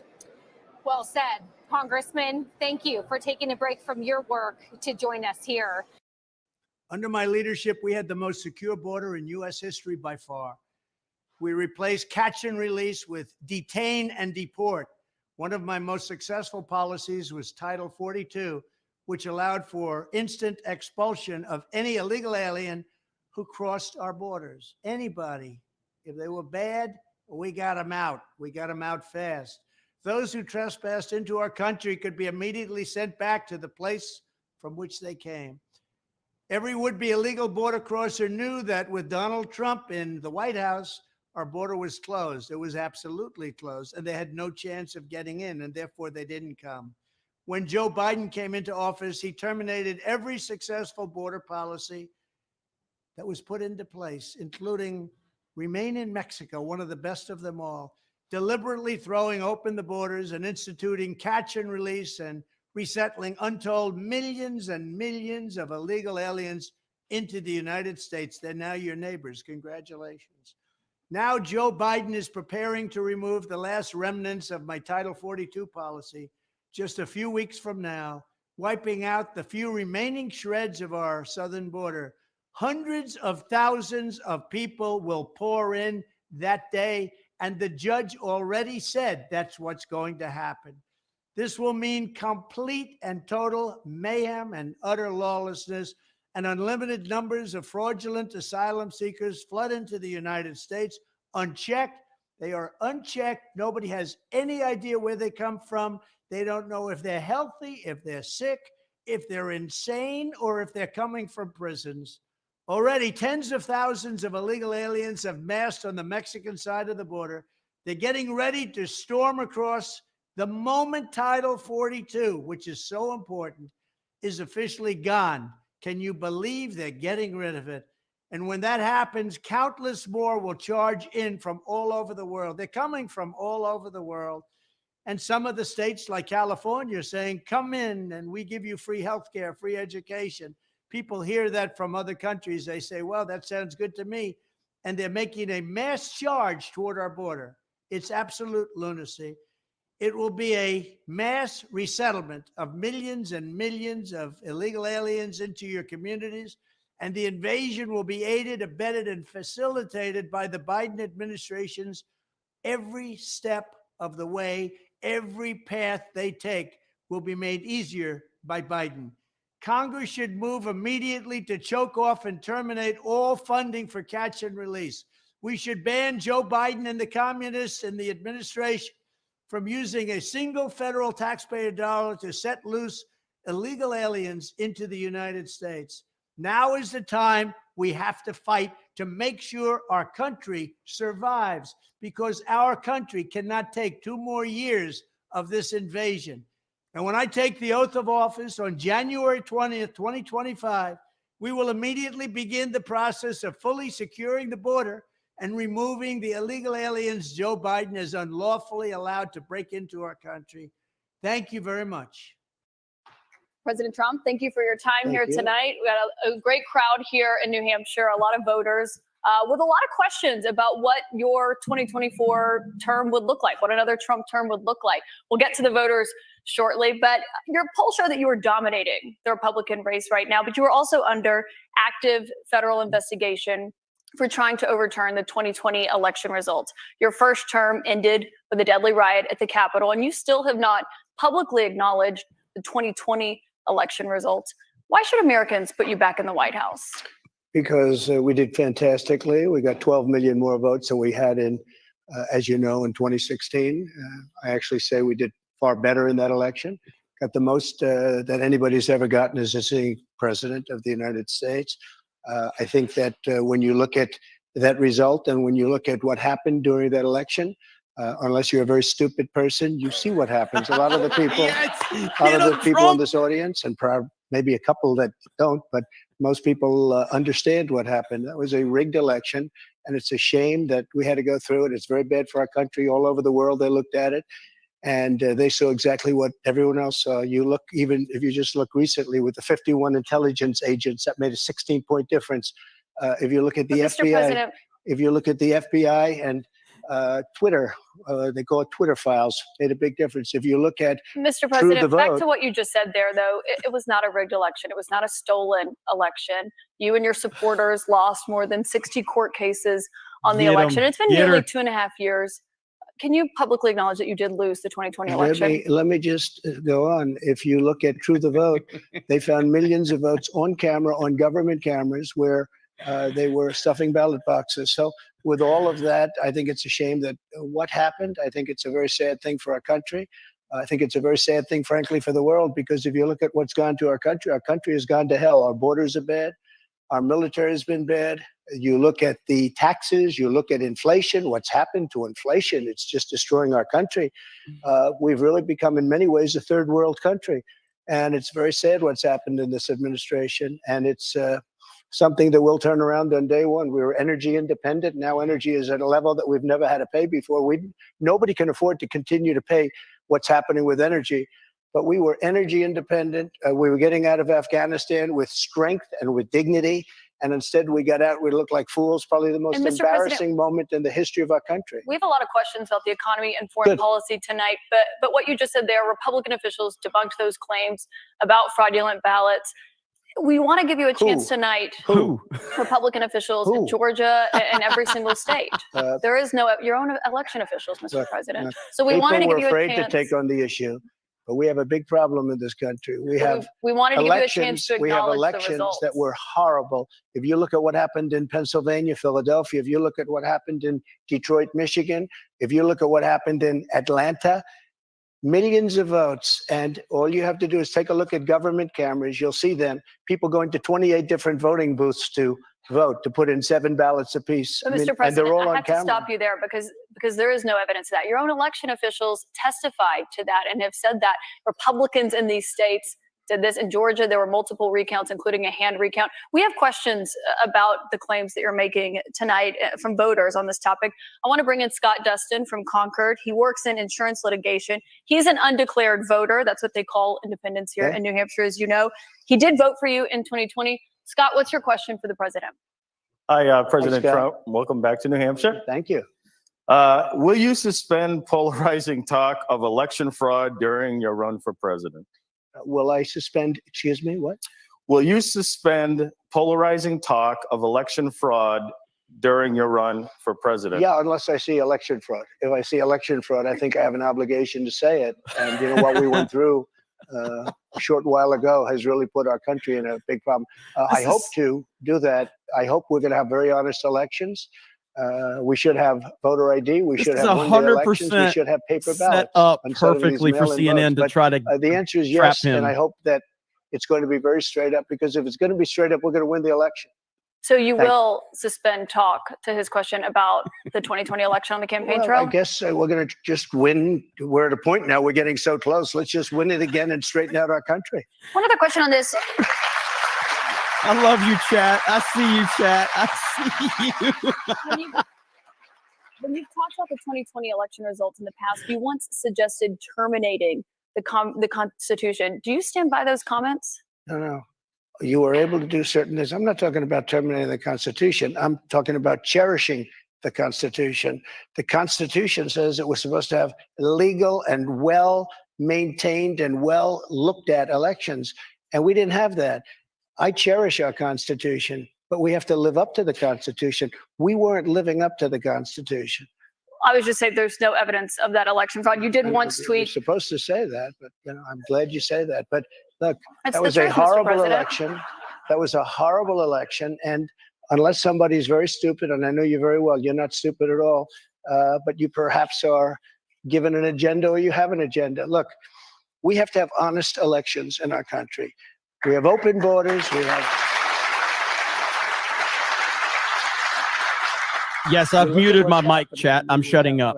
Shout out to you. We have open borders. Look at what's happening on our southern border. Millions and millions of people are coming here. They're being released from prisons. They're being released from mental institutions. And we have millions of people pouring into our country. And now they're getting rid of Title 42, which I put on, which kept people out that were sick. And Mr. President, we have a lot of questions about immigration to get to tonight. Obviously, that's a big topic, especially given what's expected to happen tomorrow. But I want to talk about the influence you have over your voters. It's very clear that you are very influential over them. You have a lot of impact. I've been to many of your rallies and seen it up close, which raised a lot of questions about the influence that we saw that you had on them on January 6th and your supporters when they attacked the Capitol. Do you have any regrets about your actions on January 6th? Well, you know, January 6th was, again, we go back to it, but January 6th had to do with the fact that hundreds of thousands of people, and you don't see the pictures very often. A lot of the people here probably were there. January 6th, it was the largest crowd I've ever spoken to. That was prior to the walk down to the Capitol building. I don't think, and I've spoken to hundreds of thousands of people. I've never spoken to a crowd as large as this. And that was because they thought the election was rigged. And they were there proud. They were there with love in their heart. That was an unbelievable, and it was a beautiful day. And what I was asked to do, I wasn't involved in it very much. I was asked to come in when I make a speech. I made a speech. I said, walk peacefully and patriotically, you know, many different things. In fact, I brought a list of things. I don't want to bore the audience, but we can go sentence after sentence after sentence of things I said and things I put out. One of the big problems was that Nancy Pelosi, Crazy Nancy, as I affectionately call her, Crazy Nancy Pelosi and the mayor of Washington were in charge, as you know, of security. And they did not do their job. National Guard. You're in charge of the National Guard. Well, I offered them National Guard. I said, we'll give you soldiers, we'll give you National Guard, we'll give you whatever you want. And they turned me down. And in fact, she turned me down. She turned me down in writing. They turned me down. But your acting defense secretary, Chris Miller, at the time, he says you never gave a formal order to deploy the National Guard. But when it came to that day, just the opposite. Chris Miller wrote a book, and he's a fantastic guy, and he was ready to go. They turned him down. If you look, the mayor of Washington, D.C., lovely lady, she said, we don't want it. We don't like the look. Nancy Pelosi said, oh, we don't like the look. If they would have had I offered them 10,000 soldiers, I said, it could be 10, it could be more, but I offered them specifically 10,000 soldiers. If they would have taken 500 soldiers, you wouldn't have had the problem. They turned it down. And if you look at the Inspector General report, he says they turned it down. They made a terrible mistake. Well, Chris Miller was your acting defense secretary. He says you never gave that order. But back to what happened on that day. You said you weren't. He did not say that. He has testified that, Mr. He did President. not say that. But you said you weren't very involved that day. You did tell your supporters to come to Washington. You tweeted about it, about Sure, that of speech course. that happened on the rally. Am I So allowed when to say that? When they went to the Capitol and they were breaking into the Capitol, smashing windows, injuring police officers, why did it take you 3 hours to tell them to go home? I don't believe it did. Oh, let me pull it out. I have to pull it out. Oh, Trump. So if you look at on January 5th, the day before, I said, please support our Capitol Police and law enforcement. They are truly on the side of our country. Stay peaceful. Stay peaceful. This was the day before, and this was in the form of Twitter. Now I use Truth Social. I think it's far superior. Okay. I hope everybody's on Truth. If you look January 6th, this is before 2:30. I am asking for everyone at the U.S. Capitol to remain peaceful. This is right after, as it was happening. But what happened is they took it down. I don't know why. I think they took it down because it was so good. They didn't like it being up there. I am asking, and we didn't know until I got it back, because now I have 90 million people waiting for me to go back, but I'm on Truth and I'm staying on Truth. Listen, I am asking for everyone at the U.S. Capitol to remain peaceful. No violation.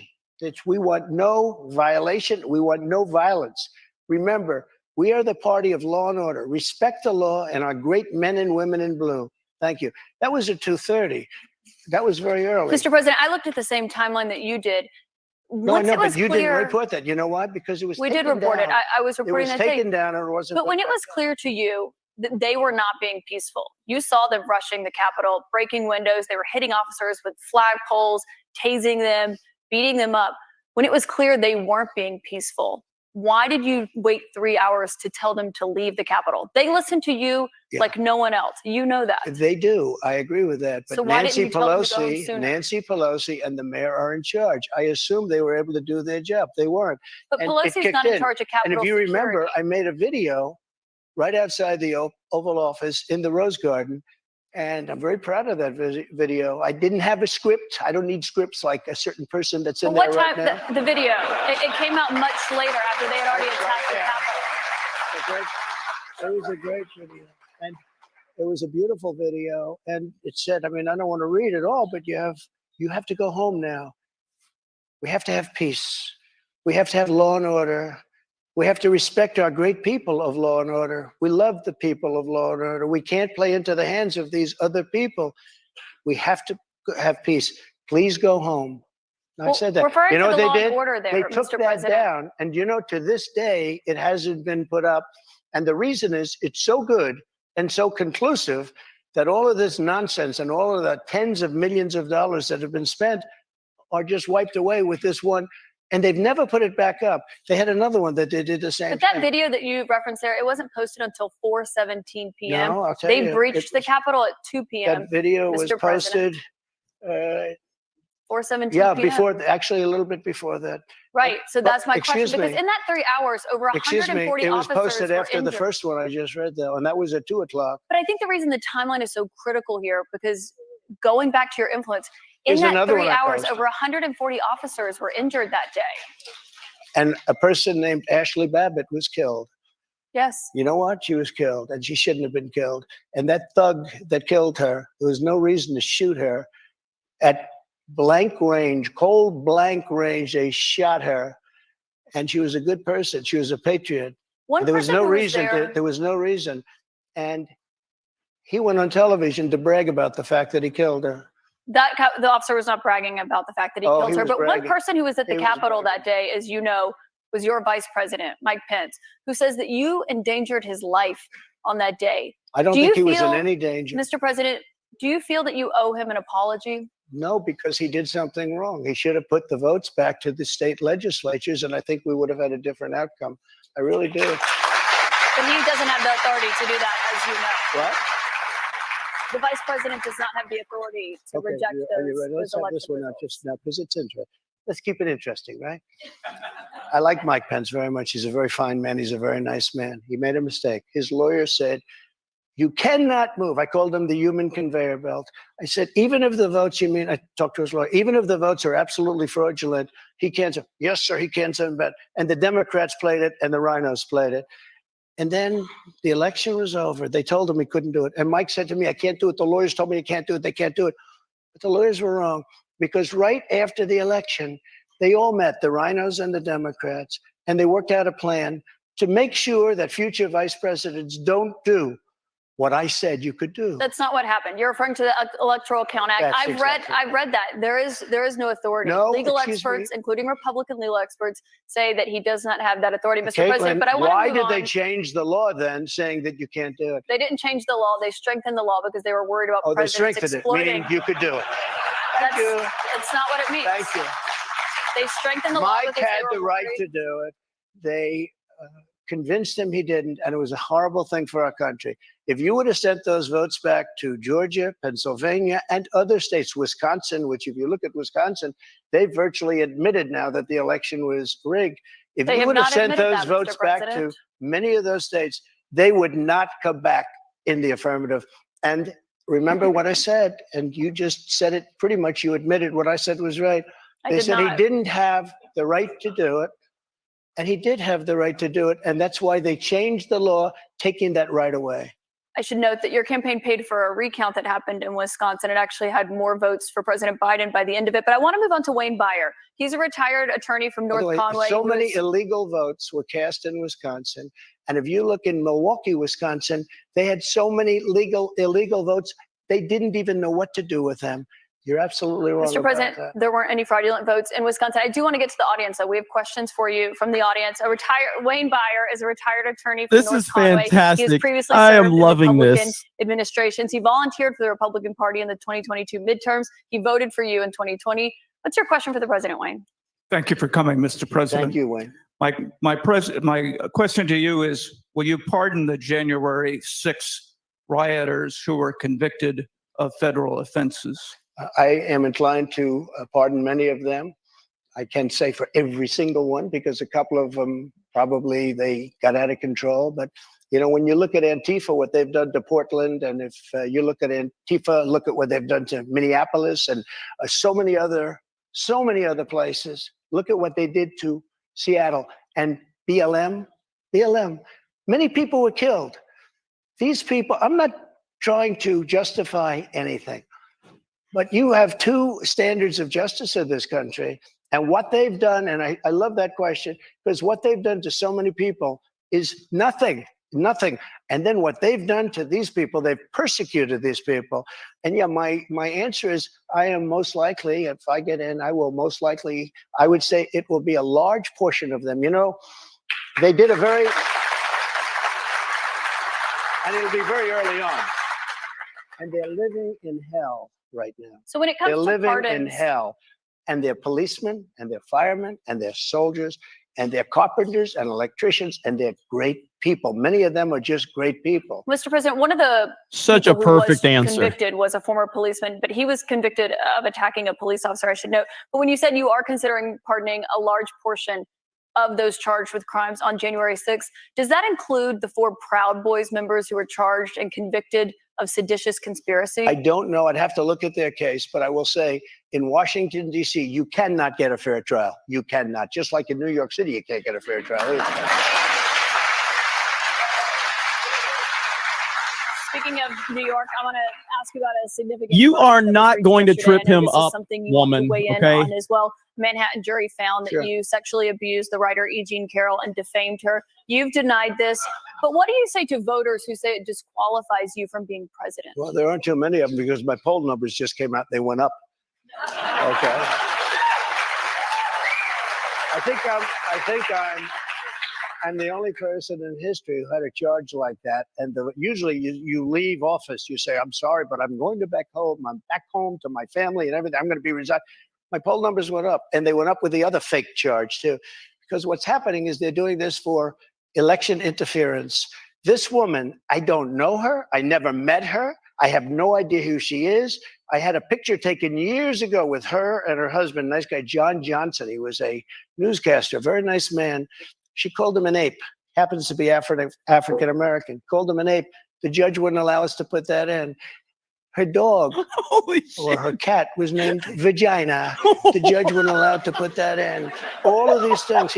But with her, they can put in anything. Access This Hollywood. was a jury of 9 people who found right. you liable of sexual abuse. Do you think that will deter women from voting for you? No, I don't think so, because I think the whole thing, just so you understand, ready?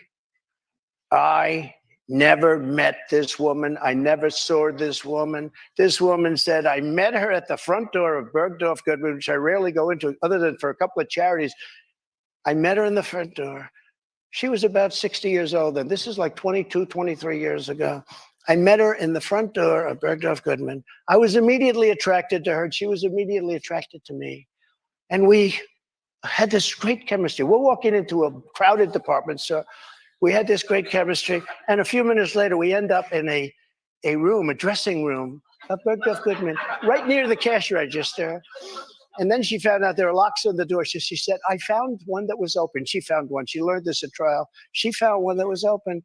What kind of a woman meets somebody and brings them up, and within minutes, you're playing hanky-panky in a dressing room, okay? I don't know if she was married then or not. John Johnson, I feel sorry for you, John Johnson. Mr. President, can I No, but add to this? think of it. Think of it. I know you're recounting what This you said, dude but is Mr. President, crushing it right now. Because you asked the question. This is Just so you amazing. understand, if I was walking in, because I was very famous then, and I owned the Plaza Hotel right next door, and I owned buildings around it, I'm not going into a dressing room of a crowded department store. Then I say, if she was being raped, and by the way, they said she wasn't raped. Okay, that was her charge. It wasn't. They found that you sexually abused her. What? Say what? They did. They said he didn't rape her. And They did I not didn't say do he anything else either. You know what? Because I have no idea who the hell she is. But Mr. I don't President, know who this woman can I is. ask you, given your recounting I your don't know version? who, and I tell you this. But Mr. Are President, you ready? can I And I can swear ask on you my because children, which I'd never do. I have no idea who this woman. This is a fake story, made up story. We had a horrible Clinton-appointed judge. He was horrible. He allowed her to put everything in. He allowed us to put nothing in. Mr. President, this is a you're fake recounting your version of story. events here right now to the audience. You referenced the trial. You did not go to the trial and actually That's right. testify. Do you wish that you had No, testified? it wouldn't have made a difference. This was a rigged deal. This was my lawyer said, sir, you don't have to do it. I actually said, I think I should. It would be respectful. They said, sir, don't do it. This is a fake story, and you don't want to give it credibility. One That's thing why you- I didn't go. One thing you did do in this. And I swear, and I've never done that. And I swear to, I have no idea who the hell. She's a Mr. whack President, job. you did not testify in person in this trial. There was a taped deposition of you from October in it. You defended the comments that you made on that Access Hollywood tape about being able to grab women how you want. Do you stand by those comments? I said, if you're famous and rich or whatever I said, but I said, if you're a star, you are, and I said, women let you. I didn't say you grab. I said, women let. You know, you didn't use that word, but if you look, women let you. Now, they said, will you take that back? I said, look, for 1,000,000 years, this is the way it's been. I want to be honest. This is the way it's been. I can take it back if you'd like to, but if you're a famous person, if you're a star, and I'm not referring to myself, I'm saying people that are famous, people that are You were asked stars, in the deposition, people do you that are consider rich, yourself to be a star, and people you that are said yes. powerful. They tend to do pretty well in a lot of different ways, okay? This is And amazing, you would like me to dude. take that back? I can't take it back because it happens to be true. I said it's been true for 1,000,000 years, approximately 1,000,000 years, perhaps a little bit longer than that. So you stand by those comments? Well, I don't want to lie. Mr. President, we have a lot of here's what questions. she wants Mr. me to say. President, let's A get to rich the and audience famous questions person tonight. has no advantage over anyone else. Well, you do have an advantage. And I say unfortunately, but that's the way it is. You said fortunately or unfortunately. Well, but Mr. fortunately or President, we have a lot of unfortunately for audience her. questions to get to tonight. I want to go back to the audience. This is We've got Danielle fucking Rieger. She works as an gold. oral surgery assistant. Holy She's a Republican shit. activist from Derry. She was a New Hampshire delegate for you in 2020. What's your question? Hi, thank you so much for coming to New Hampshire to Thank you. answer our questions. My question is regarding the economy. Over the past 2 years, we have seen the prices for everything skyrocket. from food to gas to utilities and insurance costs. Many people's bills are up several $100s a month, including mine. If elected president again, what is the first thing you would do to help bring down the cost to make things more affordable? Drill, baby, drill. You know what that means.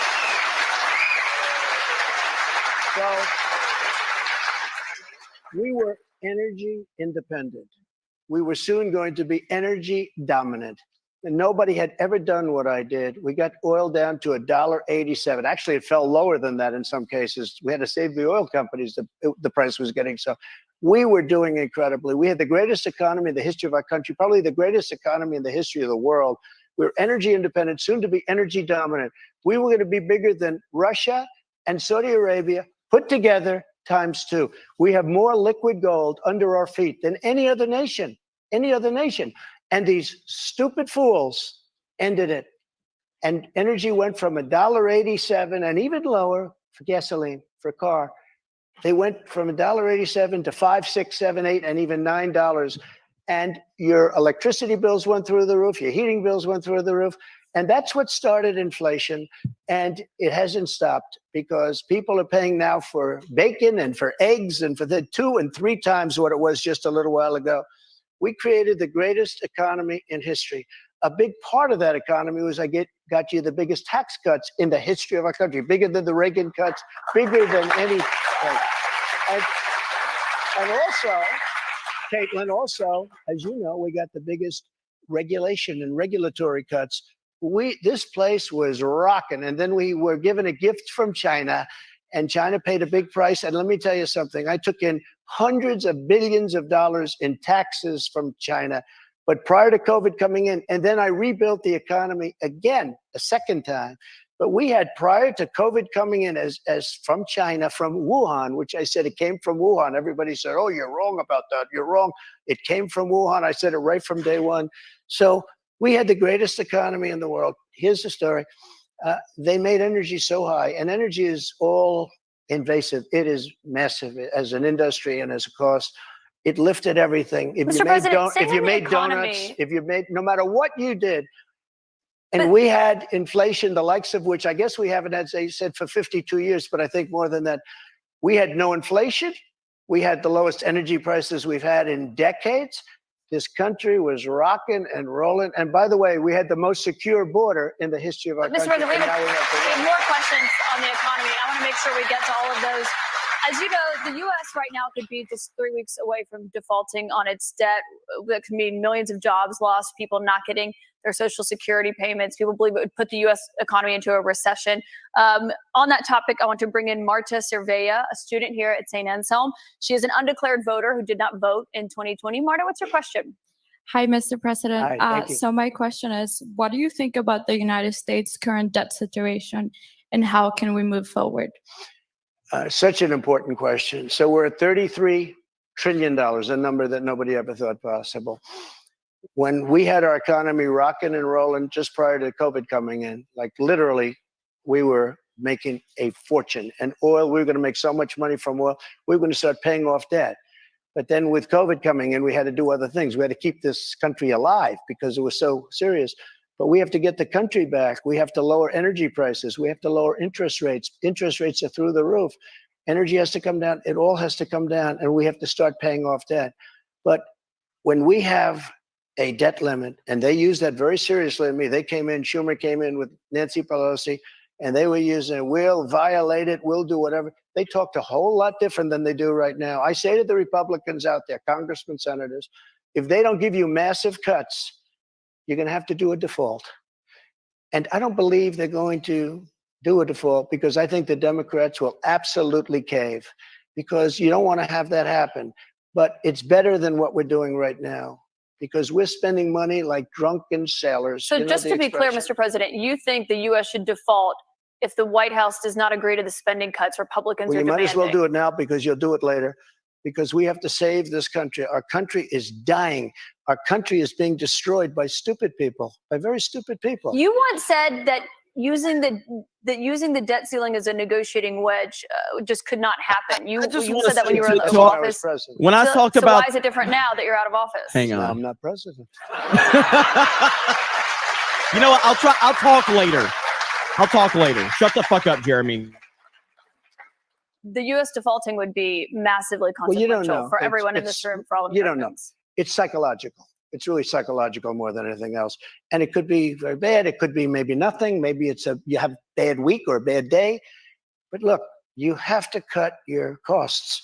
We're spending $7 trillion on, much of it on nonsense. $7 trillion on nonsense. We've got And I another actually question from a said, voter tonight. get all of that money that was wasted, and frankly, the Senate should have never approved it. Get all that money that was wasted, and if they don't get rid of that, you'll have to default. Okay? Mr. You have to President, default. we've got another voter here And tonight. by the way, you're going to default eventually anyway, but it's going to be much messier. I don't think you'll have to default. I think if the Republicans hold strong and they say let's say we want $5 trillion off, I really think the Democrats have no choice but to do it. And if I win, they're going to be doing the same thing to me in 2 years. I guarantee you that. Mr. They're President, we've going to got play a another very voter here hardball game, tonight. and they did that before. Bobby Petrino has been waiting very patiently. Sure. He's a student at St. Anselm. He's a member of College Republicans. He's an undeclared voter right now who supported you in 2020. Bobby, what's your question for President Trump? Hi, thank you for coming. This is a bit of a pivot, but with gun violence and mass shootings in the news cycle recently, I'm worried that state governments and the federal government are going to act to repress gun rights. Under your administration, you instructed the Department of Justice and the ATF to ban bump stocks. If elected president again, how would you act not only to defend our Second Amendment rights, but to restore rights that have been taken from us, such as, by example, recently the ATF's ruling on the pistol stabilizing braces? Yeah, as you know, the bump stocks are actually a very unimportant thing. And NRA, I went with them and they said it doesn't mean anything. They're actually, all they do is teach you how to shoot very inaccurately. So we did that. There's been nobody that's protected the Second Amendment, as you know, like I have. I protected it through thick and thin, not easy to do. But we have a very big mental health problem in this country. And again, it's not the gun that pulls the trigger. It's the person that pulls the trigger. And we have to protect our Second Amendment. We have to protect our Second Amendment. Mr. President, you dealt with a lot of mass shootings when you were in office. This year, there have already been more than 200 mass shootings in 2023. If you are reelected, are there any new gun restrictions that you would sign into law? I would do numerous things. For instance, schools, we would harden, very, very much harden.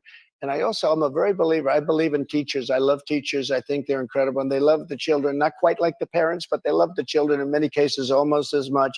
Many of these teachers are soldiers, ex-policemen. They're people that really understand weapons. And you don't need 5% of the teachers would be more than you could ever have if you're going to hire security guards. But in addition to that, have security guards. You have to harden your entrances. You have to make schools safe. And you can make other places safe. But it is a big mental health problem in this country more than anything else. And remember, we have 700 million guns, 700 million. Many people, if they don't have a gun, they're not going to be very safe. I mean, if they don't have a gun, it gives them security. Now, you need them for entertainment, you need them for hunting, you need them for a lot of different things. But there are people that if they didn't have the privilege of having a gun in some form, many of them would not be alive today. You know, there's a certain country that had a very strict policy on guns, very, very strict. Which country? And, Brazil. Okay, Brazil, very strict. And the former president of Brazil, and the killing was incredible. They were walking into people's homes and killing people. They had no protection. She said, tried "Go out to get buy him guns." on that People went out answer, and bought he guns, bodied it went her way again. down. The numbers went way down because they had security. If you look at Chicago, Chicago has the single toughest gun policies in the nation. They are so tough you can't breathe. New York too, and other places also. All of those places are the worst and most dangerous places. So that's not the answer. No new restrictions that you would sign if reelected, Mr. President. I want you to meet Julie Miles, a registered nurse from Merrimack. She's a Republican who voted for you in 2020. Julie, what's your question for the president? Thank you, Mr. President. Thank you. I appreciate you answering this question this evening. How do you plan to appeal to women voters in New Hampshire who are concerned about the Dobbs decision and how states may change their laws? It's such a great question. And it was such a great victory. And people are starting to understand it now. You know that they wanted to bring it back to the states, but that was probably the least important part of that victory. Getting rid of Roe v. Wade was an incredible thing for pro-life because it gave pro-life something to negotiate with. Pro-life had absolutely nothing being stuck in Roe v. Wade to negotiate with. And now what's happening, and I see it all over, deals are being made, deals are going to be made. And look, everybody that was president wanted to get rid and tried to get rid of Roe v. Wade. You mean for 50 years. Republicans? Republicans. For 50 years, this has been going on. Actually, a couple of Democrats too. But for 50 years, this has been going on.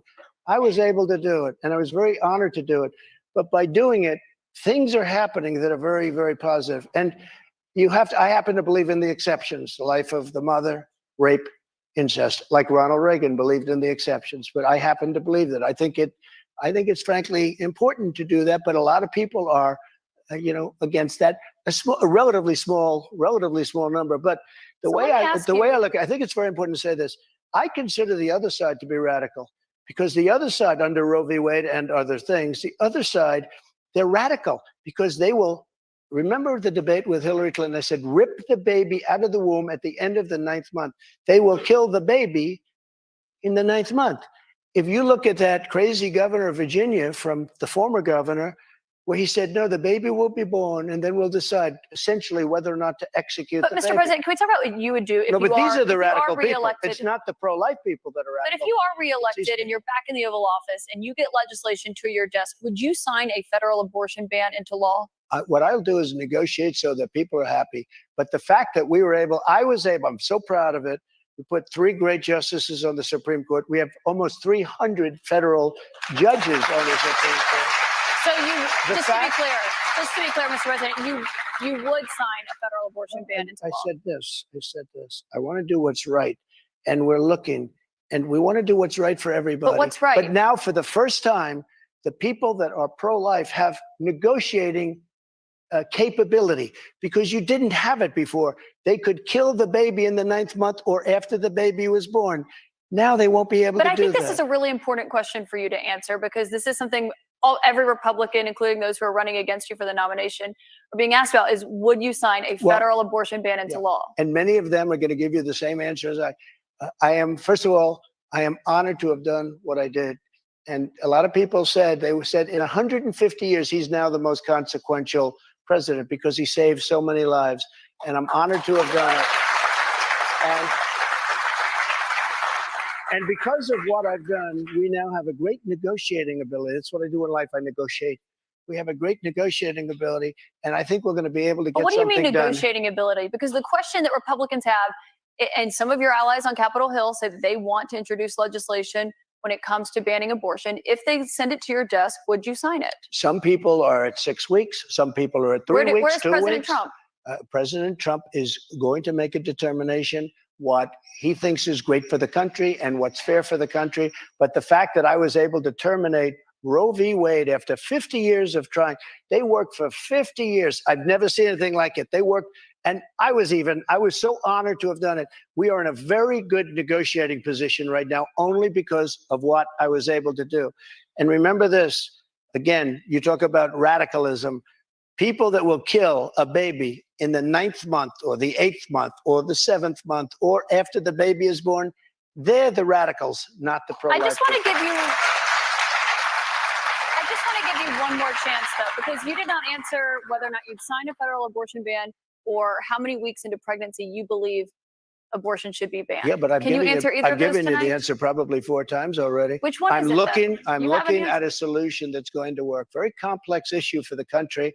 You have people on both sides of an issue, but we are now in a very strong position. Pro-life people are in a strong position to make a deal that's going to be good and going to be satisfactory for them. If you weren't able to get rid of, you wouldn't be having a discussion. If you weren't able to get rid of Roe v. Wade, which put pro-life in a dead position, a horrible position. They could kill the baby at any time they wanted to, but we did something that nobody thought was doable. And other Republican presidents, and others, by the way, they wanted to get it out. They also wanted to bring it back to the states, but bringing it back to the states is a less important issue But that's why than it's the the issue that question we about just a talked federal about. abortion ban. You Well, did not say yes or no to that. You did not say how many It weeks. depends what the deal is. Lindsey Graham's You did not say a how good many man. weeks. He's got an idea, and a lot of other people have an idea. And I look at all the And a lot of different people will ideas, be and curious what I'll your make the right idea is on decision. that President Trump. We've got more questions to come for you tonight. We'll be right back in just a moment.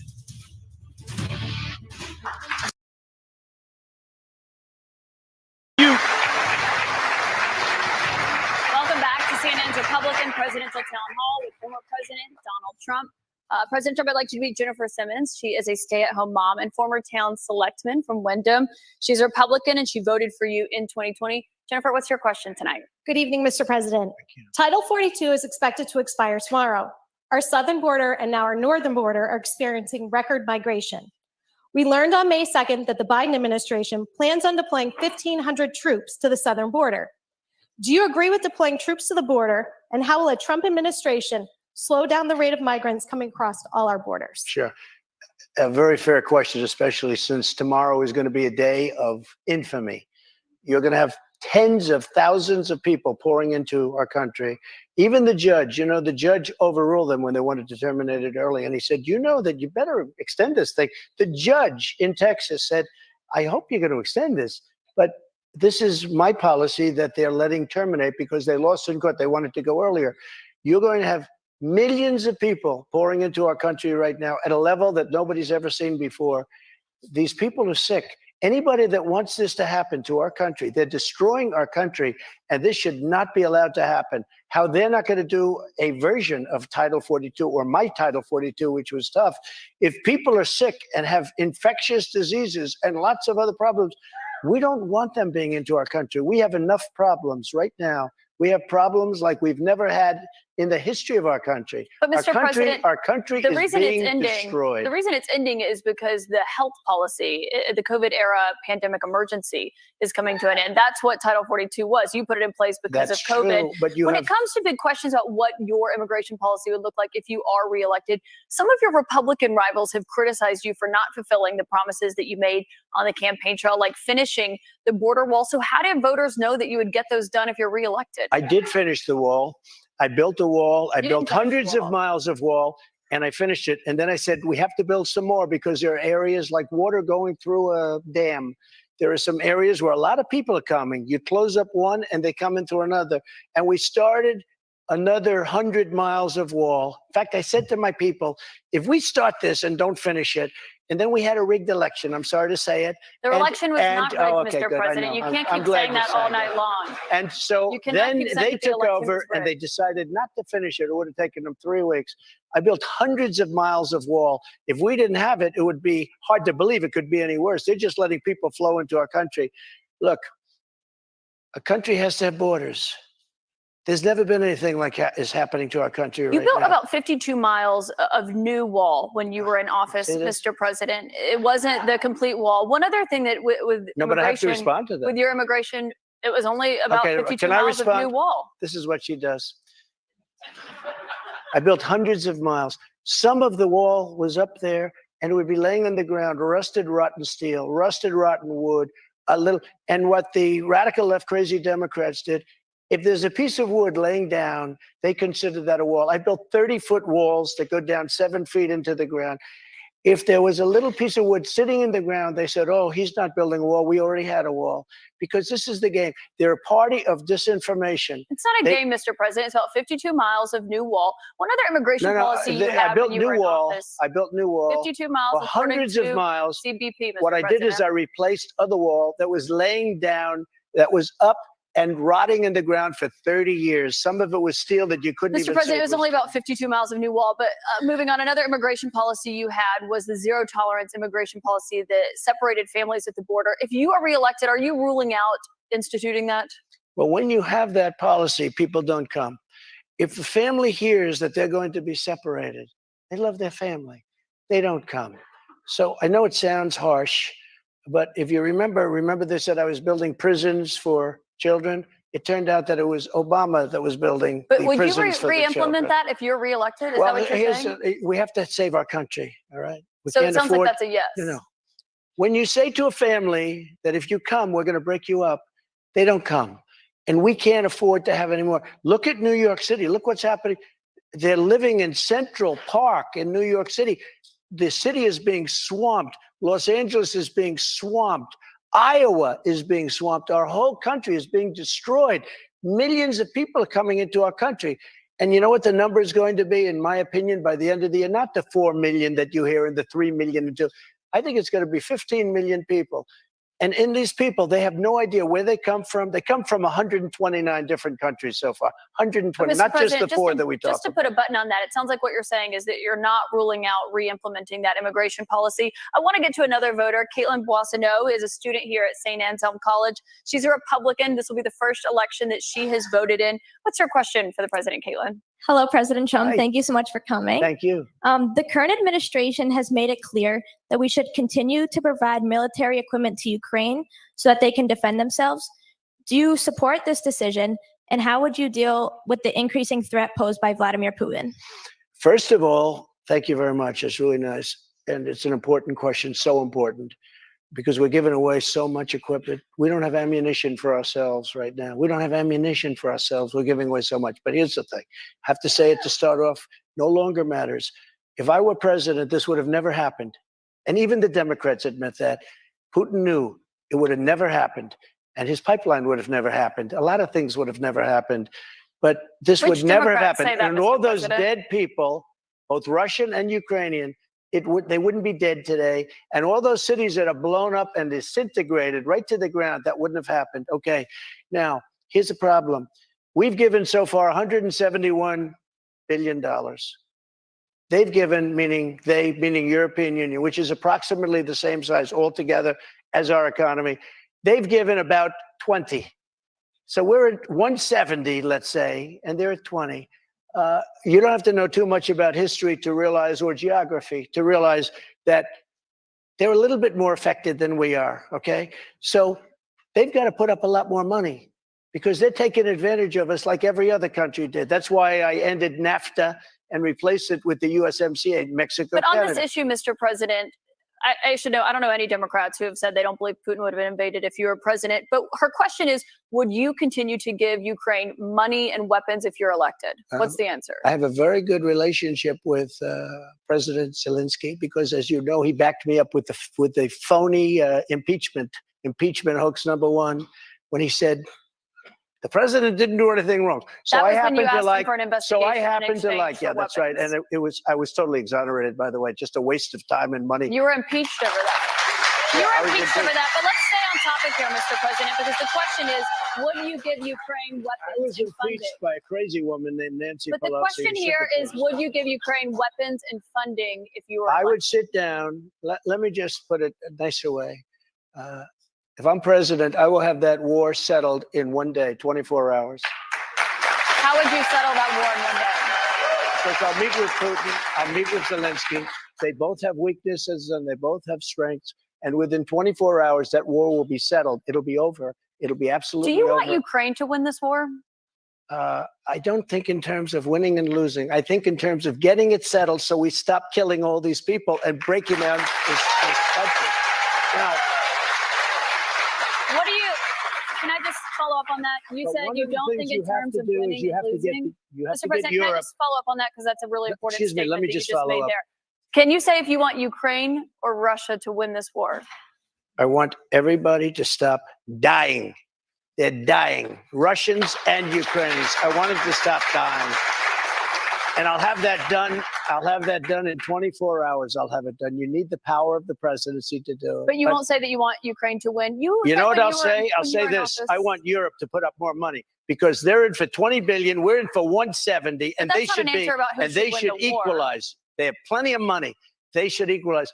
I got with NATO. But I'm When I asking you sat about down, I got Ukraine them right to now, put up Mr. hundreds President. of billions of dollars that they weren't paying under Obama and Bush and all of these other presidents. That's why they're able to help them fight the war because of the money I got. But I let's want talk about Europe. what's happening in Excuse Ukraine, me. Mr. I want President. Europe to put up more money because they're laughing at us. They think we're a bunch of jerks. We're spending $170 billion for faraway land, and they're right next door to that land, and they're in for 20. I don't think so. When it comes to what's happening there, when you were in office, you said that you respected President Putin. Do Yeah, I you do. still respect him today? He made a tremendous mistake. He was a smart guy, you know. I remember I said he was smart, she was smart. They What said was his he mistake? said President Xi of China, right, is smart. Okay, 1.5 billion people. He's the ruler of 1.5 billion people. I said, yeah, he's a smart guy. How dare he say he's smart? Of course he's smart. They want you to say he's a stupid person. Okay, he's not a stupid person. He's very smart. He's very cunning. And Putin made a bad mistake, in my opinion. What was his His mistake was going in. He would have never gone in if I was president. We used to talk about it there. Do you believe that he is a war criminal? What? Do you believe that Putin is a war criminal? He's responsible for the deaths of thousands Well, of I think Ukrainian men this. and I think women it's and something that children. should not be discussed now. It should be discussed later, because right now we have to get a war. If you say he's a war criminal, it's going to be a lot tougher to make a deal to get this thing stopped. Because if he's going to be a war criminal, where people are going to go and grab him and execute him, he's going to fight a lot harder than he's fighting, under the other circumstance. That's something to be discussed at a later date. Isn't it Right now, important we to want call to it get what that it war is? settled. And I'm not talking about the money either. I'm talking about all the lives that are being, the number of people being killed in that war is far greater than you're hearing. When they blow up a city and those buildings come pouring down and then they say 2 people were injured. No. Hundreds and thousands of people are being killed. And we have to get that war settled. We have more with former President Trump right after this. We're going to take a quick break, and then we'll be back with questions from voters right after that. Welcome back to CNN's Republican Presidential Town Hall with former President Trump. President Trump, we have a lot more voters' questions, I should note, in here in New Hampshire to get to, but I also want to talk about some of the other investigations that you're facing. We talked about others at the top, but one of those is the special counsel's investigation into classified documents that were found at Mar-a-Lago. Why did you take those documents with you when you left the White House? I had every right to under the Presidential Records Act. You have the Presidential Records Act. I was there and I took what I took, and it gets declassified. Biden, on the other hand, he has 1,850 boxes. He had boxes sent to Chinatown, where they don't speak even English in that Chinatown we're talking about. Can I got to stop you right there about because him, they talk about us. Just so you understand, I had every right to do it. I didn't make a secret of it. The boxes were stationed outside of the White House. People were taking pictures of the GSA of the various people. I got to stop you right there, that though, were because the moving. Presidential Records Act, which is not well known to a lot of people, I read it. It does not say that you can take documents with you. It says actually that they are the property of the federal government. You negotiate, you make a deal. It's not criminal, by the way. It does not The say that you Presidential can Records Act is negotiate. not criminal. And just so It does you not know, say you can negotiate to just so take the you- documents with you. can I tell you? Just so you understand, the Presidential Records Act is not criminal. I took the documents I'm allowed to. You know who else took them? Obama took them. Nixon took them. Obama did Reagan not take took them. documents. Oh, he didn't? The difference here that I'd like to know. Reagan National took Archive them. says that President Obama Even Jimmy did not Carter, take even Mike documents. Pence had some documents, and he's a You very referenced honorable Pence, guy. you referenced But you know who Biden. took them more than anybody is Joe Biden. He has 1,800 boxes, That's and not nobody accurate, even Mr. knows where President, they and you are. know that. 1,800, and nobody talks about him. Mr. President, And they that's not accurate. put a rough guy on us, and in I the think it's meantime they have important, Mr. nobody. President, to actually set the record straight here. They took documents, including President or Vice President Pence. When they realized they had documents, they turned them back over. The difference is that you waited to turn yours over, and it was Excuse a year and a me. half effort that included a subpoena with those documents. One question about It what happened included when a you had raid those on my documents. house. That's what it included. But They you had didn't raid. you'd gotten a they didn't subpoena, raid and they had not Biden's been house. turned over yet. They didn't raid Biden's house. You know what happened? They put him in the house. That's the one with the Corvette, where the documents were laying all over the floor. That was fine. And you know who happens to be at Mar-a-Lago? Secret Service, and they're phenomenal. I have Secret Service. He didn't have Secret Service. The other thing, the vice president cannot declassify. He didn't have the right to declassify. He has documents from when he was a senator. And even Democrat senators say, I can't believe it. No, I went by the Presidential Records Act. That's not and what we the were Presidential negotiating Records with Act NARA. says. That's not what it says, And Mr. NARA has President. red flagged a thing called the Constitution of the United States and the Bill of Rights because they consider them Mr. dangerous President, that's documents. not what it Those says, are and the I people should we're note. dealing And with. I should note that there is a special counsel investigating your document situation, also President Biden's document situation. When it comes to your documents, did you ever show those classified documents to anyone? Not really. I would have the right to. By the way, they were What do you mean, not declassified after. really? Not that I can think of. Let me just tell you, I have the absolute right to do whatever I want with them. I have the right. I was negotiating with NARA. Do you know what NARA is? The National Archives. Extremely negotiate left group with of them. people. Extremely left. And I was negotiating with They're them. not All of a left, they're sudden, they bipartisan. raided my house. They didn't raid the house of Joe Biden. They didn't raid Obama. But Joe Biden didn't ignore a subpoena to get those documents back like Joe you Biden did. And so took that's the question. 1,850 boxes. But that's the question that investigators have, I think, is why you held on to those documents when you knew the federal government was seeking them and then had given you a subpoena to return Are you them. ready? Are you ready? Can I talk? Yeah, what's You the mind? answer? Do you mind? I would like for you to answer the question. Okay, it's very simple to answer. That's why I asked it. It's very simple to. You're a nasty person, I'll tell you. Can you answer why you simple. held on to the documents? I was negotiating, and we were talking to NARA, that's Washington, to bring whatever they want. They can have whatever they want. When we left Washington, we had the boxes lined up on the sidewalk outside for everybody. People are taking pictures of them. Everybody knew we were taking those boxes. And the GSA, the government service, the GSA was the one taking them. They brought them down to Mar-a-Lago. We were negotiating with NARA. All of a sudden, they raid our house. When Biden had his documents, he won't give back the 1,850 boxes. And you're going to find some real gems in there. But it was So Biden you who can't have alerted all them that these he had different the sets of- documents. all The these National different Archives sets of- reached out to you to get your documents back. Why did you not turn them over when you got a subpoena Because we were asking for you to turn negotiating them with over? them. We were negotiating with them as per. I'll rewind as it per when they go to a Presidential commercial. Records Act. We were negotiating with NARA. That's not what Very the nice Presidential people, Records Act says. I've but they seen got to it. love our Constitution a little bit more, because, and they shouldn't red flag it, by the way. Very nice people. We were negotiating with NARA, and that's what the Presidential Records Act says, because Richard Nixon, surprisingly, had problems, and he had a lot of problems dealing with NARA, and they ended up passing Well, that's why legislation they called the created the Presidential PRA. Records Act, just for this kind of a thing. We were My dealing last with them. question We were on this talking. on Excuse me. this Wait a minute. subject, Mr. Wait. President. We were talking to them. We would have done it, but all of a sudden they raided the house. Now, why hasn't the FBI raided Biden? But I just explained to Why- you why. no. It's because they alerted the 1,850 government that they okay. had those documents and had them come and get the Why documents did from his Biden? house. No, they My didn't take question them. for you, though, when it comes to documents, do you still have any classified documents in your possession? Are you ready? Do you? No, I don't have anything. I have no classified documents. And by the way, they become automatically declassified when I took them. But No, you why? have to declassify Let me them. ask you a question. Why is it that Biden had 9 boxes in Chinatown, and he gets a lot of money from China? Why is that? And There why is no why evidence aren't of that, people? Mr. President. No, you cannot why say aren't that. There people is no bringing that evidence up? of that, Mr. And why don't President. they put this What guy you're Jack referring Smith to and his is an group of office that he had. thugs? Mr. Why don't President, they put him in charge of that? I need to stop you right there because there's no evidence of what you just said there. What you're referring to there is an office that he had No. after That's leaving at the University vice of Pennsylvania. presidency. Wrong.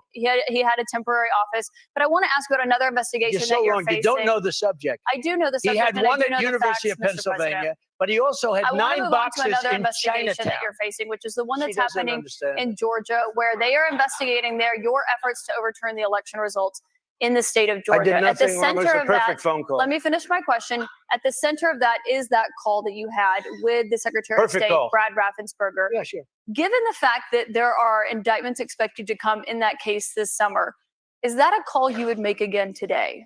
Yeah, I called questioning the election. I thought it was a rigged election. I thought it had a lot of problems. I guess he's Secretary of State. I called. Listen to this. There are like 7 lawyers on the call, many of them from there. We're having a call. We're having a normal call. Nobody said, oh, gee, he shouldn't have said that. Why? If this call was bad, I questioned the election. You if asked this him to call find was you bad, votes. I didn't ask him to find anything. Let me We've just tell heard you, the audio if tape, this Mr. call President. was There's an bad, audio of you asking him to I find you said, 11,000 you owe something me votes. votes because the election was rigged. That election was rigged. And if this call was bad, why didn't him and his lawyers hang up? How dare you say that? This was a perfect Well, they were phone clearly call. concerned enough. They recorded the call, and I should note that, of This course, was a call that was made to question the results of election. And when we can't make a call to question election results, then this country ought to just forget about it. you weren't just questioning the election results. I was You were questioning asking the him to election. find you votes. And I should note that there is no evidence of fraud. There is no rigged election in the state of Georgia. I want to get back to the audience, though, Mr. President, because those are false claims you're making about what happened in Georgia.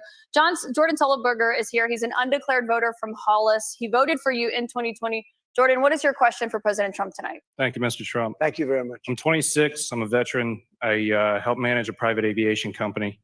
You want a job? I'd love one. Yeah. I'm looking for somebody very good.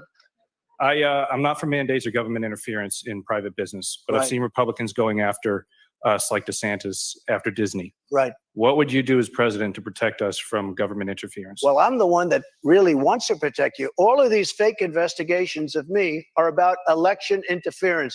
They think because I'm leading Biden by 11 points, 7 points, 9 points, I'm leading DeSanctimonious by a lot, by 40 points or 45 points. I think he ought to just relax and take it easy and think about the future, because right now his future is not looking so good. I will tell you this. We are really putting it to Biden.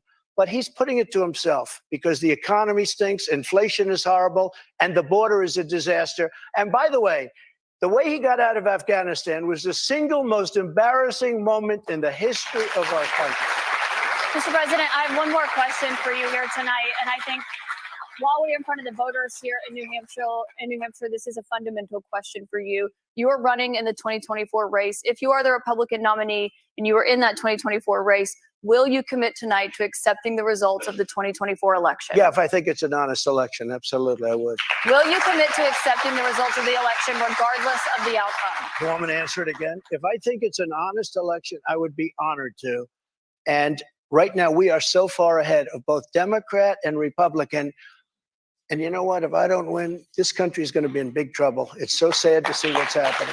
But no commitment there on the accepting the results regardless of the outcome. If it's an honest election, correct. I will. Okay, so not committing to accepting the 2024 election results or acknowledging what happened in 2020. Go ahead. President Trump, I want to thank you for coming here tonight. This is an important conversation with voters to hear and to have. Thank you to our audience and to our host, St. Anselm College. CNN's coverage continues with Anderson Cooper and Jake Tapper.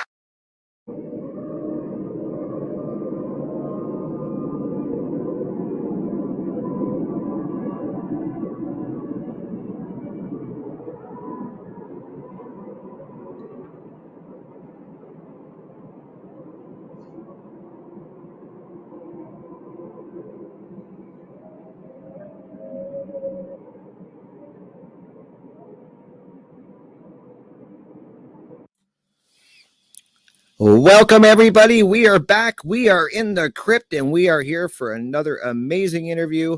And I'm excited to do this one because, as you guys know, there's a couple topics I really love talking about. And one of them is true crime, is definitely one of them, as you guys well know. And the guest I have on is, I've had him on before, guys, and I'm really excited to get him back on. We're going to be doing kind of an update video this time. We're going to be talking about cases that I'm very passionate about, as you guys know. So we're going to be talking and getting an update on the Zodiac case, on the David Crowley case, and on the Cooper case. So this is going to be a great show covering lots of topics, and I'm really excited to see what my guest has found out and where their research is taking them. And that way we can give you guys an update too, because I'm curious too to find out what's going on, because these cases, as you guys know, are always changing. They're always evolving. There's more information people are finding. So it's really excited to do this for you guys. Feels great to be back on video. I've been concentrating on radio for the last couple months. I was working on a presentation for the Funnel 2 conference. So I was learning that. That took a lot of my time. So it feels great to be back here on YouTube, talking to you guys on video. So let's go ahead and get my guest on here. And we're going to get this show going here. Welcome, Ross. I'm so excited to have you. Ross from Planet X Filmworks. I've had you on before. It was a great interview. Lots of great information. How you doing, my friend? Doing great, man. Glad to be back. Oh, definitely. So I'm so excited to get some updates from you. I know I chat with you off air a lot, and you're really big into these cases. So, I mean, I've learned so much from your channel. I'm going to make sure I leave a link in that, Ross, for you in the bottom in the description. Please, guys, check out Ross's channel if you're looking into these cases. He's the guy to go and look at. I'm telling you. So I'm excited. Let's start off where I want to start. Let's go Zodiac. Can you give people a little, maybe there's somebody, Ross, that has not even heard of the Zodiac. I mean, so yeah. Can you give them a little bit of an update, the research you're doing, and let's just dive into what you found out. Yeah, sure. I mean, the best way to get up on my personal research is my series, The Zodiac Files, which is on my channel. As Rick just said, youtube.com/planetxfilm.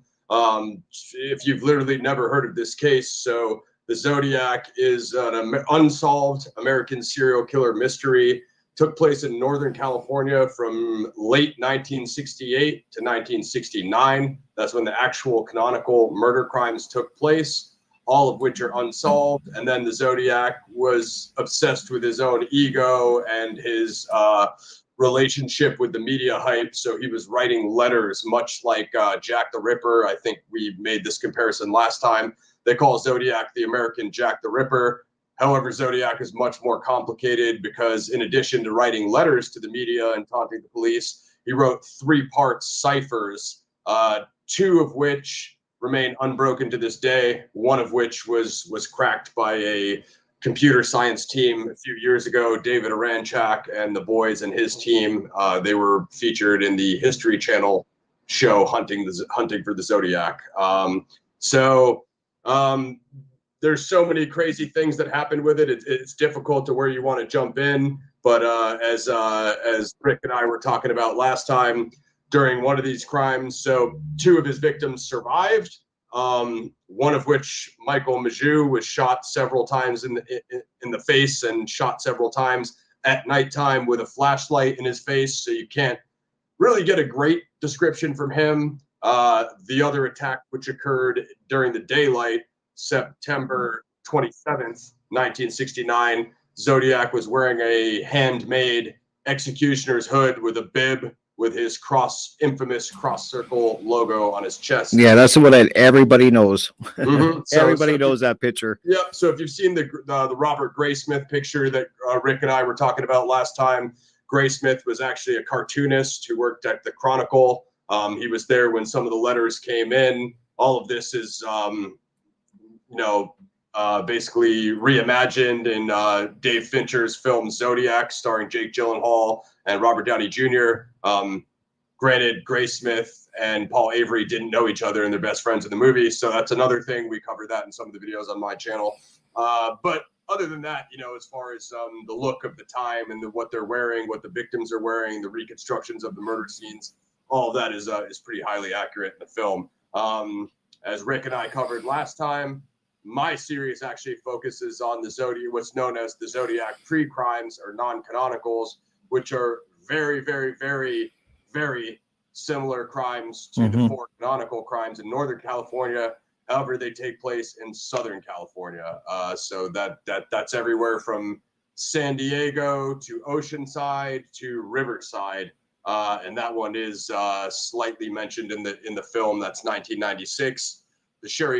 What I call the Sherry Joe Bates mystery, Sherry Josephine Bates. That one's interesting, right, Rick? Because That is interesting. It is. People are really 50-50 on that one. They really say like Zodiac definitely did it. There was a confession letter, and other people are like, does it make sense for this like 40-year-old like overweight man to be in this library with all these like college kids? So the best way you can find out about that one, if Rick can link it in, Zodiac Files episode 3, the Sherry Joe Bates mystery. That's my most recent episode. And I feel that it's the most comprehensive deep dive into the Riverside activity case. Quite frankly, I'm a bit surprised at some of you internet people because of all the things that I corrected in that episode, such as Wing Walker boots not being found at the scene of the crime, the desktop poem actually being a desk bottom poem, and Sherry being sliced 42 times or 44 times, whatever it is you people keep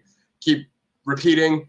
All of that is totally inaccurate, and all those inaccuracies are outlined in my video. I really thought deep down in my soul, Rick, when I drop this, it's going to totally correct the record and everyone's going to get this one right now. And then people are still continuing to like just repeat those misnomers over and over again. Wow. Yeah. Drives me insane. I really thought that I nailed it out of the park, and it's quite funny. It's like, I don't know if you people just haven't seen my video or what, but whatever else Rick has, if you want to just jump in on, the canonicals or anything else on Zodiac, I will give you what I got. Well, it's crazy. Like it's really surprising, like you said, that people haven't. I hope they check out your videos because they're amazing, and they're really gonna like answer a lot of questions I think that people are gonna have, like because it's really interesting. Like when I find it fascinating when you break those down because it makes you just wonder, is it really something going on there? Like was it him or her? I mean, it's really interesting, and so I hope people do check it out. Now, like Zodiac's been going on for so long. Like, and anytime I can watch a video on it or a documentary or anything, I'm always hungry to get new information. Like, are they moving forward on this case at all, Ross? Like, are they kind of at a stalemate or what?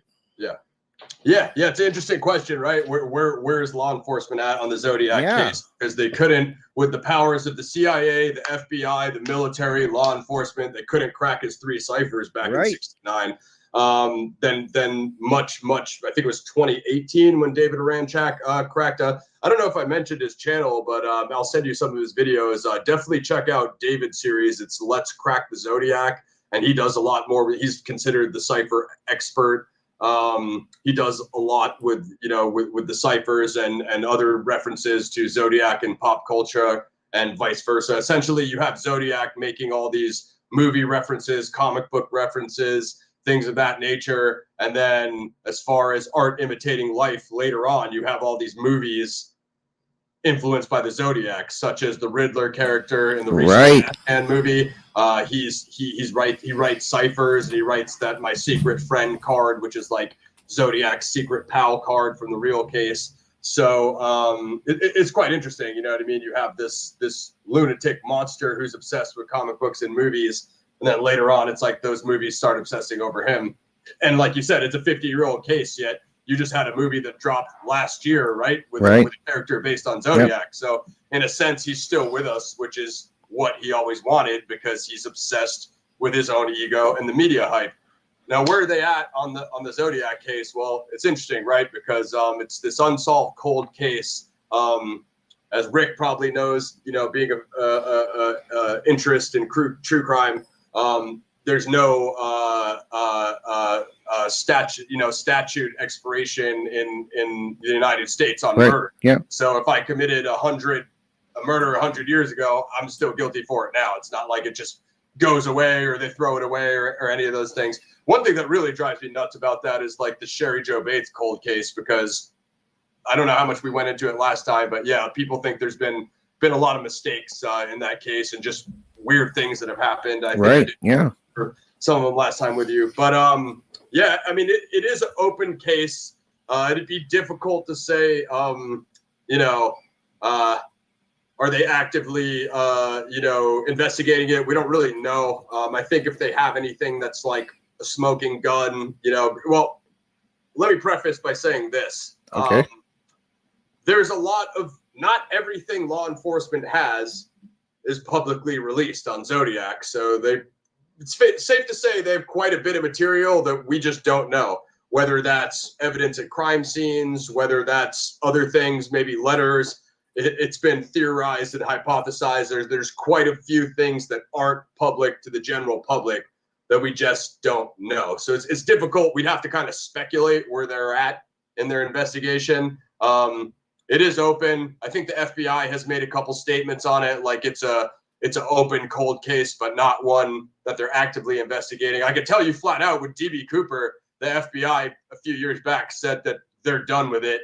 They even made a statement to people who researched the case. I think it was the scientist Tom Kay who came out with the particles on the tie breakthrough, that even if they had Cooper, if they had a confession, if they had him dead to rights, he'd be like a 90-year-old man, and they simply weren't going to waste resources on prosecuting him. Granted, what's the difference between Zodiac and Cooper? Zodiac murdered a bunch of people. Cooper was just some guy jumped out of a plane with a parachute. So with Cooper, they weren't even going to do it. With Zodiac, you'd think if they had something, I guess the big question about it would be DNA.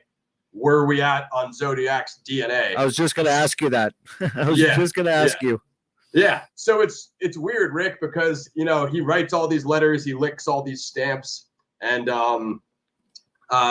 he sends them the letters. So they have a few things. Now, at Lake Berryessa, Rick probably knows all of the movie. He was wearing gloves. So they do have that rope. They do have everything that was at, the blanket that Brian Hartnell and Cecilia Shepard were laying on.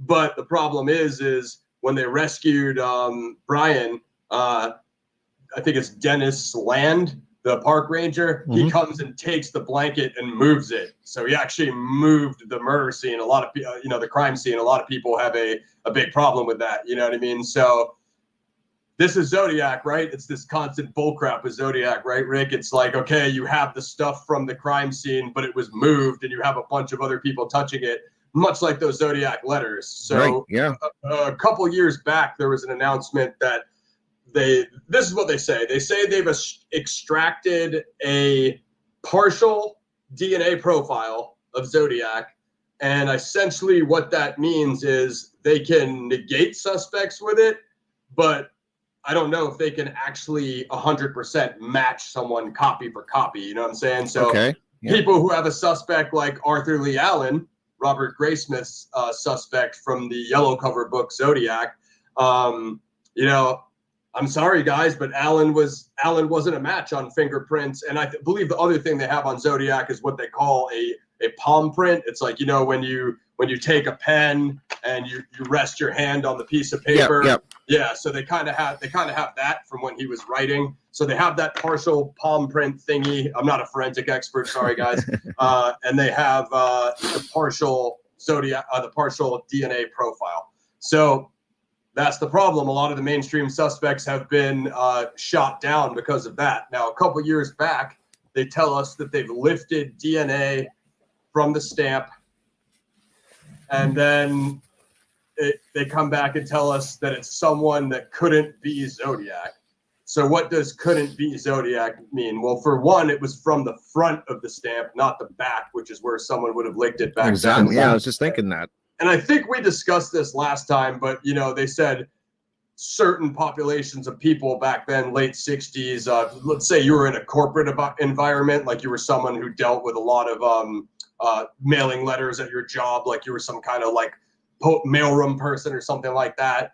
They had like these little like water things with a sponge where they dip the sponge in the water just so you don't have to lick like 5,000 envelopes a day, because that'd be ridiculous. Mhm. So some people have used that explanation, like, well, how do we even know Zodiac licked the stamp? He could have just used the water. And we don't know, right? It's all speculation. But what they come back with is that it was someone who could not have been the Zodiac. So earlier on, I was speaking about people who saw Zodiac. Yep. Hartnell saw him under the mask. Majot saw him at night with a flashlight in his face. But we didn't talk about the Robbins kids and Officer Falk, who I'm actually going up here very soon. I'm going to try to maybe do a little vlog for you guys or something. Cool, But I'm headed cool. up to Washington Street and Cherry, where Paul Stein was shot. I believe that's October 7th, or I think it's October 8th, 1969.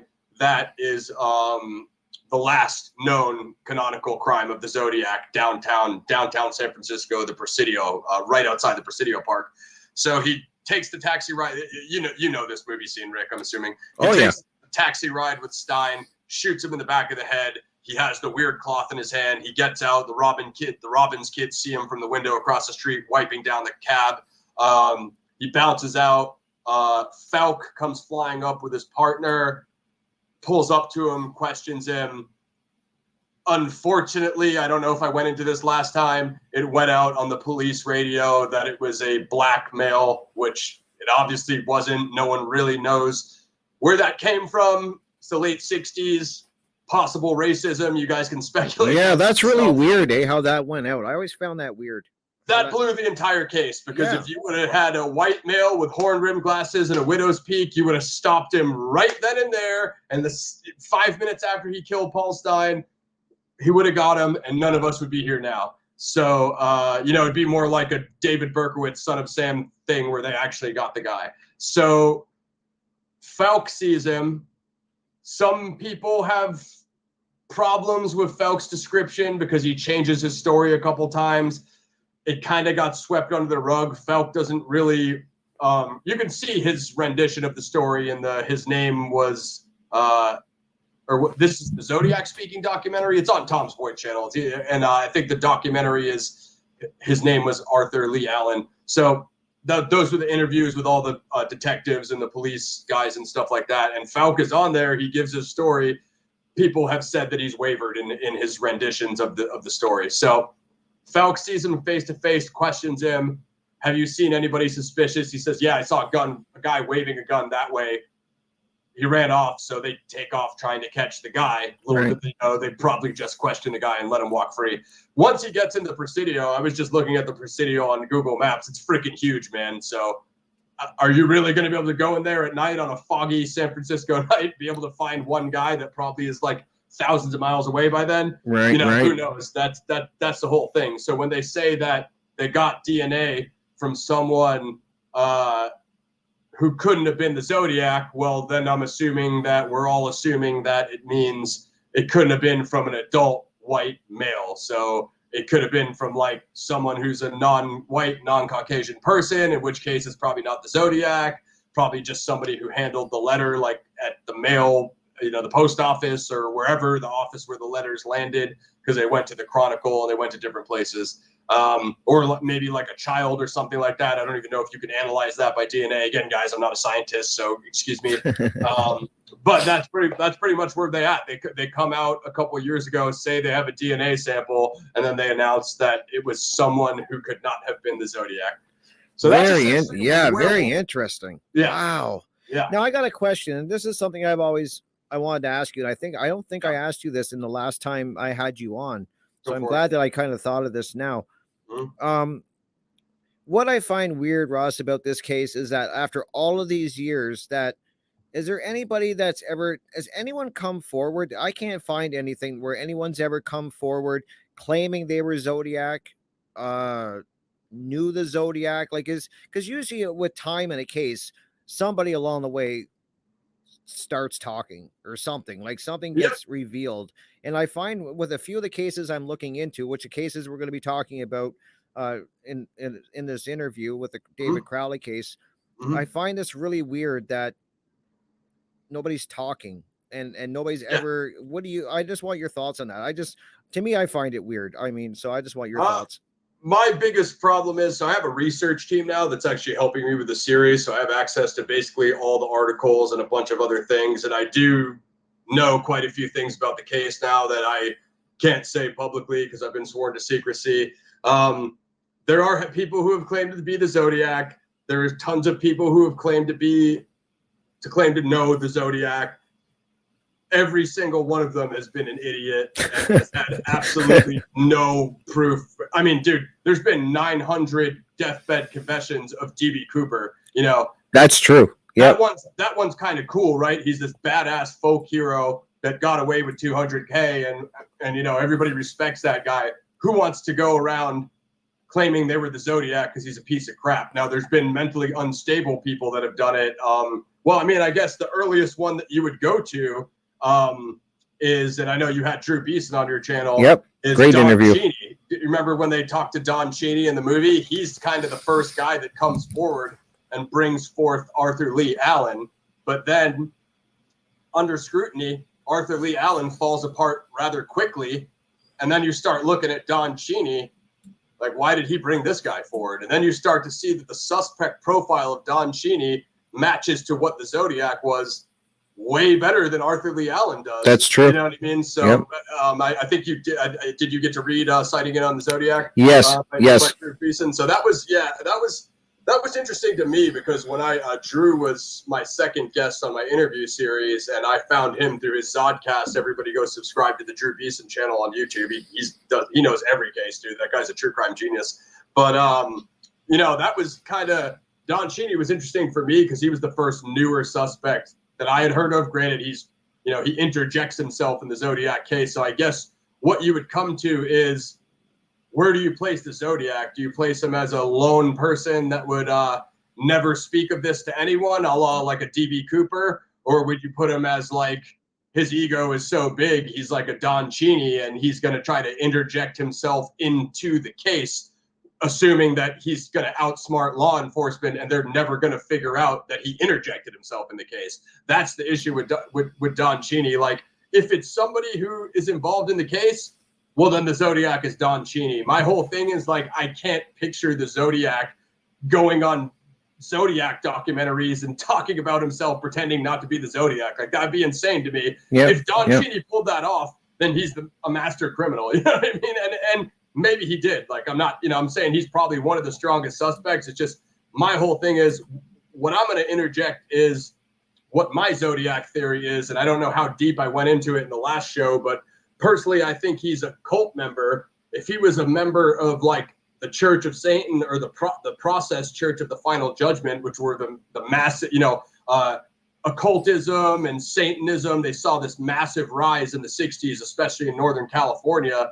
If he's like a member of the Church of Satan, but what people forget is with the Antoine LaVey vein of Satanism, it's not worship of Satan, it's worship of self.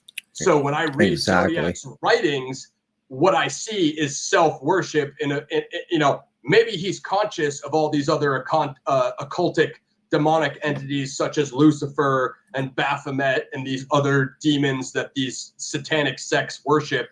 But Zodiac's ego is massive. Maybe Zodiac worships himself on a higher level than he worships Satan. So when you hear that Aleister Crowley, do what thou wilt, and Zodiac says, I'm collecting slaves for the afterlife, and if you kill me, I'll just go to paradise and everybody I've murdered will be my slave in paradise. It sounds very much like self-worship to me. Oh, for sure. Yeah. So that's my personal theory. I don't push it overly hard. And I do have a person of interest. We can get into that later if you care to hear. I would love to hear it actually. Yeah. So I'm kind of on that level of newer suspects. Now, where else are, you asked me about people claiming to be Zodiac or people claiming they knew the Zodiac. Yep. Well, you have that first one, which is Don Cheney, which is what started all the Arthur Lee Allen bullshit. Yep.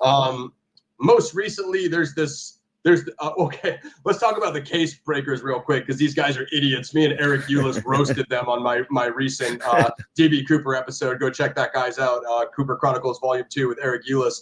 This guy, Thomas Colbert, I don't want to crap on him too hard because he did do some good things for the DB Cooper case. He got the FOIA request into the FBI, and that's what released all the 302 files, which are what FBI files are in the DB Cooper case. Other than that, those guys have done some ridiculous bull crap, and even though their DB Cooper suspect wasn't really good, I don't know if you caught the DB Cooper Where Are You documentary on Netflix. Yeah. Yep. So Rackstraw was down here in San Diego where I'm at. He's passed away since. And they were pulling up on this guy on his boat every day, harassing him after he said, like, dude, I'm not DB Cooper. Leave me alone. For one, that was ridiculous. They kind of harassed that guy. I wish I had known about Rackstraw, because I swear to God, I would have got him on my YouTube channel. And I would have been like, dude, just tell us you're not DB Cooper and shut this whole case breaker bullcrap down. You know what I mean? That's what I would have did with Rackstraw. I wouldn't have harassed him about DB Cooper. That's insane. But they have an even worse suspect in another case, which is the case we're talking about right now, the Zodiac case. The case breakers, you guys are the worst, came out with this suspect, Gary Francis Post, who is absolutely terrible. Their reasoning for Gary Post being Zodiac was he had wrinkles on his forehead, which matched the composite sketch. The Zodiac deposit sketch doesn't really have wrinkles on its forehead. I mean, I think the artist just added that for like realism, you know what I mean? Yeah, but you can't base a case on that. That's insane and ridiculous. And also, they hit us with the old, we know where Zodiac's guns are. They're buried in I think it was the Sierra Nevada mountains, but none of us in the case breakers are supposed to be these FBI agents and retired police people and lawyers and attorneys and all these credentialed geniuses. Their reasoning was, we can't climb up the mountain where the guns are because we're all in our 50s and we're too out of shape to go get there. So you mean to tell me you have Zodiac's guns, but you won't hire someone to go get them? First of all, I'm 37. I'll go up there right now for free. I know you would. Right there by myself for free with my camera, with all my equipment, if you guys could send me the GPS of where the guns are. I'm pretty confident it's not going to happen because you guys' excuses are nonsense. So, and you would go too. You really would. I'll go right now. I'll leave the Rick interview right now. I'll go get the guns. I'll come back and we'll complete the interview. Rick knows me. So that one was stupid. And then I'm just trying to give you the new suspects because you asked me that question. And I'm loving it. Very honestly, interested. the best one I've heard probably is Drew Beeson's, because when I was doing my suspect research, like I hadn't heard Drew's angle when I encountered Drew, and me and him are cool now. We do a lot of shows and whatnot. But then so there was Gary Francis Post, sucks. There's this new guy, Jack Dewar. This one came out, I think, this week or last week. I'm just Googling it real quick because I think this suspect's trash too. Zodiac killer. But this guy popped up. Recently. What the hell is his name? The last one Tom Voight had was Richard Gaikowski. I think I talked about him when you interviewed me last. Yeah, you brought him up. Yep. So this was Gloria Dewar, and I think this guy's name is Paul Dewar. Paul Dewar. I don't know if I'm saying his name right, quite frankly. So this guy came out recently. This article is September 22nd. Looks like a couple weeks ago. This guy came out. They have a picture of him dressed up like Robin Hood with a bow and arrow. And apparently this guy did archery, so we're supposed to believe that he's Zodiac. The guy's skinny. Okay. He doesn't even match Zodiac's description. Rick can tell you that Cecilia Shepard and Brian Hartnell said Zodiac was like basically 5'10" to 6 feet tall. Yep. We did this description last interview. Go see that. He's like around 200 to 220 pounds based on the imprints of the footprints at Lake Berryessa. He's barrel chested, so he has the stomach pouch coming out over his belt. This Paul Dewar guy is this skinny little Robin Hood cosplay. This guy's out here LARPing with a bow and arrow. And okay, I guess the one thing this guy had was the handmade knife.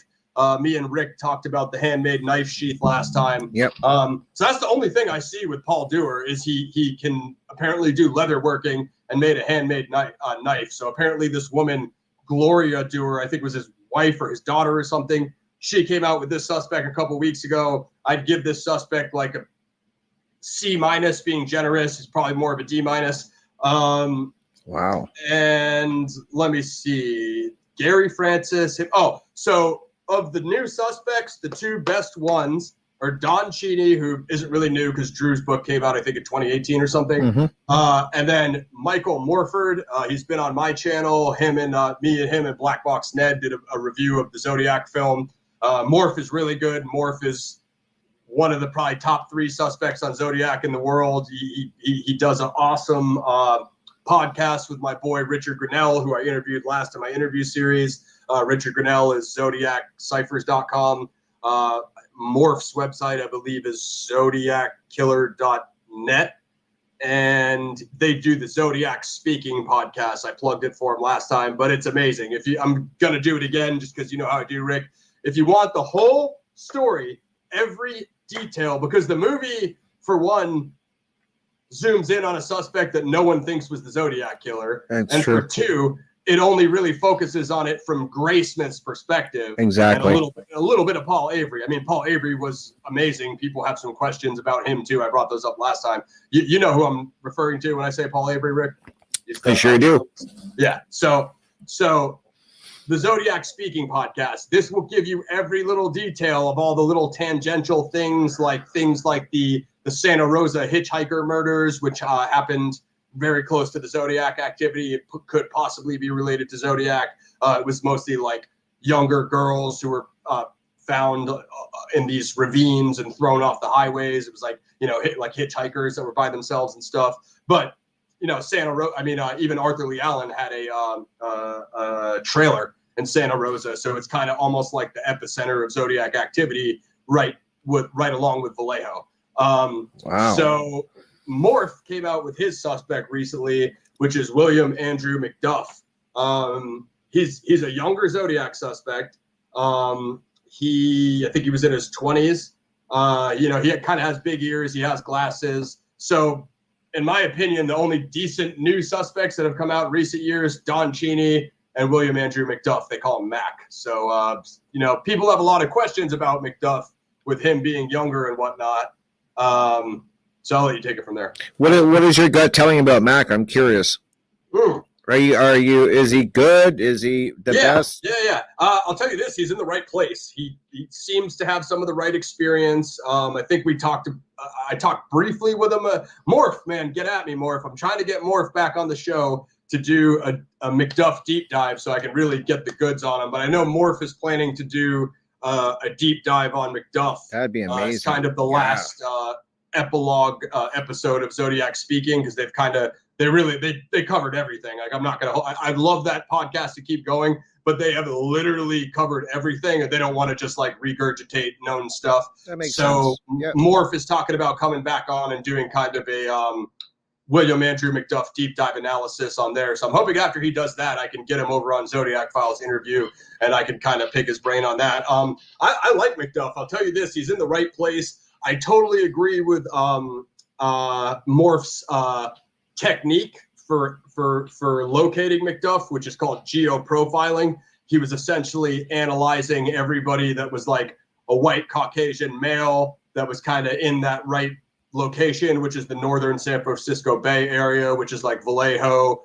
area. That's where, Zodiac makes the infamous phone call after Lake Herman Road when he kills David Faraday and Betty Lou Jensen. And, he goes and he makes that phone call. He's like, it was after Blue Rock Springs when he makes the phone call. But he references Lake Herman Road. He says, I also killed those 2 kids last year, which was late December, as Rick knows. Goodbye. And he does that weird goodbye that the Riddler was doing in the Batman movie. So, the way he analyzed him, as I said, was he was looking for like white Caucasian males that are kind of like the right description, age, height. I mean, people get super mad at McDuff because, supposedly Zodiac was like 35 to 40, but that's how he looked.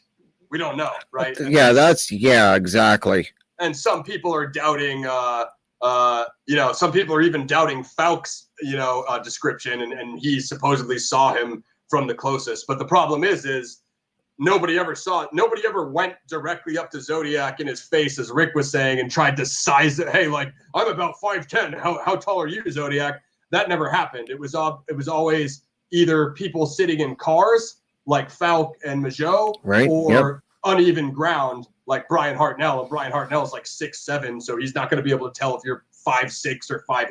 You know what I mean? He's like 3 feet taller than you. You know what I mean? And that's on a hill on an island next to a lake. So how good of a description? And Zodiac's wearing boots and all this other bullcrap. So how you're not going to be able to nail his height down. People have kind of an issue with McDuff's age and his big ears. I'll tell you what McDuff changed for me. I'm definitely open to a younger Zodiac now because of Suspect McDuff, and that's because Brian Hartnell said he sounded younger by his voice. Remember, Brian's the only victim who talked to him. That's right. Yes. Talked to him back and forth. They had this conversation where Zodiac makes up this story about escaping prison and stealing their car and going to Mexico. He comes up with this ludicrous backstory for himself. Like, why would you even do that? But, that's Zodiac, right? So he said Zodiac's voice sounded younger, and I believe Nancy Slover, who took that phone call we just referenced, I believe she said Zodiac sounded younger too, like 20s. So once again, Rick, this is the Zodiac case. You have people saying he looks mid-30s to mid-40s, but he sounds in his 20s. Which one do you go with? You know what I mean? That's really interesting. Yeah, definitely keep me posted on that. I'm going to be really curious to see. I hope you can do a deep dive, because if you can, I'm in it. I'll be watching. That's for sure. I think that'll be super interesting. Yeah.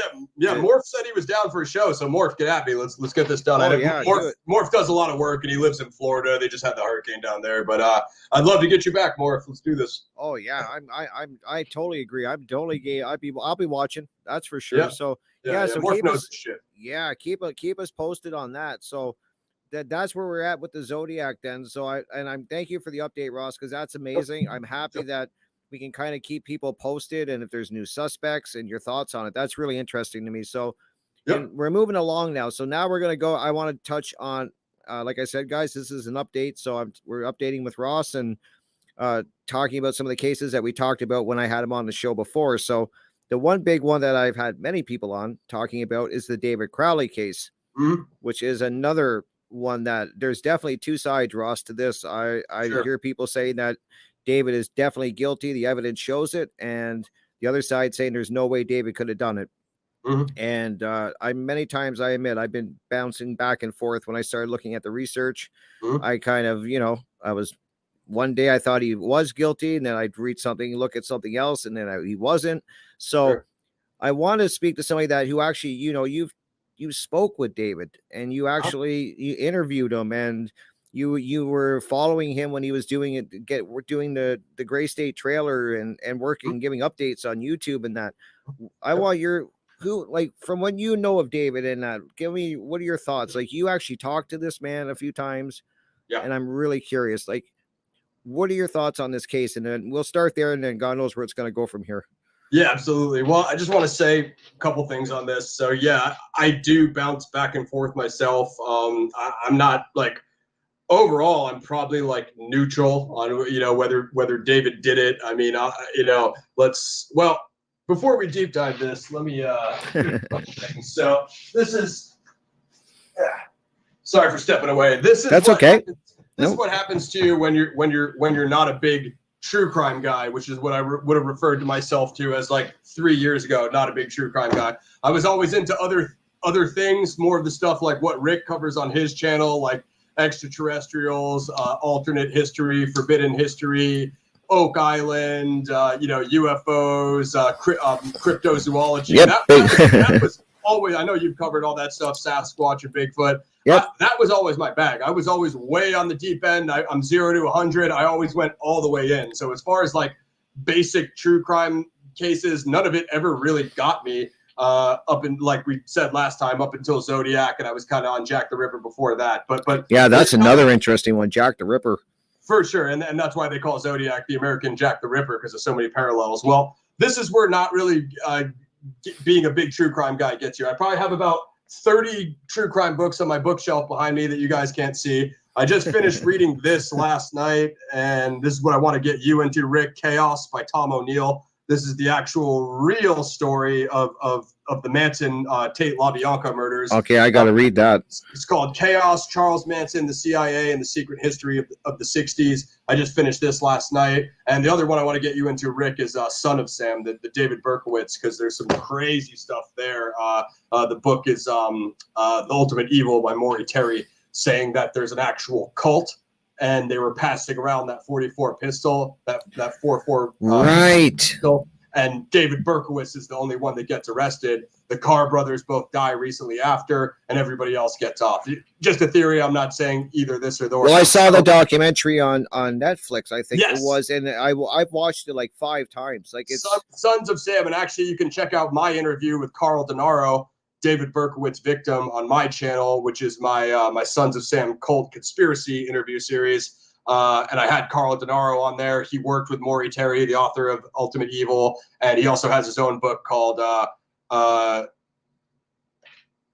what is this book called? It's called Why I Wasn't Shot by David Berkowitz. I think it's like Son of Sam. Anyway, Why I Wasn't Shot by David. Anyway, check those out. Anyway, yeah, I'm going to put a link in the description for that interview. Absolutely. Sure. So, yeah, my interview with Carl is awesome. He's the man. Shout out to Carl. So anyway, I'm just prefacing by saying a few years back, I was not a big true crime guy, and now look at me.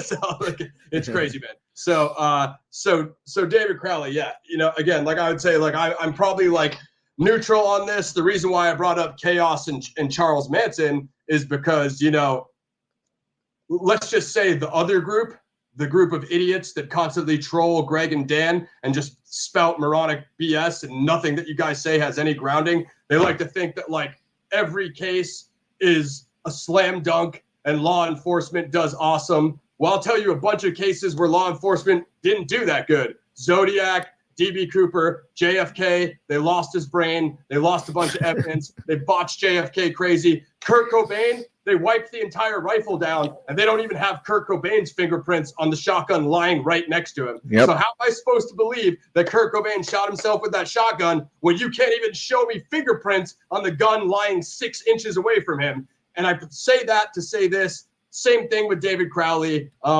I think points that Greg and Dan have made, on the crime scene are very good points.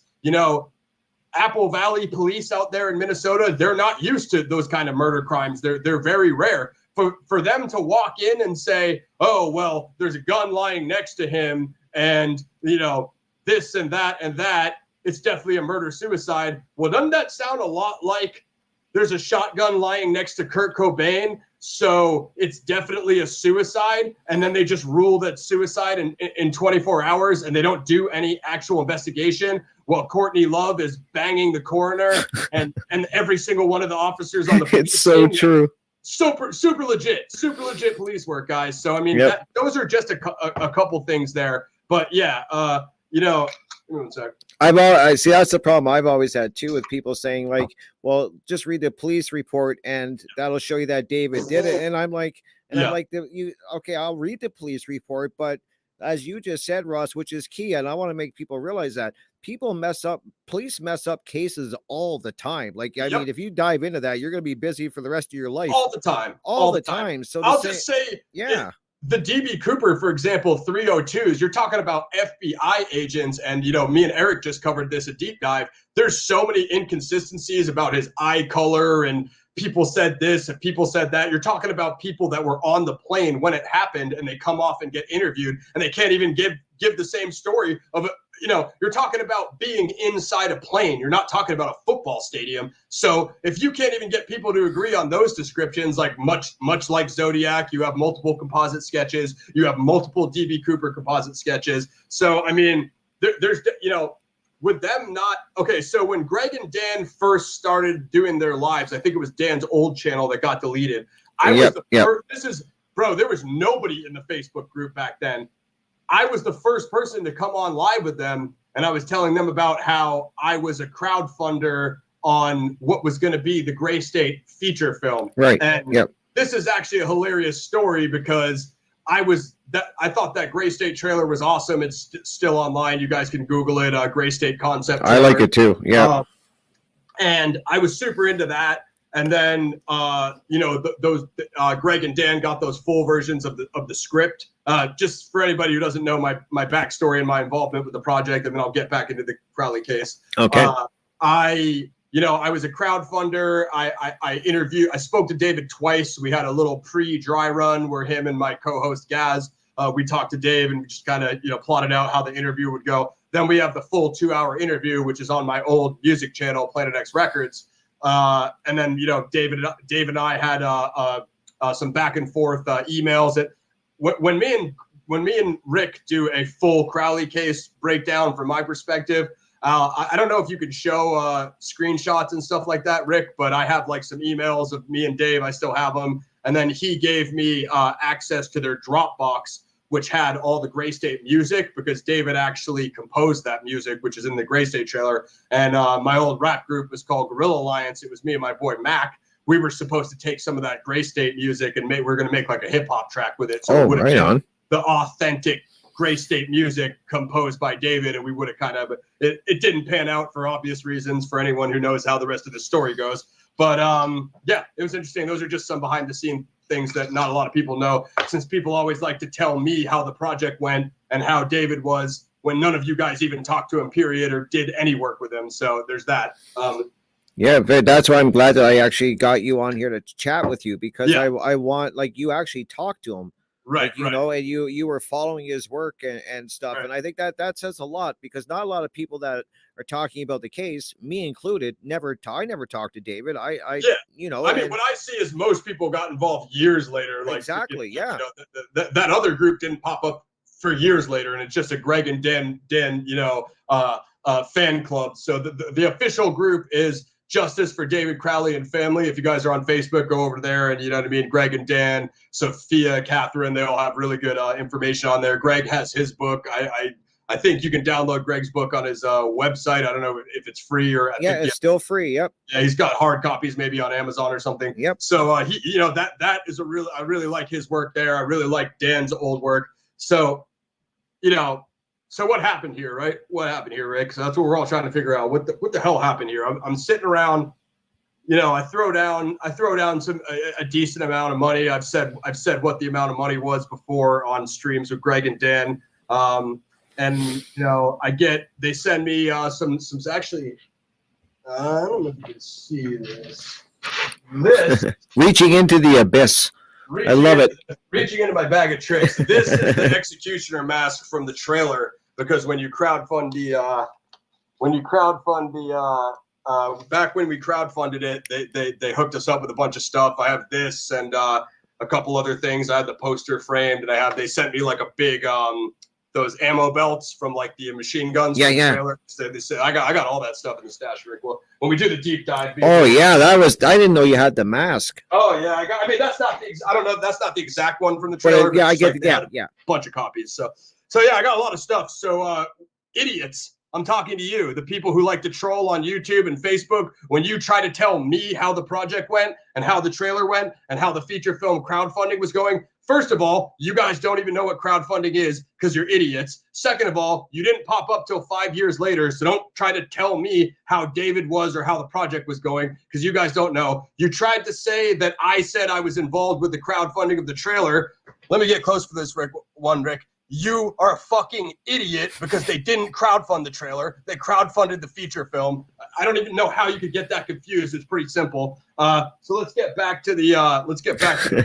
Let's get back to there's some idiots out there, Rick. We got to handle it properly. So let's get back to the case. So I'm sitting around waiting. What's up with this feature film, right? There's a lot of back and forth to where David was at with the Boglio group and the MEG, how they were getting, what was the deal going to be, right? And essentially, I think what they ultimately landed on, a la Greg and Dan's work, was when he brought them the script, it was so long, they were looking at chopping it into a series, which would have been much more, granted, this was 2012 when they crowdfunded. So I think what they were going for back then was like a solo feature film, because that was more the thing. As time went on, Netflix, Apple, Prime, Apple TV, Amazon Prime, HBO Max, and the other million streaming things. The popular thing now is series. So it would have made sense to split Gray State into like 10 episodes or something like that.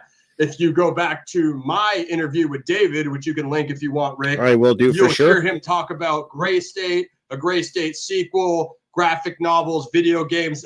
In other words, the Gray State universe. So you would have had that intellectual property, just like everything else has a freaking, Star Wars, name it, Game of Thrones, everything has a universe now, right? The MCU, the Marvel universe, that's like the big example. But it's amazing how David was thinking about that, though. Like, I found that really amazing when I listened. Thinking about the future? Yeah, like he was really planning on taking Gray State. Mm-hmm. Like, he just didn't want to do this movie. He had, like you said, he wanted a lot planned around this whole thing. And I just think that's really, really fascinating that he was thinking that far ahead. It wasn't just thinking he was planning things and he was going to, expand on it. Really interesting. Yeah, absolutely. That's been brought up a lot too. It's like, doesn't really seem like a guy who would kill himself and his family, So I don't know. I mean, just before we get to the murder scene, let's just back up this thing that he had undiagnosed PSTD and he was depressed and he was drinking absinthe and smoking cannabis. I know Rick is a cannabis enthusiast, as am I. We could do a whole episode on that sometime if you want, because I do work with some activists out here in Southern California. And let me tell you something, Rick. I've drank absinthe many, many times. Never had a suicidal thought in my life. I use cannabis quite often. I've used them both at the same time. Never had a suicidal thought in my life. I have tried the magic mushrooms fungi. Never had a suicidal thought in my life. Now, granted, I didn't serve in the military, so I'm not going to sit here and pretend to be an expert on PTSD, PTSD and issues that veterans deal with, because I don't know. Granted, both of my grandfathers were veterans of Marine and Navy, but so I don't know. That's not really my lane. I'm not a psychiatrist, but as far as all of those theories, and then Apple Valley Police wants to go and say, well, he was working in this dark conspiracy content and it pushed him over the edge. So it's like, then you have the Gray State documentary, which is a complete piece of crap. Pretty much no resolution or thesis in that film whatsoever. It's just basically a hit piece on David to make him look bad. You know what I mean? So that further muddies the water and is a piece of crap and is totally stupid. So I mean, it's a very strange crime scene. For sure, yeah. It's super depressing that they say that the issue was money problems and there was that check on the front front The front, doorstep. yeah, from yeah. David's dad. Like, I really wish somebody would have opened that front door, have seen that, because if the whole thing was money problems, I think that at least would have prevented that from happening that Christmas. You know, whether it was going to happen regardless or not. There's one more thing I want to point out before we get to the crime scene. Okay, yep. They say that David was performing a ritual, and at the time, the story was he created a playlist called Ascension. Yep. Well, he played that music for him to kill his family and himself too. Yep. Ascension.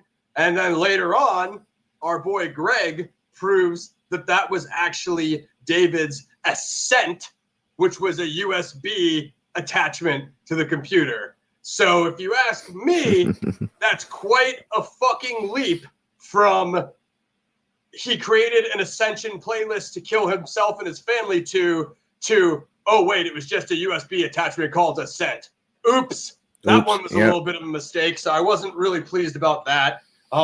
Of course, you have the back door being ajar. Yeah, that one always bothered me. There's a couple pieces of this case that really make me wonder, and that's what keeps me kind of wondering because it's just strange. So we will keep it right, so it's less than an inch or less than a quarter inch open. Yeah, not very much. Okay, whatever. It's Minnesota in the winter though, still odd. And then you know the missing shell in the ceiling. That's a big one for me. Which they say that, you know, they couldn't see because of the Christmas tree, which I personally found idiotic.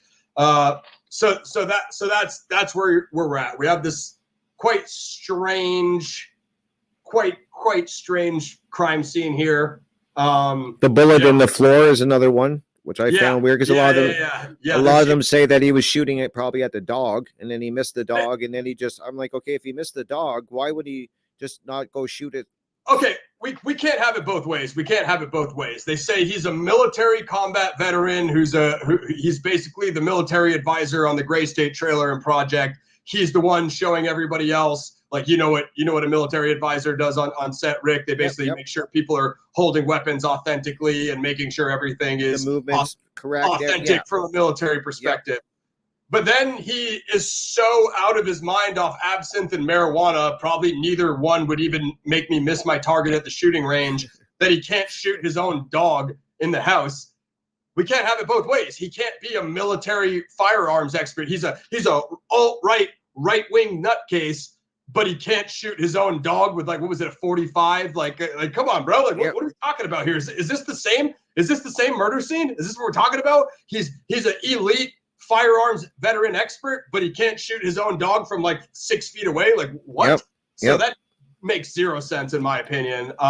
But let's back up a little bit, right? Let's go with the police report narrative, right? Because law enforcement are such experts, they never get it wrong, right? They never get it wrong, Rick. They always knock it out of the park, especially a small town police force like this. So let's say that it happens exactly what the crime scene looks like, right? He shoots his wife and his daughter and then kills himself and apparently shot at the dog but missed.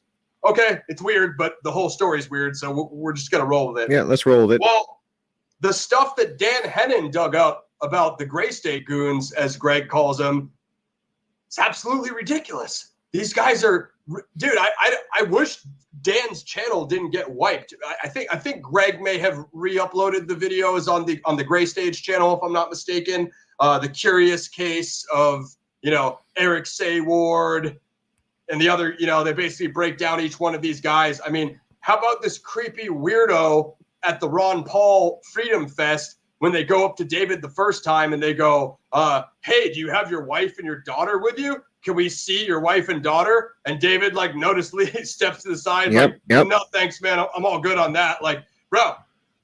That was weird, actually. You say that to me. FYI, guys, anybody who has a problem with me, I'm going to be at CooperCon in Vancouver before Thanksgiving next month at the DB Cooper convention. You guys say that to me at one of these festivals, I'm smashing your cameraman's camera on your face. You're not getting anywhere near anybody in my family. That was weird as shit. If you said that to me, I would have knocked you out on camera. I don't give a fuck. So that was a creepy, weird fucking thing to say, for one. David was noticeably uncomfortable with it on camera, for two. And then you dig up all this shit that Dan dug up on these weirdos that don't have incomes, they don't have jobs. They're all constantly pestering David in the emails of like, hey, what are we doing Gray State? Hey, can I get some more of your Gray State money? So is it really a mystery why David cut these people off? Because he wrote and directed the entire project himself, to the point, there's all the Danny August Mason bullshit. Like we'd probably have to do a full episode on this, yeah. cover everything, but he got weird fast. Like Danny, I would love to talk to you because I got a lot of questions for you, but doesn't seem like you're talking to anybody since the last time you were on camera. So,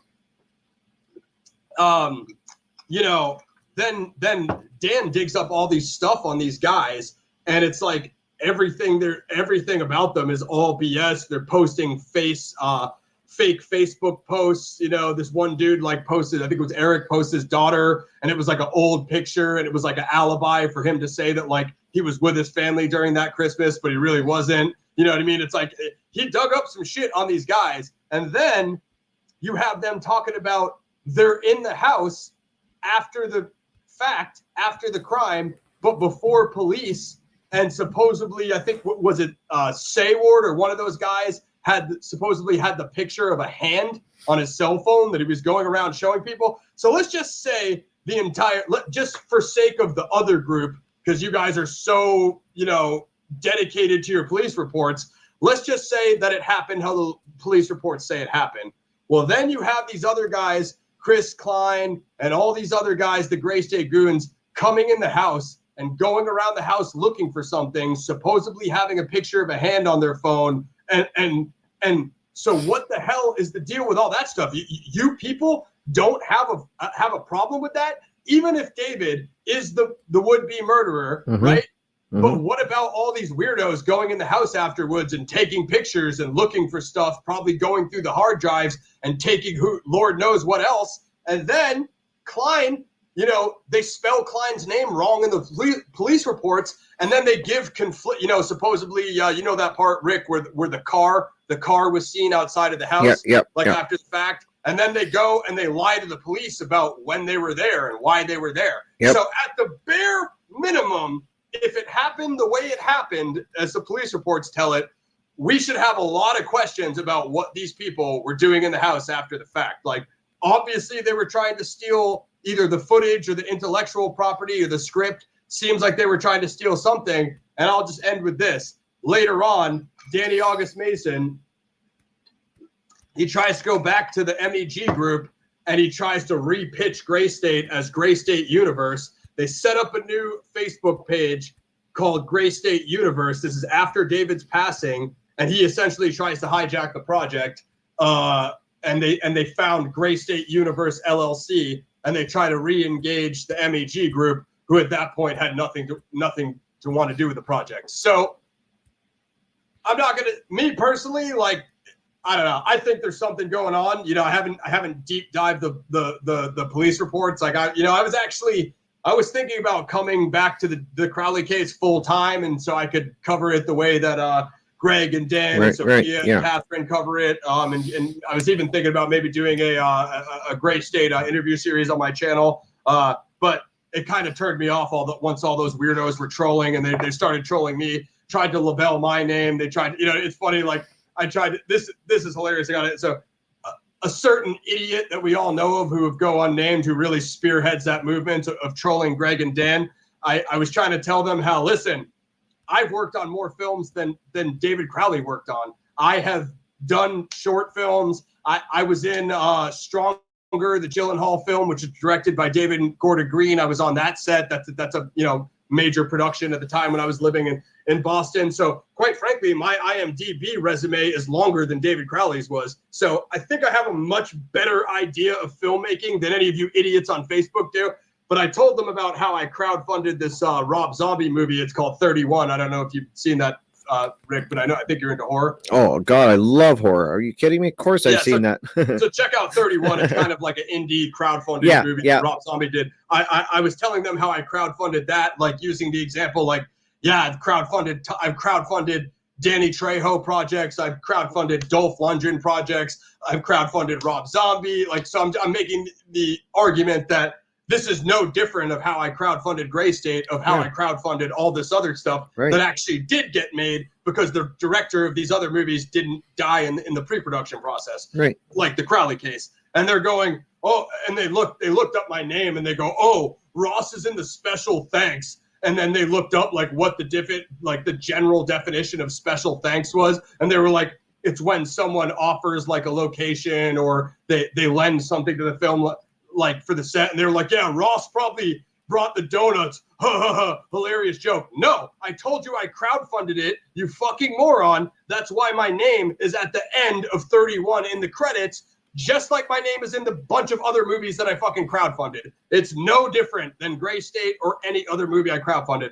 Why you people are not able to understand that when you think you're such these analytical fucking police report reading geniuses makes zero sense whatsoever. I literally don't understand it. Much like how you guys said that I said I crowdfunded the concept trailer, which I didn't even know about because it was an indie production in Minnesota. I didn't even see it until it came out and they were running the crowdfunding campaign. And I'm going to send Rick all these screenshots because we're going to prove all this shit and finally shut the door on these idiots once and for all. Because you guys are so fucking stupid. But this is my favorite part. The person who will go unnamed, she goes, oh, Rob Zombie? She goes, if he's so famous, why haven't I heard of him? Holy shit, your fucking Facebook ego is ridiculous. How do you get that kind of ego with 200 people in a shitty group that no one pays attention to? And you just said a famous rock star who's also a famous movie director isn't that famous because you haven't heard of him. I don't know. Maybe because you're a 90-year-old lady that doesn't listen to metal or apparently watch freaking mainstream big studio budget movies. Because when we talk about House of a Thousand Corpses, we're talking about Lionsgate and Universal Studios. I'm pretty sure those are bigger than your shitty little Facebook group, if I'm not mistaken. Right, Rick? Oh, so, yeah. That was my favorite one. Who's Rob Zombie? I don't know. He's famous from being in White Zombie. He's famous for being Rob Zombie. And he's famous for directing movies like House of a Thousand Corpses and Halloween. You're a fucking idiot. Yep. Go ahead, Rick. Oh, no, I agree. Like that, it's true. Like everybody knows who most people know who Rob Zombie is or have heard the name. Stupidest thing I ever heard in my life. Like, holy shit. Like, you really think because you have two idiots listening to you on Facebook that it makes you more famous or have more clout than Rob Zombie? Like, oh, why haven't I heard of him? Like, listen, there's probably a lot of shitty bluegrass bands that I haven't heard of because I don't listen to that, but they're definitely more famous than you. You know what I mean? So it's like, it's like, what? Like with these people, man, like you just can't win. So that was a funny one. But yeah, just for anybody who doesn't understand how the crowd, even though I've explained this on multiple podcasts with Greg, who doesn't understand how the crowdfunding process works, I'm happy to explain it to you. You know what I mean? And well, you did a great job. I mean, I mean, how much more can you explain it than that? You can't. You But can't. Again, they're going to spin it in some way that Ross brought the donuts. I wasn't even on the 31 set, so what are you talking about? Like, I think they filmed in L.A. I don't even know where they filmed that movie. You know what I mean? Like, well, like, hey, man, you've crowdfunded a lot of movies, that's for sure.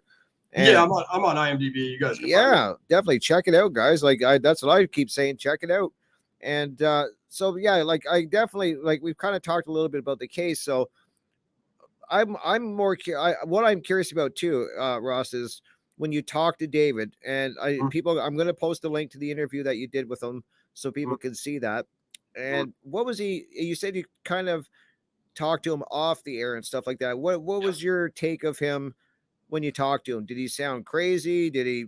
It didn't sound crazy. I mean, I guess the whole argument people would say with a psychopath is like, it's like the movie American Psycho, and they're so good at keeping their composure, you could never detect they have these secret insanity going on inside their brain. From what I understood, I talked to him the first time with my boy, my co-host of the old show, Gaz, our old radio show, Planet X Radio, and he sounded, at that point, he was deep in the crowdfunding campaign.